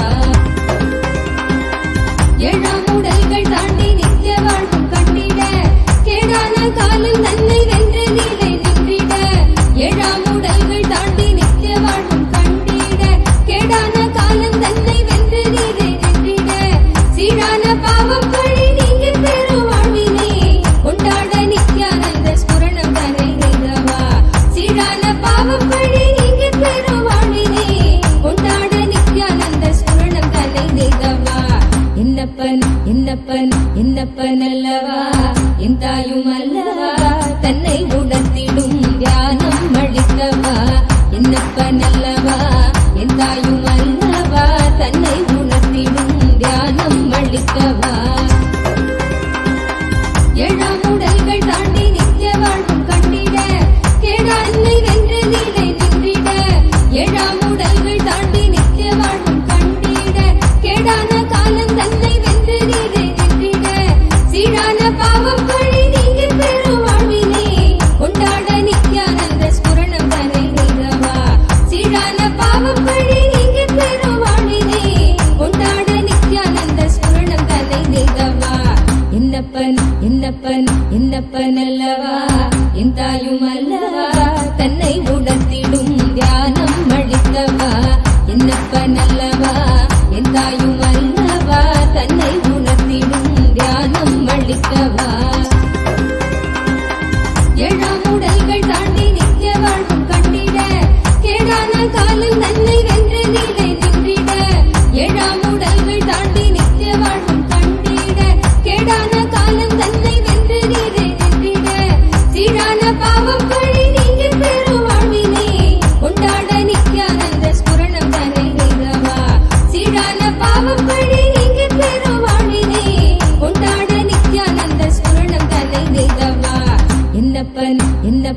என்னப்பன் அல்லவா என் தாயும் அல்லவா தன்னை உணர்த்திடும் தியானம் அளிக்கவா என்னப்பன் அல்லவா என் தாயும் அல்லவா தன்னை உணர்த்திடும் தியானம் அளிக்கவா ஏழாம் உடல்கள் தாண்டி நித்திய வாழ்வும் கண்டிட கேடான காலம் தன்னை வென்று நீலை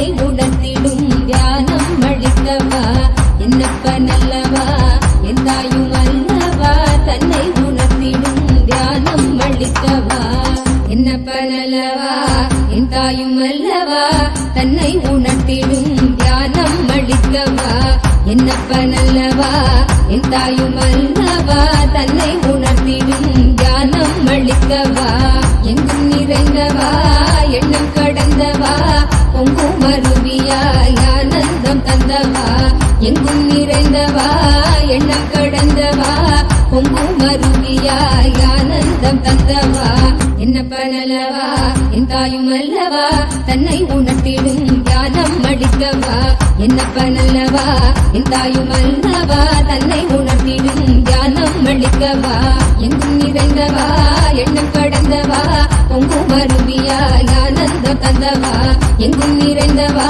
எண்ணம் கடந்தவா பொங்கும் அருவியாய் ஆனந்தம் தந்தவா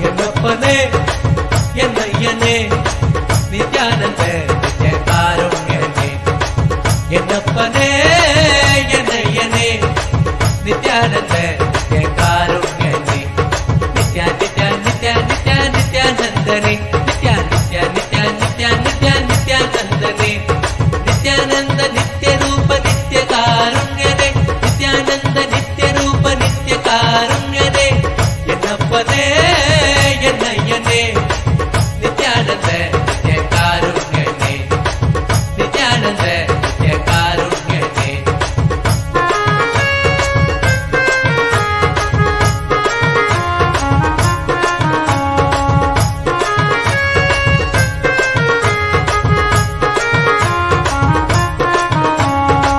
பன்னீர் கை நித்ய குருநாதனே பன்னீர் கை குருநாதனே பன்னீர் கை நித்ய குருநாதனே பன்னீர் கை குருநாதனே பக்தர்கள் அனுகூலனே பக்தர்கள் அனுகூலனே நித்யா நித்யா நித்யா நித்யா நித்யானந்தனே நித்யா நித்யா நித்யா நித்யா நித்யா நித்யானந்தனே நித்யானந்த நித்ய ரூப நித்ய காருண்யனே நித்யானந்த நித்ய ரூப நித்ய காருண்யனே என்னப்பனே என்னையனே நித்யானந்த நித்ய காருண்யனே என்னப்பனே என்னையனே நித்யானந்த நித்ய காருண்யனே நித்யா நித்யா நித்யா நித்யா நித்யானந்தனே நித்யா நித்யா நித்யா நித்யா நித்யா நித்யானந்தனே நித்யானந்த நித்ய ரூப நித்ய காருண்யனே நித்யானந்த நித்ய ரூப நித்ய காருண்யனே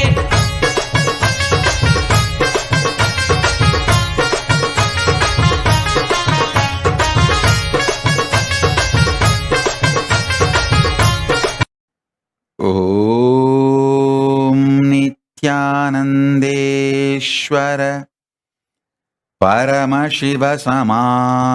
परमशिवसमारम्भाम् नित्यानन्देश्वरि परमशक्तिमध्यमाम् अस्मदाचार्यपर्यन्ताम् वन्दे गुरुपरम्पराम्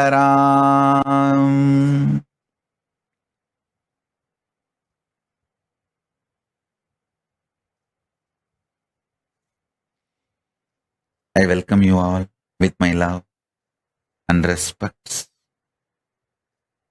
I welcome all the devotees, disciples, Samajis, Satsangis, Shri Mahants, Mahants,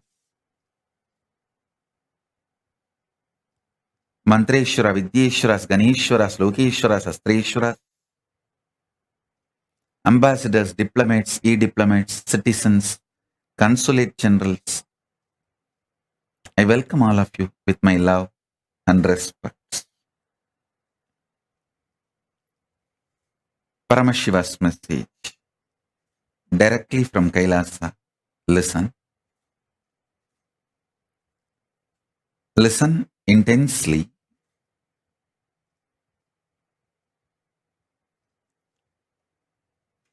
Conscious sovereignty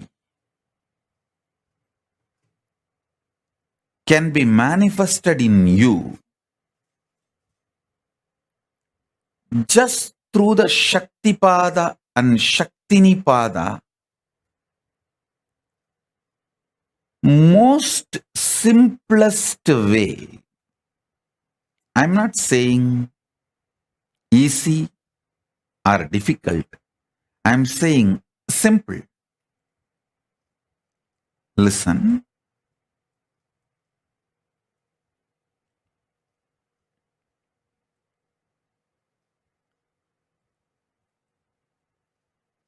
Mind always works in the language of quality and quantity. If your mind, which can relax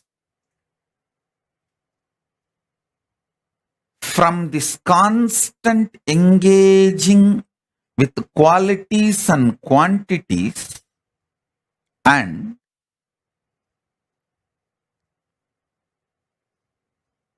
Shaktipada, initiation, happens from the Guru, immediately your being starts experiencing quantum experience. Listen. Because you are constantly engaged in the activities related to quality and quantity,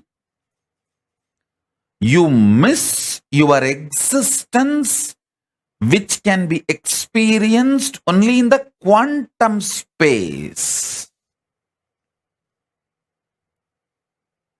I tell you,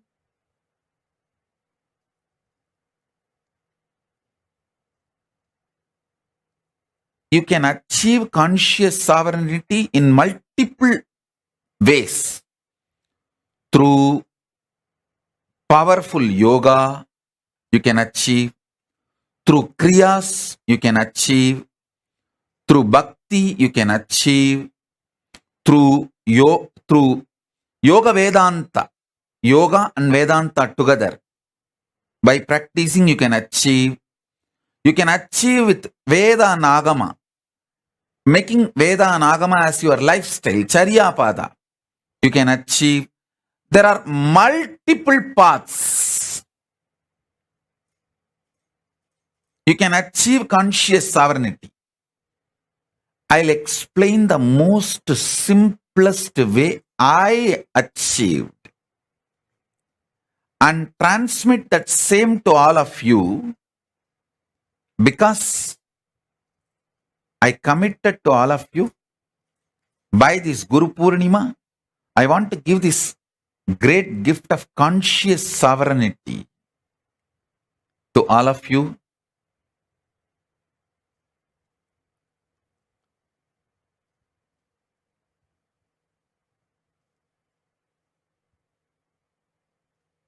Today I am going to reveal very important truth and very important initiation. So listen.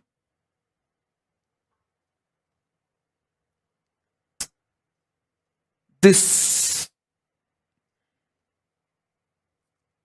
quantum experience of initiation, Shaktipada and Shaktinipada, happens in a very sweet, simple, relaxed sitting with the Guru.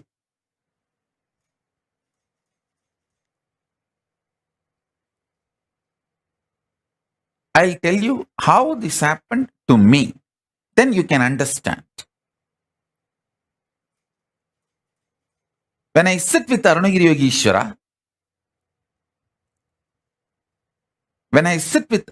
Yogeshwara, my guru,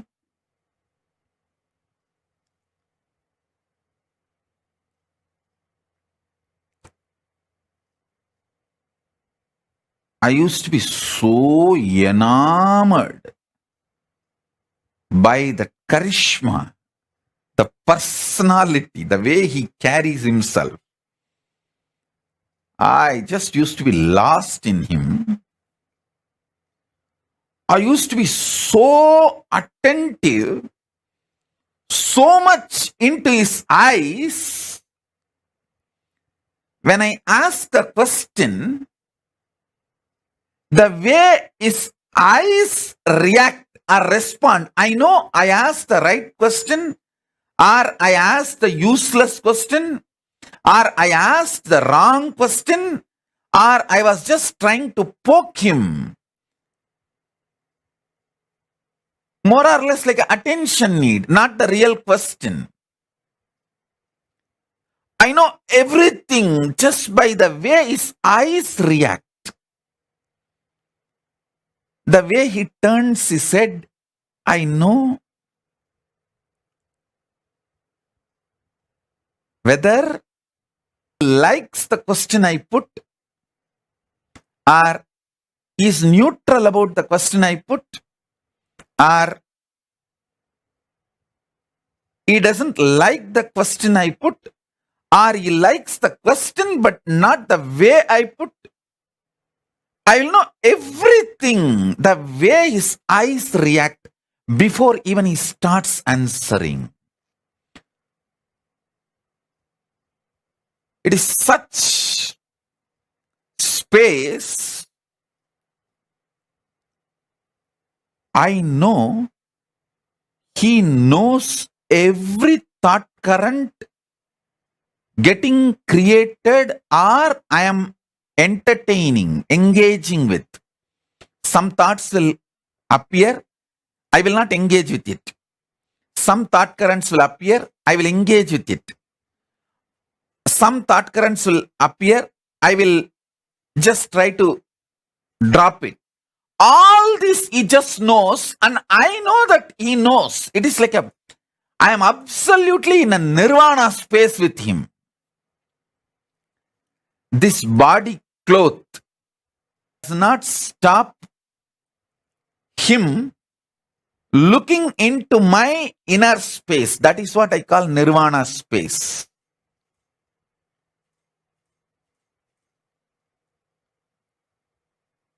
Don't try to misunderstand purposely the word nirvana as a nudity. No. It is not, I am not using the word nirvana for clothlessness. I am using the word nirvana here for bodilessness, sheathlessness. Body is a sheath, annamaya kosha. This sheath does not stop the way I engage me with him or the way he engages with me.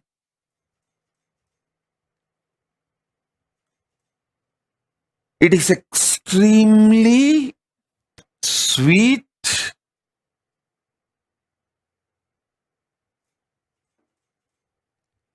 absolutely feeling secured, protected,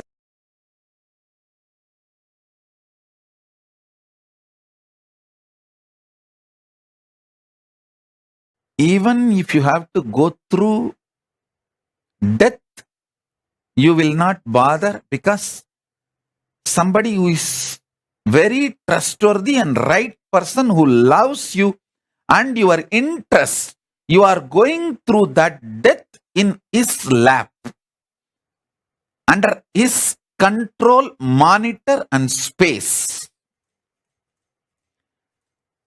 It's extremely feeling protected, sweet. Understand, whenever you feel secured, you are ready to go through any change at any level.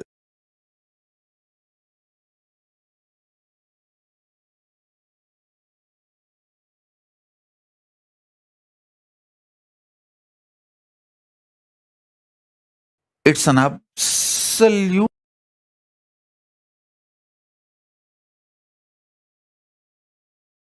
feeling connection and absolutely sweet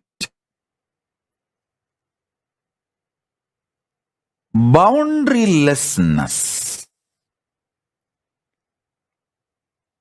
I will feel so free with him even when he eats. If food particles, if they drop from his mouth on his body or few grains, I will never leave them. Without missing a single grain, I'll pick up and eat it away. Even if it falls on his body, some sambar or little curd, I'll make sure I'll take it and eat it away. Because Guru Uchishta, the Guru's prasada is so sweet. The Guru Uchishta is such extremely sacred.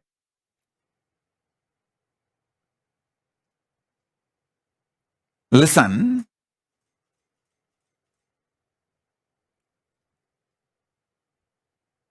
it is that kind of a space. Actually, few days before I was telling a story of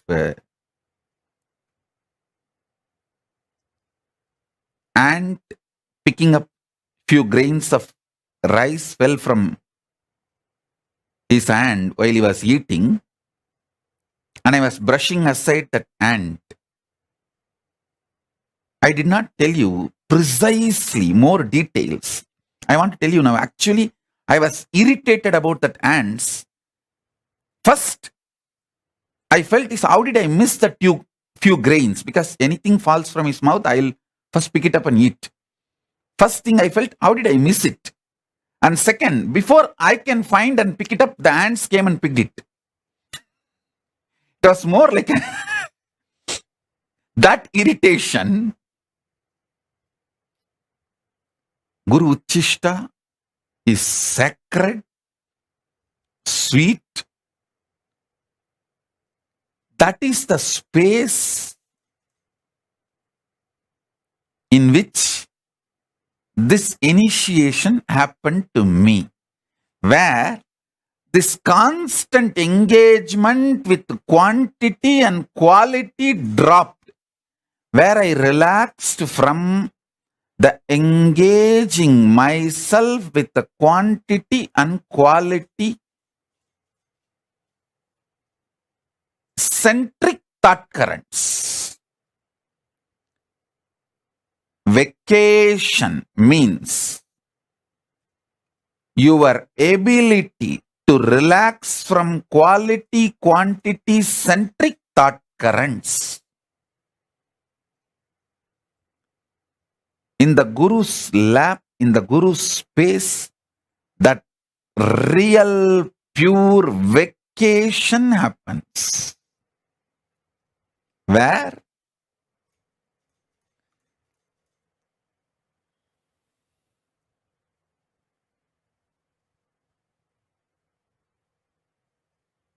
the constant grinding of that quality, quantity centric thought currents are dropped, where the quantum start manifesting. Listen.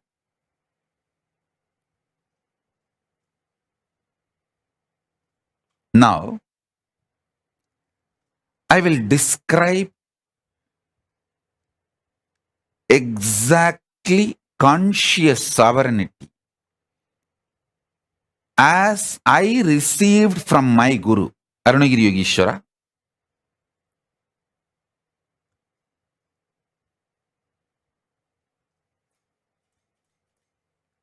Listen intensely.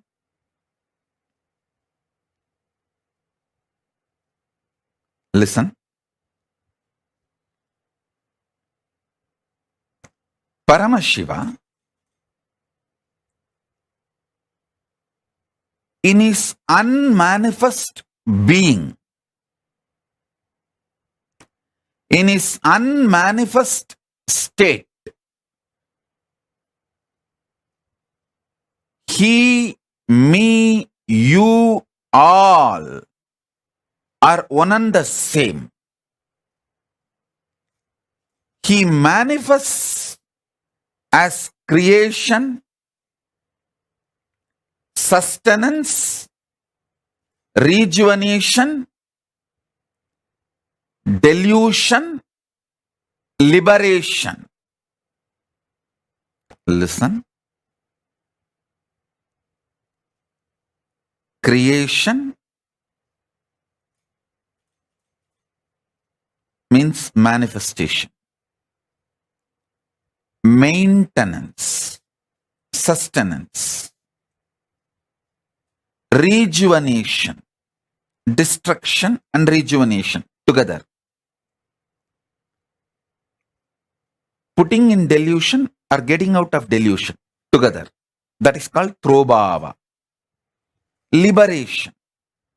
These are 5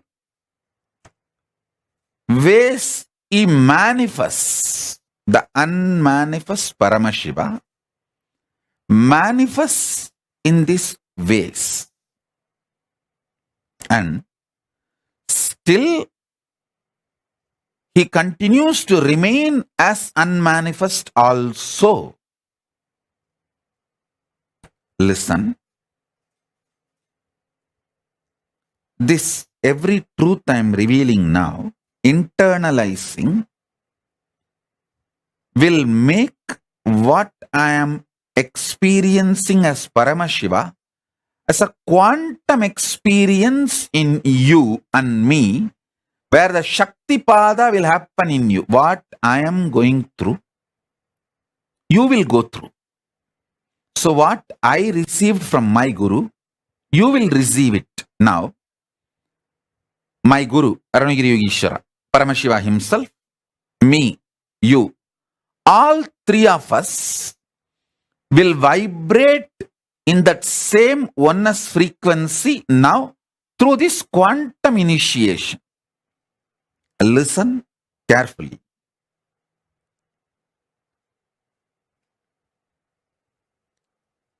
All your ideas about the quality and quantity will pass. It will not be eternal. Today, when you are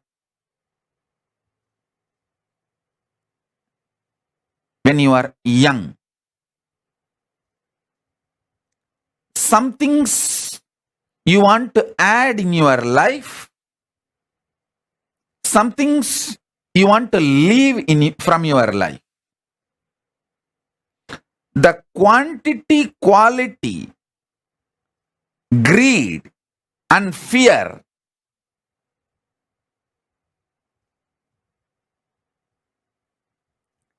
the same quantity, quality, fear and greed will change as you grow, mature or older.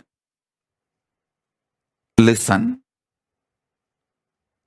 So I'm giving you one example. All things related to quantity and quality changes. They are not eternal. They are ephemeral.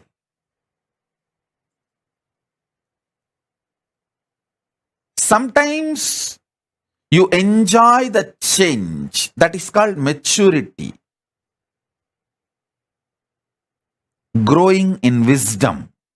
Sometimes you hate the change. That is what is called attachment, suffering. This quantity, quality centric drama, whole thing is only superficial life. Even the maturity which comes when you understand this quantity and quality changes, is not complete enlightenment. That is more like a dharma. You get matured, but that's not ultimate. Ultimate is understanding some things which you create, some things which you maintain, some things which you destroy, some things which you put yourself in delusion. Sometimes you pull yourself out of delusion. Sometimes you liberate yourself. All this is fundamentally you who is doing this drama. You, the consciousness in you is doing this whole drama. Waking up to that is conscious sovereignty. Listen. Listen. Later on, today again, when you have time, sit with cup of coffee, hot chocolate or tea, relaxed way, listen to this satsang again, sipping cup of coffee. Remember, you are sitting with me on the foothills of Arunachala, alone. Only you and me and Arunachala. Nobody else is there. Cup of coffee for you. Keep a cup of coffee for me. We both sit and sip cup of coffee. And I am giving you this quantum initiation. Listen with this relaxed mood. You will understand. I want you to understand 3 layers. 1, the quantity quality based thinking, acting, whole productivity centric lifestyle. Quantity means trying to increase the quantity of things in your life, or even trying to improve the quality of your body, your mind, anything. Trying to increase the quality of you. Both are stupid. Both are useless. That's the first thing. Second, the quantity quality centric greed you have. You want to sometime accumulate more money. You want to spend more time in the office. But later on, you understand anyone can replace you in your office, but no one can replace you in your home. So you get the shock of your life and realize, oh God, I should have spent more time in my home. Then the next level you will understand. Anyone can replace you even in your family, but no one can replace what you need to do to yourself to raise your quality. Then next level you will get matured.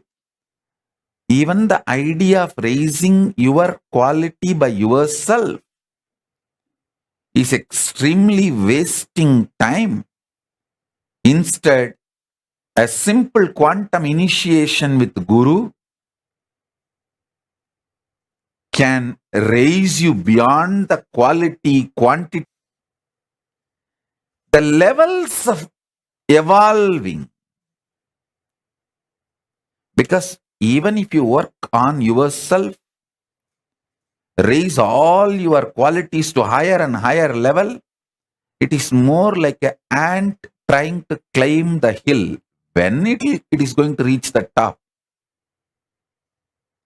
But the same ant sitting on the shoulder of the Guru, when he climbs the hill, just in few hours, it is going to reach the top. So, now, what I am doing is I am just taking you on my shoulder and raising you to the Kailasa top, offering you at the feet of Paramashiva so that quantum initiation can happen. Listen. Things you desire when you are in the creation space, you may hate when you are in the destruction space. And you should know, all the destruction in your life is your conscious choice. Things you like very much when you are in a maintenance mode, you may hate when you are in delusion. Many things which you hate when you are in delusion, you may feel so valuable when you are liberated. Listen, when you are in delusion, you will feel suffocated by Guru. You just want to escape from him. You don't even want to see him. You don't even want to remember. Even if you see his photographs in some shop, you will feel irritated and leave that shop when you are in delusion. But when you are moving towards liberation, you just wait for him to appear here and there. Even in the car sticker, if you see him, your face becomes white with a smile. Listen, things you like when you are in delusion, you will hate when you are in liberation. Things you hate when you are in delusion, you will love it when you are in liberation. So the quality, quantity based ideas constantly change. And this change also changes. That's the beauty. Change also changes.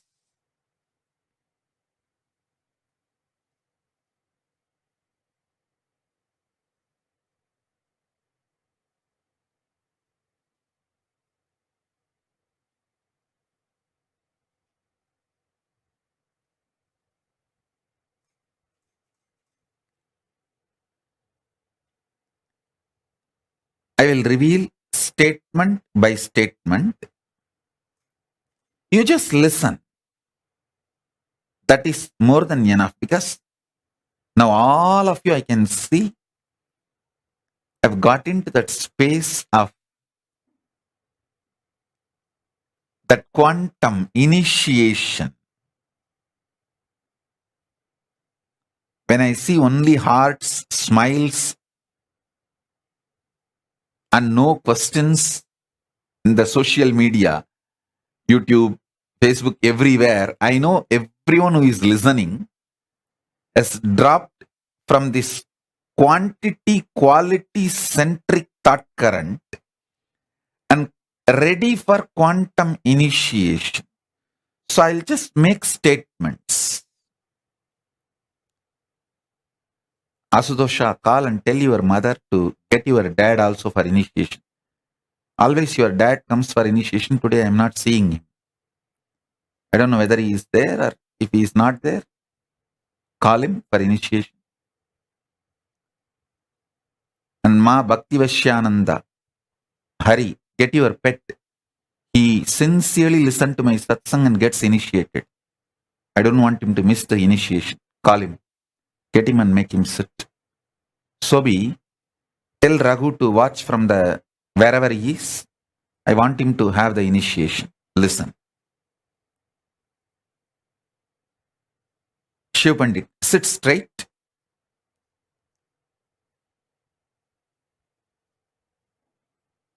and listen intensely. I'm only going to make simple statements. Just listen intensely.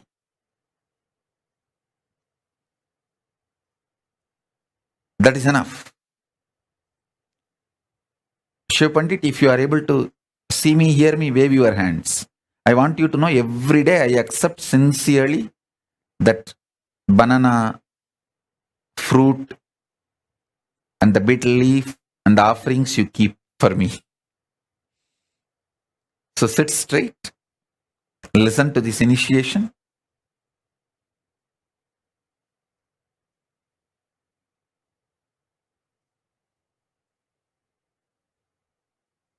First, listen to the statements I am making. The quality and quantity centric thought currents constantly keeps you in friction, agitation. Because of that friction, agitation, stress, you never get a space to reclaim your conscious sovereignty. So listen.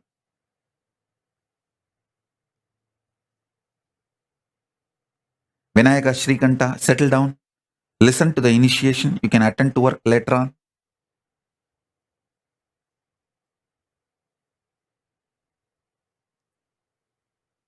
Asudosha, call and tell your mother to get your dad and settle down for the initiation. Maitreyi, get all the kids and make them sit. Listen to the initiation. Listen.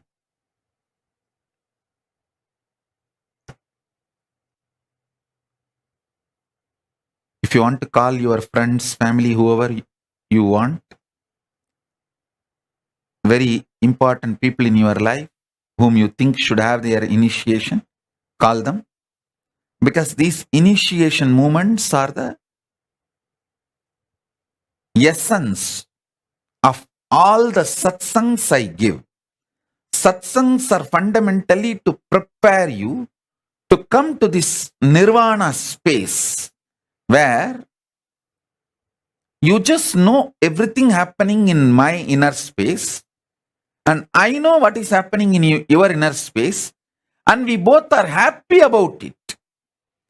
I am so happy you know what is happening in my inner space and you are so happy I know what is happening in your inner space. This intimacy is called the space of nirvana, not clothlessness, but sheathlessness. Lata, get Harish, make him sit. Hima, get Valli.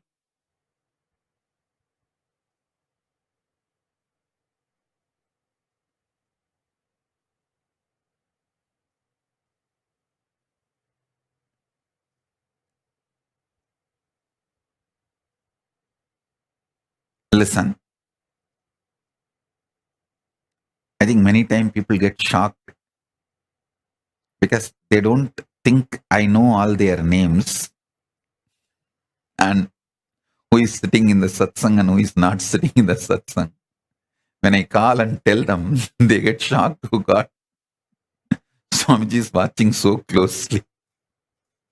Without even two-way, I can watch. Two-way, how can you?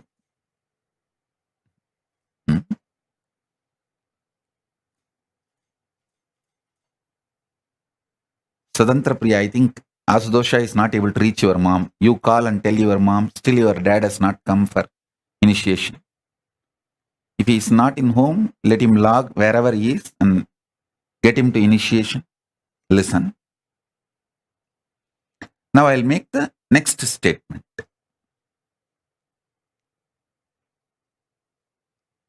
Ordinary teachers, by giving you words, keep you so engaged. Many times you miss enlightenment because of ordinary teachers and ordinary philosophers.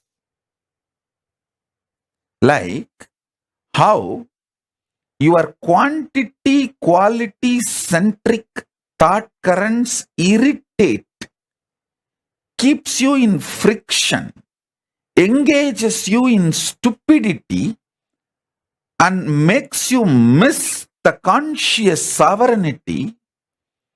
You are engaging with ordinary teachers and philosophers, makes you miss stupidly the real Guru's initiation. So now, sit.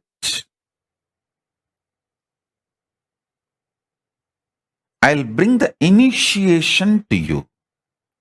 Nirvana Diksha.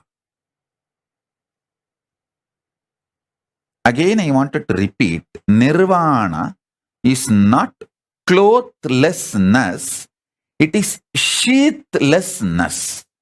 You sitting with me without your body,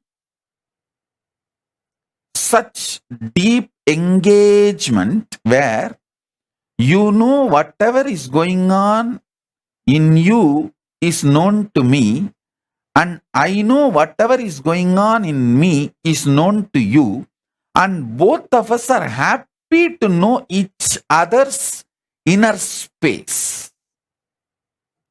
I have nothing to hide from you.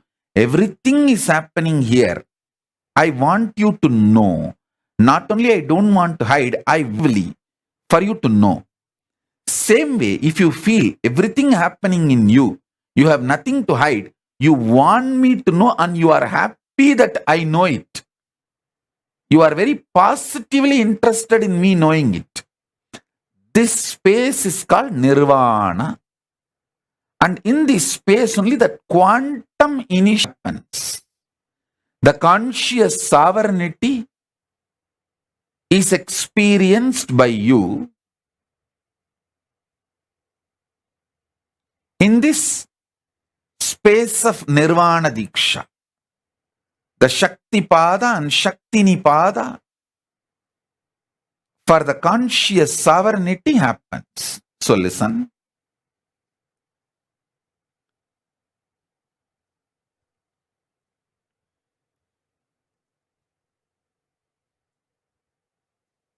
What all you like quantity wise and quality wise when you are young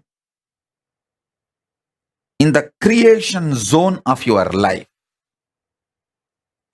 you may not like them, you may not want them when you move to a different phase of your life. Sometimes you may even hate them. I have seen many people feeling that they spent too much time on money making instead of living the life they always wanted. I always feel more stamps on my passport makes me rich than the zeros in the bank account. Of course, by the grace of Paramashiva, I don't have a bank account. Throughout my life, I lived living without any bank account, the idea of bank account.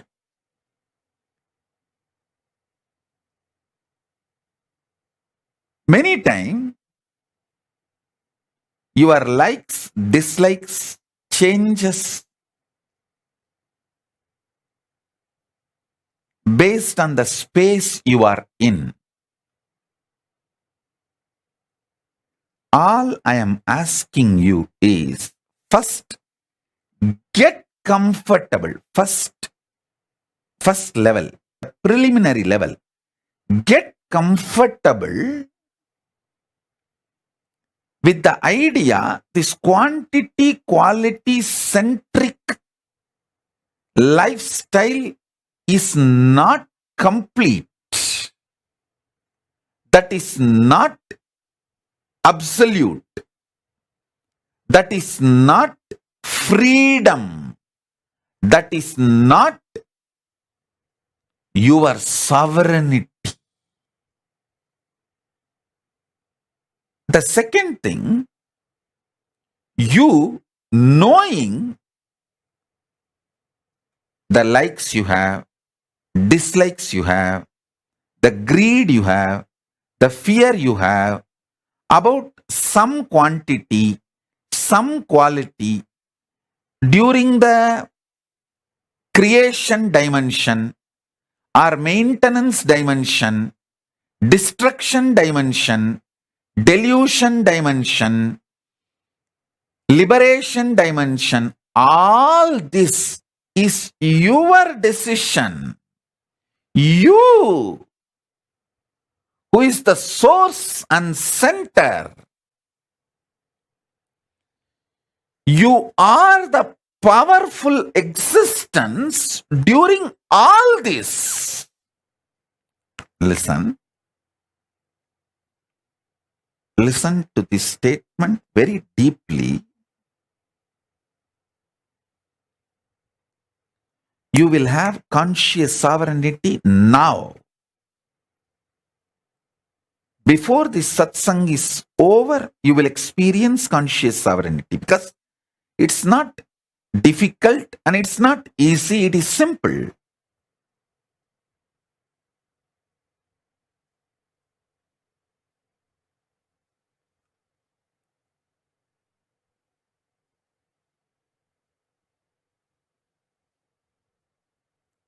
There are some pain points in you.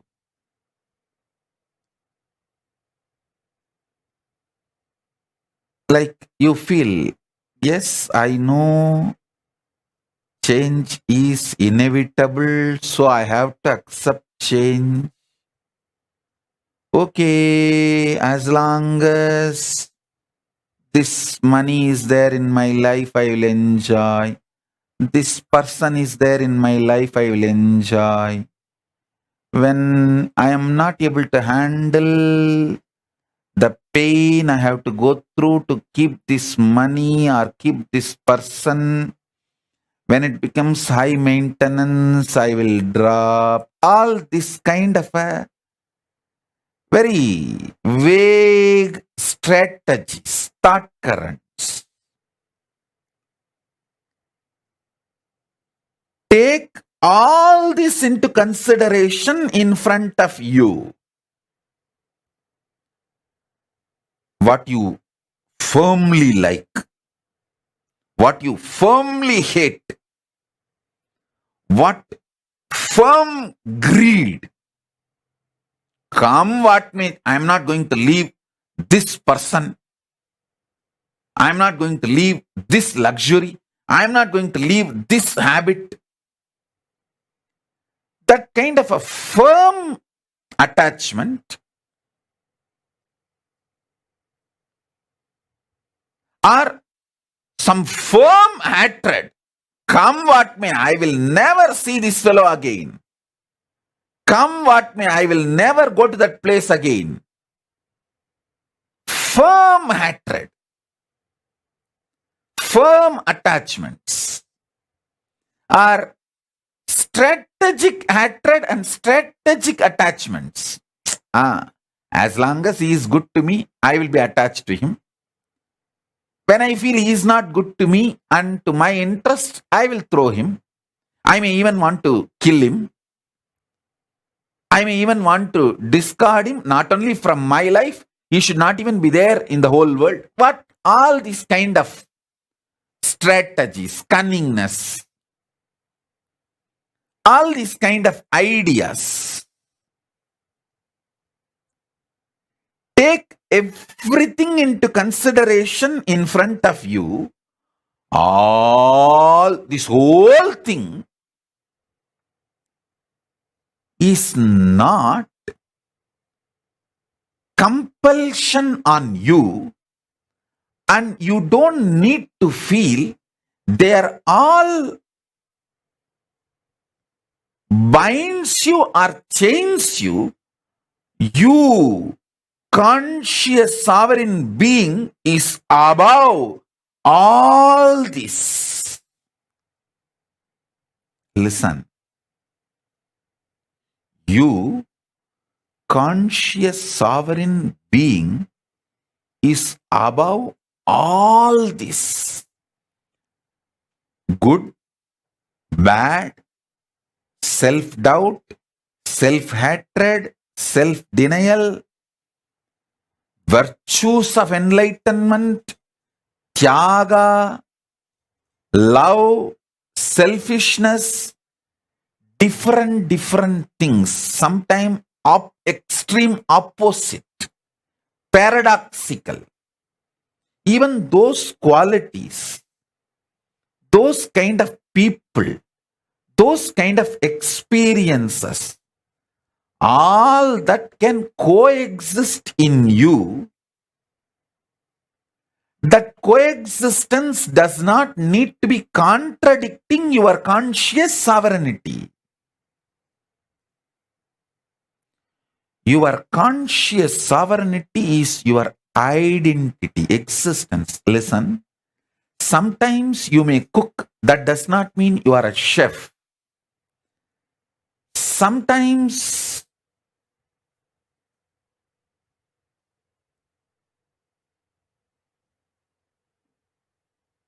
you may speak, that does not mean you are a speaker.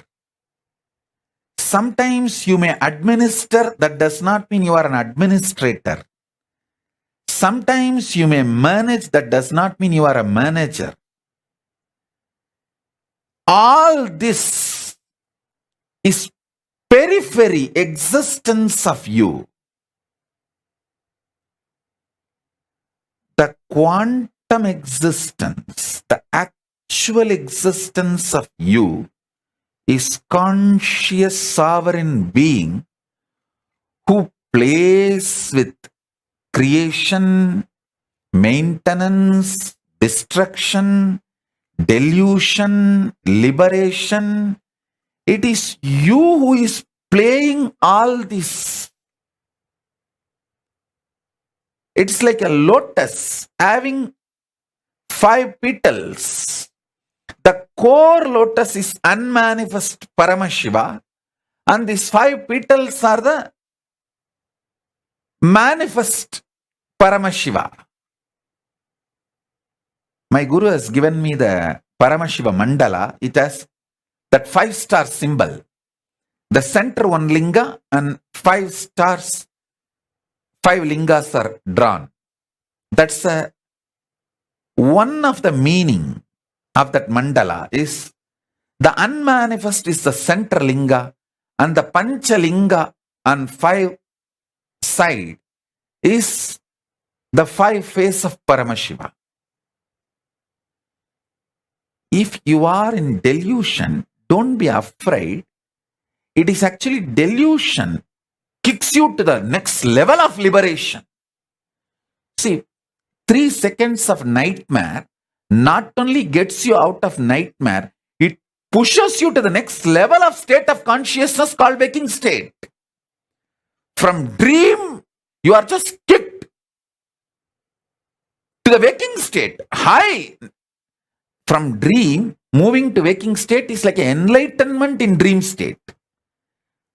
So, if you had a very sweet dream, normal dream in your dream state, you would have just gone again back to dream state or deep sleep state. But if you had a nightmare, you can neither go back to dream state or deep sleep state. You have to be kicked to waking state. So, delusion in the delusion in the dream state is nightmare. But ultimately that nightmare does a great good thing that you are enlightened, pushed out of the dream state to the waking state. From waking state, if you are pushed to the Turiya, that is enlightenment. Same way, from dream, if you are pushed to waking, That is enlightenment in this level. Understand? Enlightenment means getting pushed to the next higher state of consciousness. From deep sleep, if you are pushed to the dream state, that's one level enlightenment. From to the waking state, that is one level of enlightenment. From waking state, if you are pushed to the Turiya, that is next level of enlightenment. From Turiya, if you are pushed to Turiyatita, that's the next level of enlightenment. So understand, the nightmare in your dream state is not as bad as you always think, because just the 3-second nightmare, and you need to know, no nightmare can be longer than 3 seconds. It's a law of life. In the dream, it may look like a long time, but actually, in chronological waking state time, it is only 3 seconds. So,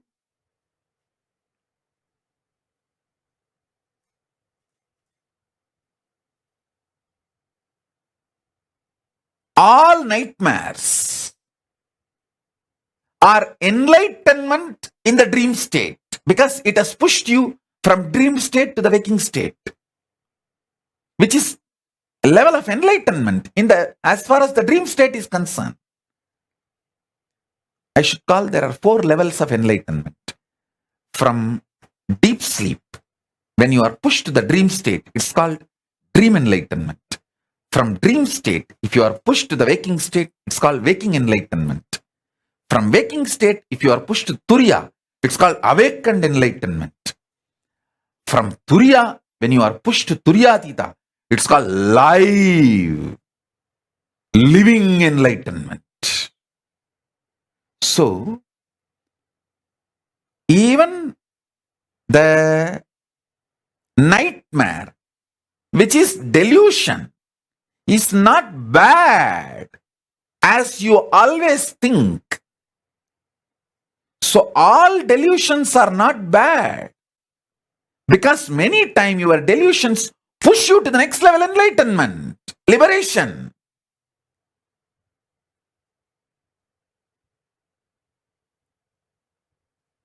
So understand this truth, powerful cognition.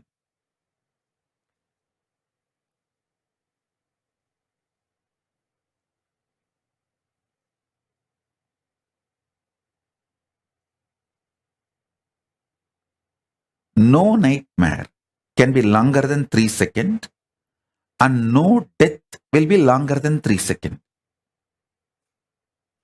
Because during the death, you go through the nightmare, the worst nightmare of your whole life. If you lived as a deep devotee connected to Guru, you go through the best wet dream of your life. Wet dream also wakes you up. Nightmare also wakes you up. If you lived throughout your life fear-centric, you go through the worst nightmare during the death. If you lived a very deeply, romantically devoted life to your Ishtadevata or your Guru, the higher being, you go through an extremely sweet, ecstatic dream, wet dream, through the 3 seconds, and you wake up liberated. You move to the Turiya state. If you neither go through nightmare nor go through wet dream, like a mediocre, then you again fall back into the same next birth and go through this birth and death, this rut. So listen. Now every statement I made, if you just map it to many questions you have, you will fall from this quantity, quality nagging, irritating frictions into the quantum enlightenment now. You will understand your conscious sovereignty is the most supreme existence identity of you, and in you, with your approval, with your permission, your order,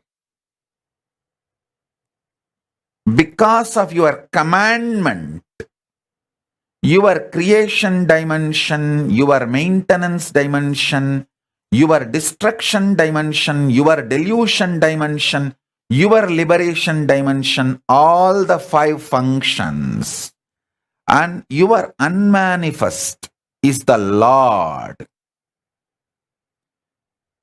You are the Lord. This truth, when it clicks in you, you regain your conscious sovereignty.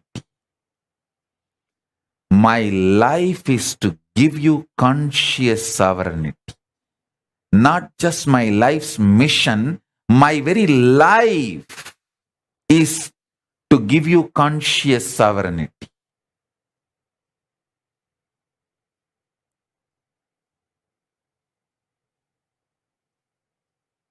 My Guru gave me this.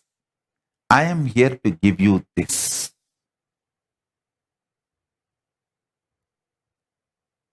I will repeat the same truth in a different words, from the different angle. Listen. Gauri Bharata, tell Anusha to come and sit for initiation. Get Anusha. Shilpa, get Shaktidhara for initiation. I'm not seeing him. I think the lighting.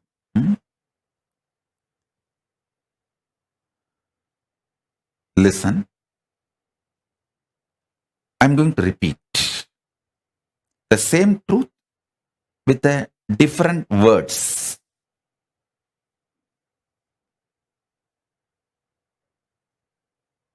Because from the multiple angles, when I explain, many of your pain points will break, melt down. The arrogance with which you stick to your ideas, if it melts down, you can achieve the conscious sovereignty now.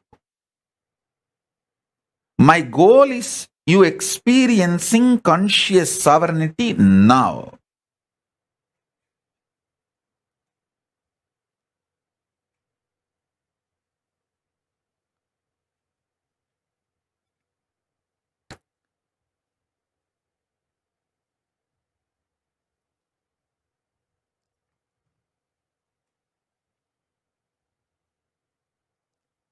See, the satsang is going to be very long. I'm going to elaborately talk and initiate all of you. So if you guys are a little tired, I think it's already going to be 11 o'clock night. So if you guys want to pick up a cup of coffee or a cup of hot chocolate, tea, you can pick up. Come and sit very comfortably.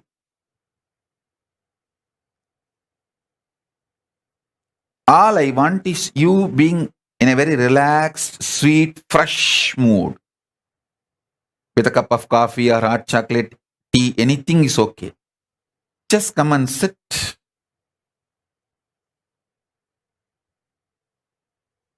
Enjoy. You don't need to be tensed actually. Because I will take your stress. Where all you have pain points, where all you are locked, where all you are caught, I know it. I will crack them. You don't need to worry. You sip cup of coffee, you sip cup of tea, and keep a cup of coffee for me also. I'll bless that and give it to you as a prasadam. You just enjoy what I am talking and trying to drink my words along with your cup of coffee. Then initiation will happen. That quantum initiation will happen. Nothing serious. You don't need to be very serious. You don't just be awake, but nothing to be serious or worried. Ma Pragnya, tell your brother also to come for initiation. Call him. Tell him to attend the initiation.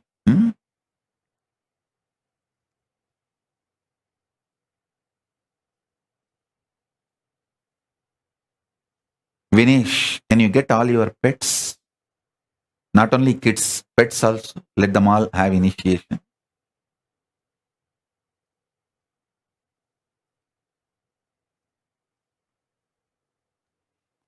So listen.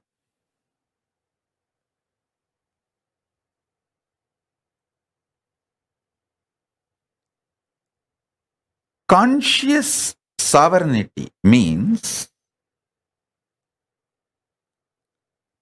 there is no blind spot about you and your existence.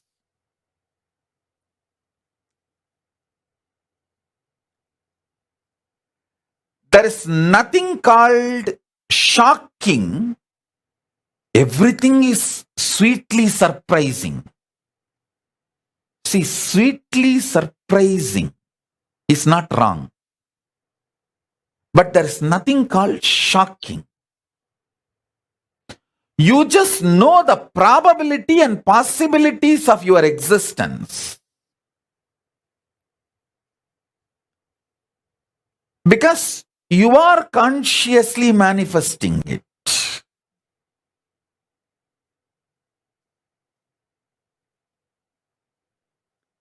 Even your so-called negative patterns,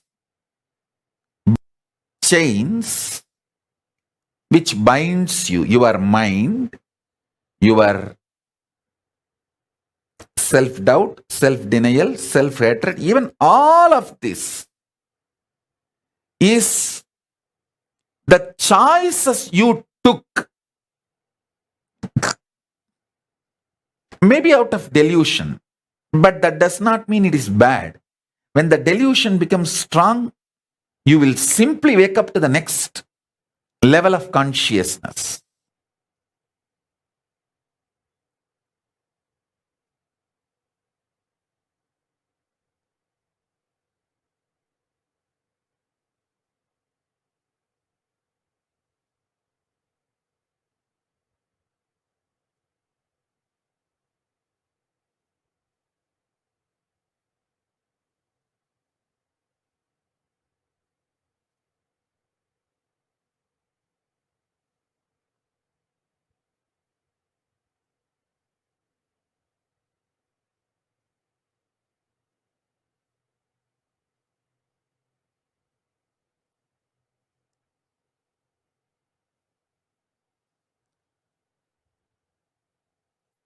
One funny thing with human beings, all the things they like, they feel as good. They take the responsibility. Yes, I manifested this. I am the conscious sovereign authority for this because it is such a good thing. But the most funny thing, things you don't like also you only manifested.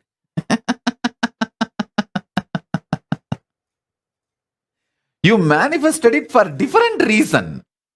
Maybe after manifesting you forgot. You liked it and you wanted it. You called for it. So listen.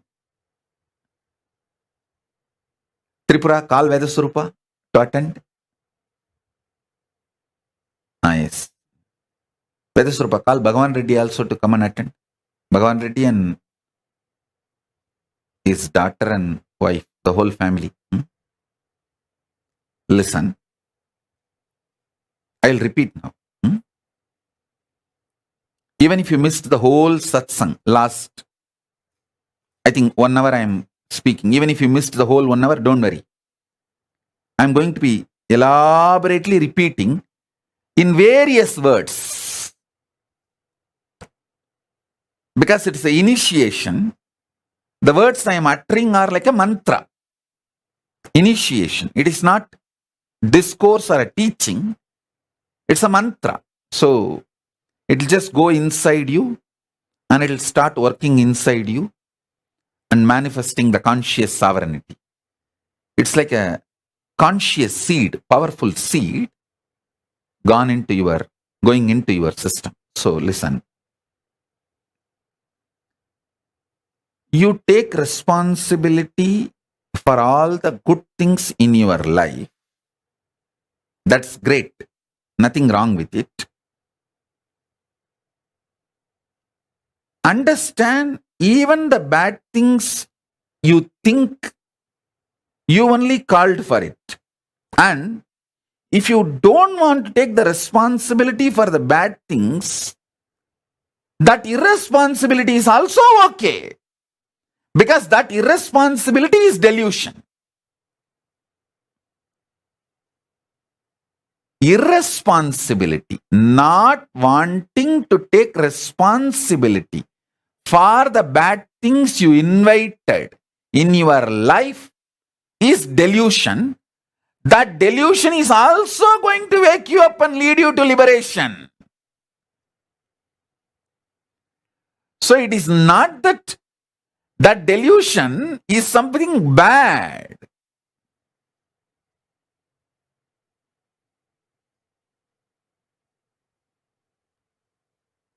Be very clear.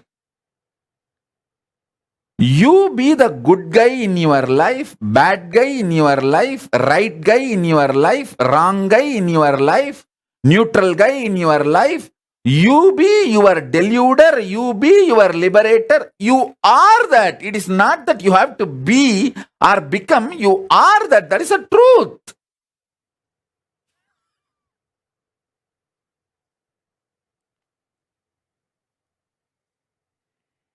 Get comfortable with this. And if you don't want to get comfortable, also is okay.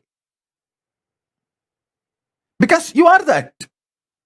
See, even if you don't get comfortable with the truth, you invited your headache by having a head.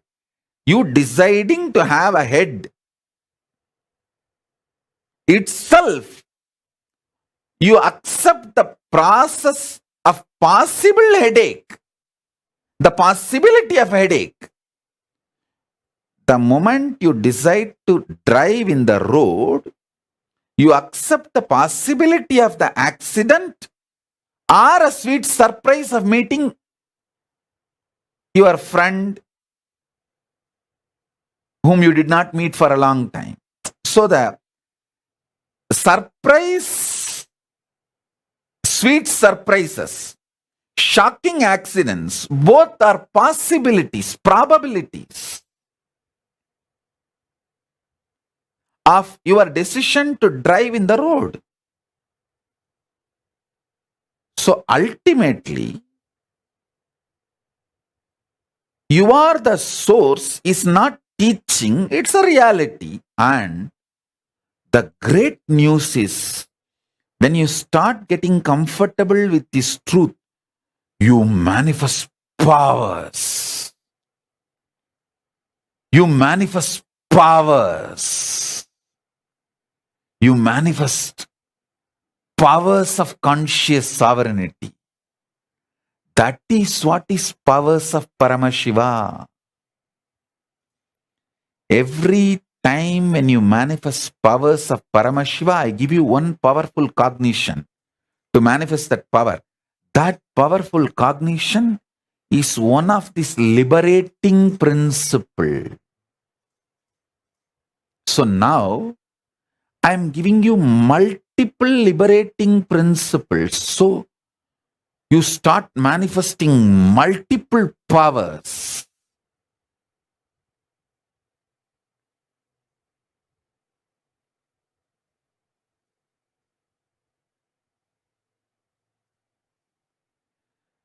Do not let others play bad guy role in your life, and even if you let them play the bad guy role, it's okay. This paradox, the other you choose, you want as a bad guy, is also part of your conscious sovereign decision.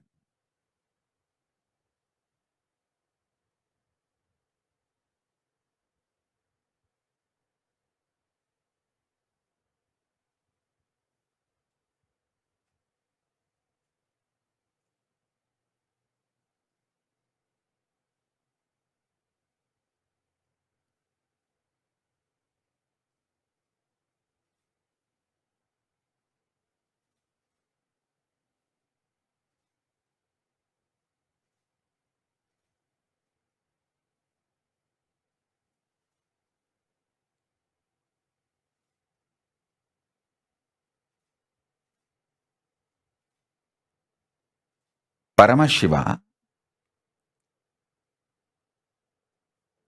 creation, creation of sustenance, creation of destruction, creation of delusion, creation of liberation, maintenance dimension getting created, maintenance of maintenance, maintenance of destruction dimension, maintenance of delusion dimension, maintenance of liberation dimension, then destructive dimension getting created, the destructive dimension getting maintained, the destructive dimension getting destroyed, the destructive dimension getting deluded, the destructive dimension getting liberated, then the delusion dimension getting created, the delusion dimension getting maintained, the delusion dimension getting destroyed, the delusion dimension getting deluded, and the delusion dimension getting liberated, and liberation dimension getting created, the liberation dimension getting maintained, the liberation dimension getting destroyed, the liberation dimension getting deluded, the liberation dimension getting liberated. These 25 heads of Paramashiva contemplate how in each of this dimension you are manifesting your life. How you yourself enjoy many times your own delusions knowing it is delusion. Multiple times you enjoy your delusion knowing it is delusion.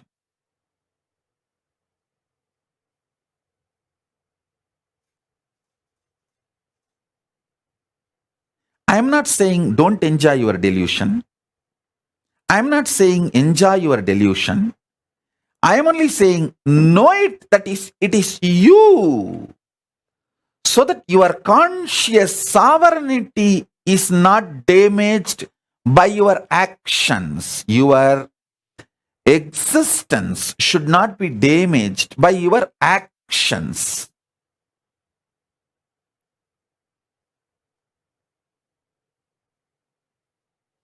You may be eating, does not mean you are an eater.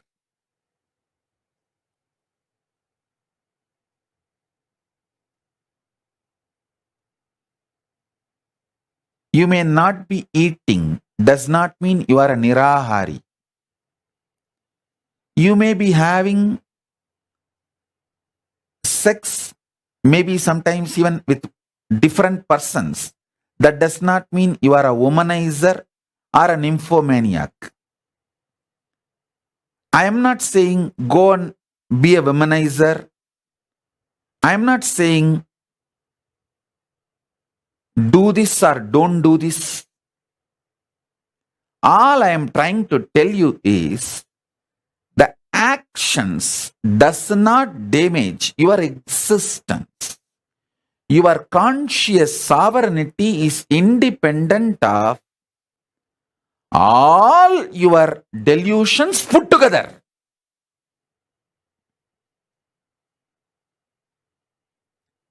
Because your unmanifest is more powerful than all the 5 manifest put together.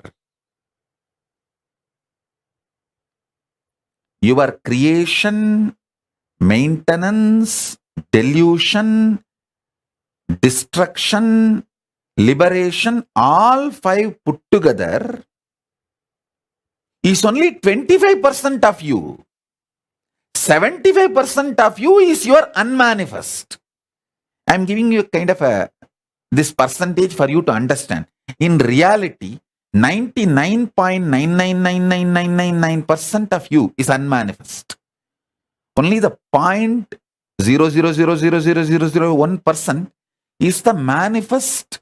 In that manifest is a 5 manifestation. Like if in your cell, even if your cell, if you thoroughly analyze, 99.99999% is vacuum, unmanifest. Only the 0.0000001% is the manifest. In that manifest, 1/5 is creation, 1/5 is sustenance, 1/5 is destruction, 1/5 is delusion, 1/5 is liberation. So,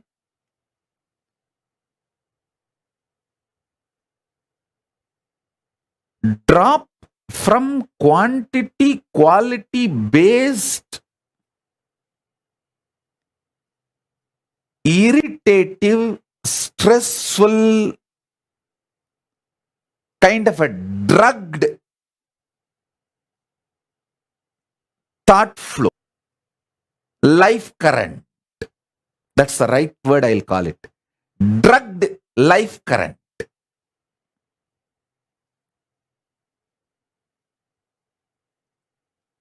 Drop from that. Come to this conscious sovereignty. And you don't need to expect you should experience conscious sovereignty within this 1 hour of satsang. I will make that happen. You don't get stressed. You listen to every word I am uttering and try to cognize. That's enough.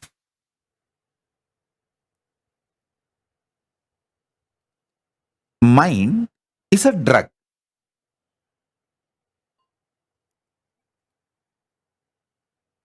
It's not chain. The word chain gives kind of a solid experience perception. It is not worthy to be called as chain. It's only alcohol. Tomorrow morning, its effect will not be there on you. That kind of a moodiness of your mood is a drug.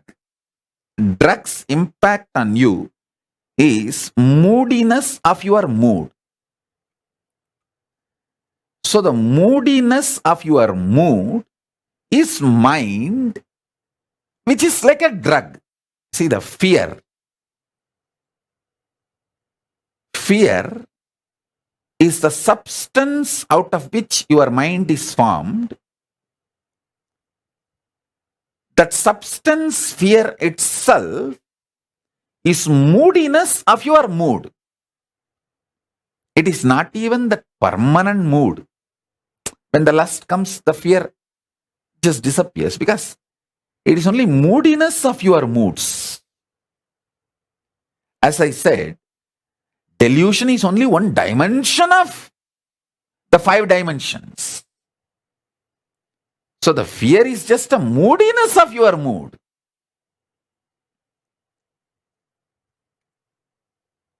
Chidananda Swabhava. which is like a ecstasy of knowing your conscious sovereignty, even if a drop of that ecstasy, knowing your conscious sovereignty starts seeping into your mind, the drug called mind loses power over your brain. See, your brain as on now is drugged with a drug called mind. Even one drop of nectar, dose of Chidananda Swabhava Amrita, if you know your conscious sovereignty even in one dimension, hey, yes. What Swamiji is saying is clicking, yes. Other words I don't understand, but this one word I understand what he is telling. Even if one click starts happening and clicking, that nectar starts getting you out of the drug called mind. So listen. Now I am giving you multiple nectar drops. Anyone works on you is enough. You will start cherishing the conscious sovereignty, which I sincerely want all of you to manifest by Guru Purnima. By Guru Purnima, I want all of you to have the conscious sovereignty, because by this whole Chaturmasya, I want all of you to enjoy this conscious sovereignty and manifest powers. Powers of the unmanifest, Paramashiva, the source of you. Listen.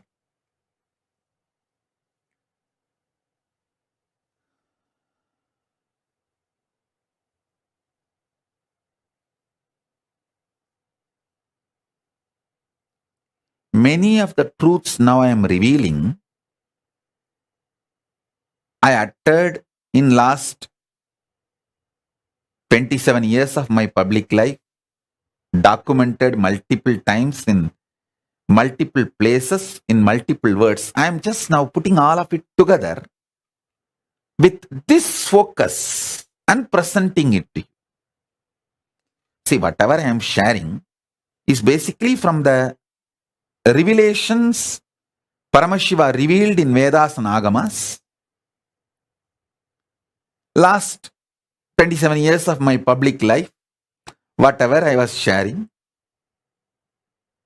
from what I inherited from my gurus, now I am compiling with the focus of you experiencing conscious sovereignty. I want you to catch the glimpse of conscious sovereignty. Vishoka, tell your mom to attend the session. Vishoka, get your mom to attend the session.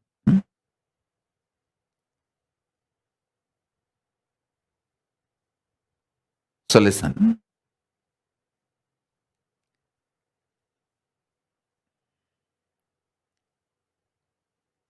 First, stop hating. Stop getting powerless about anything in your life. Do not get powerless. Do not hate. There were so many assassination attempts on me. Even those things, I neither care nor hate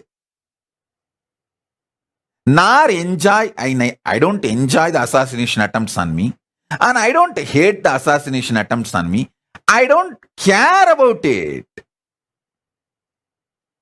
So first thing, stop forming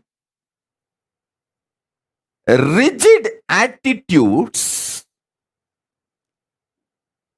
Stop appreciating rigid attitudes as your wisdom. That is not wisdom. Rigid attitudes are information's frozen in your brain, not wisdom radiating in your brain. Information's frozen in your brain can only be the brain blockage.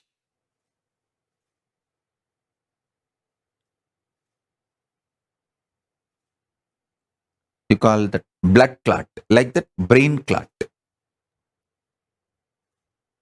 It's only the brain clot.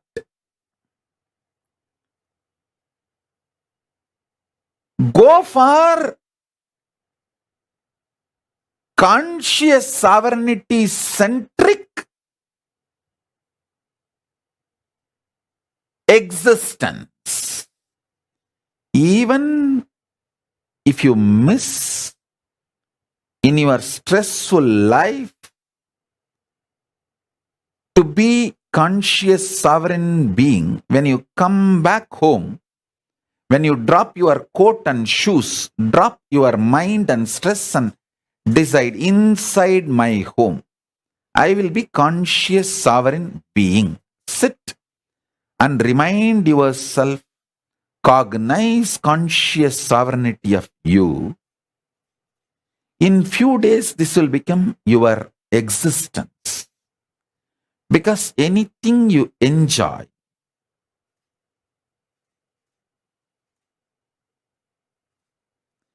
anything you entertain, you become that becomes you.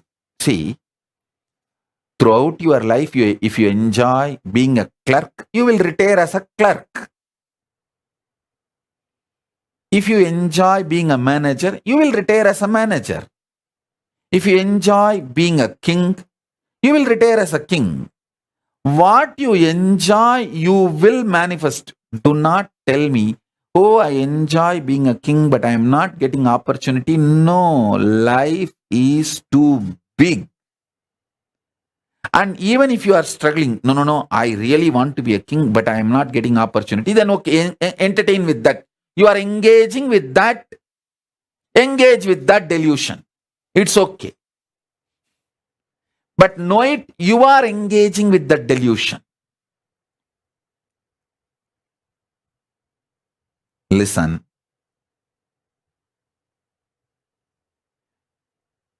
When you want to brand life as unfair, you decide you want this, but you are not given that.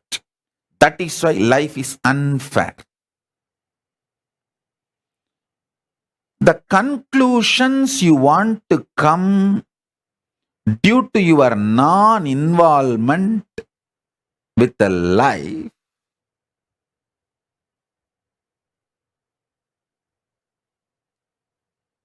is the real delusions.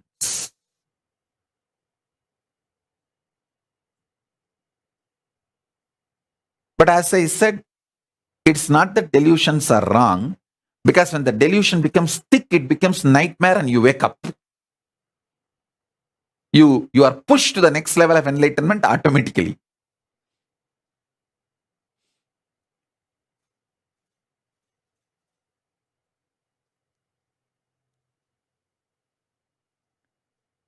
Engaging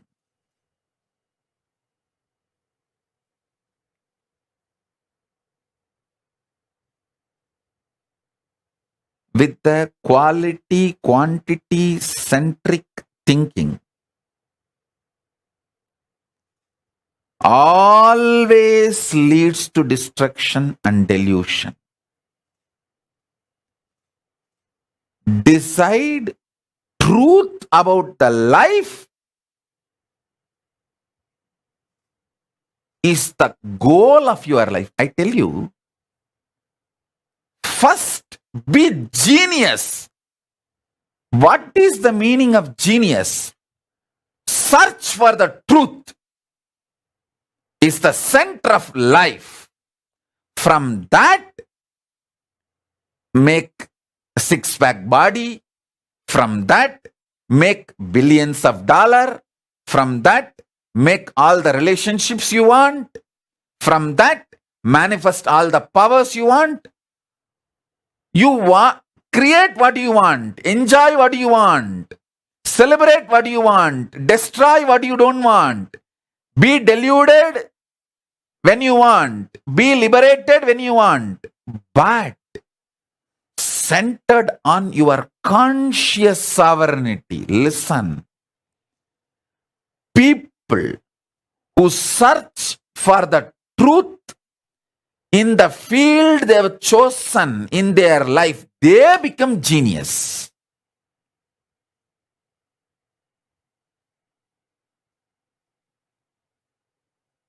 In my life, I have met many genius people.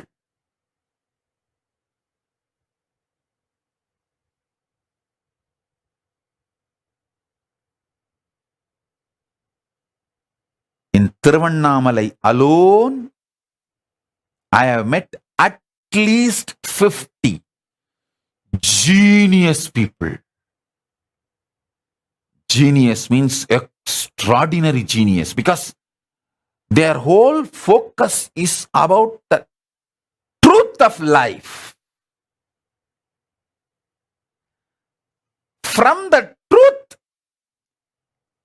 whatever they want to manifest, they can manifest, and they manifested that what they need and lived it.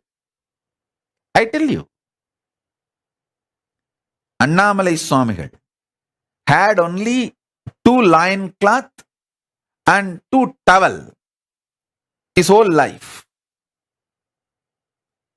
But I have not seen a more richer person than him.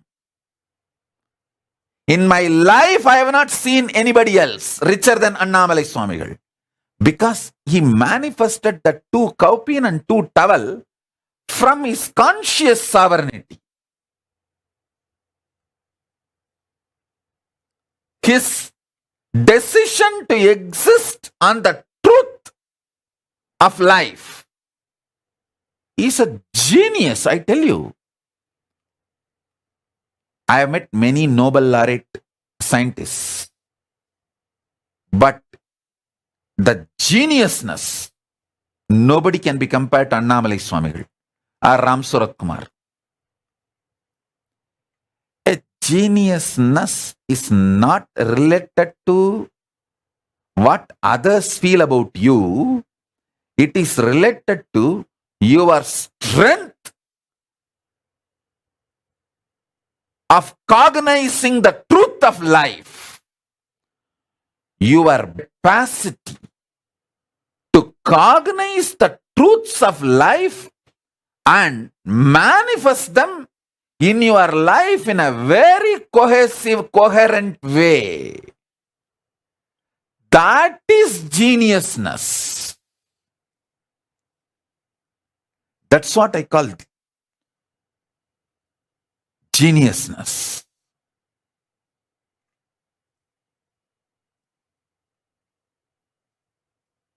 Neither Annamalai Swami will want 3rd kaupin, nor he would have accepted even if people force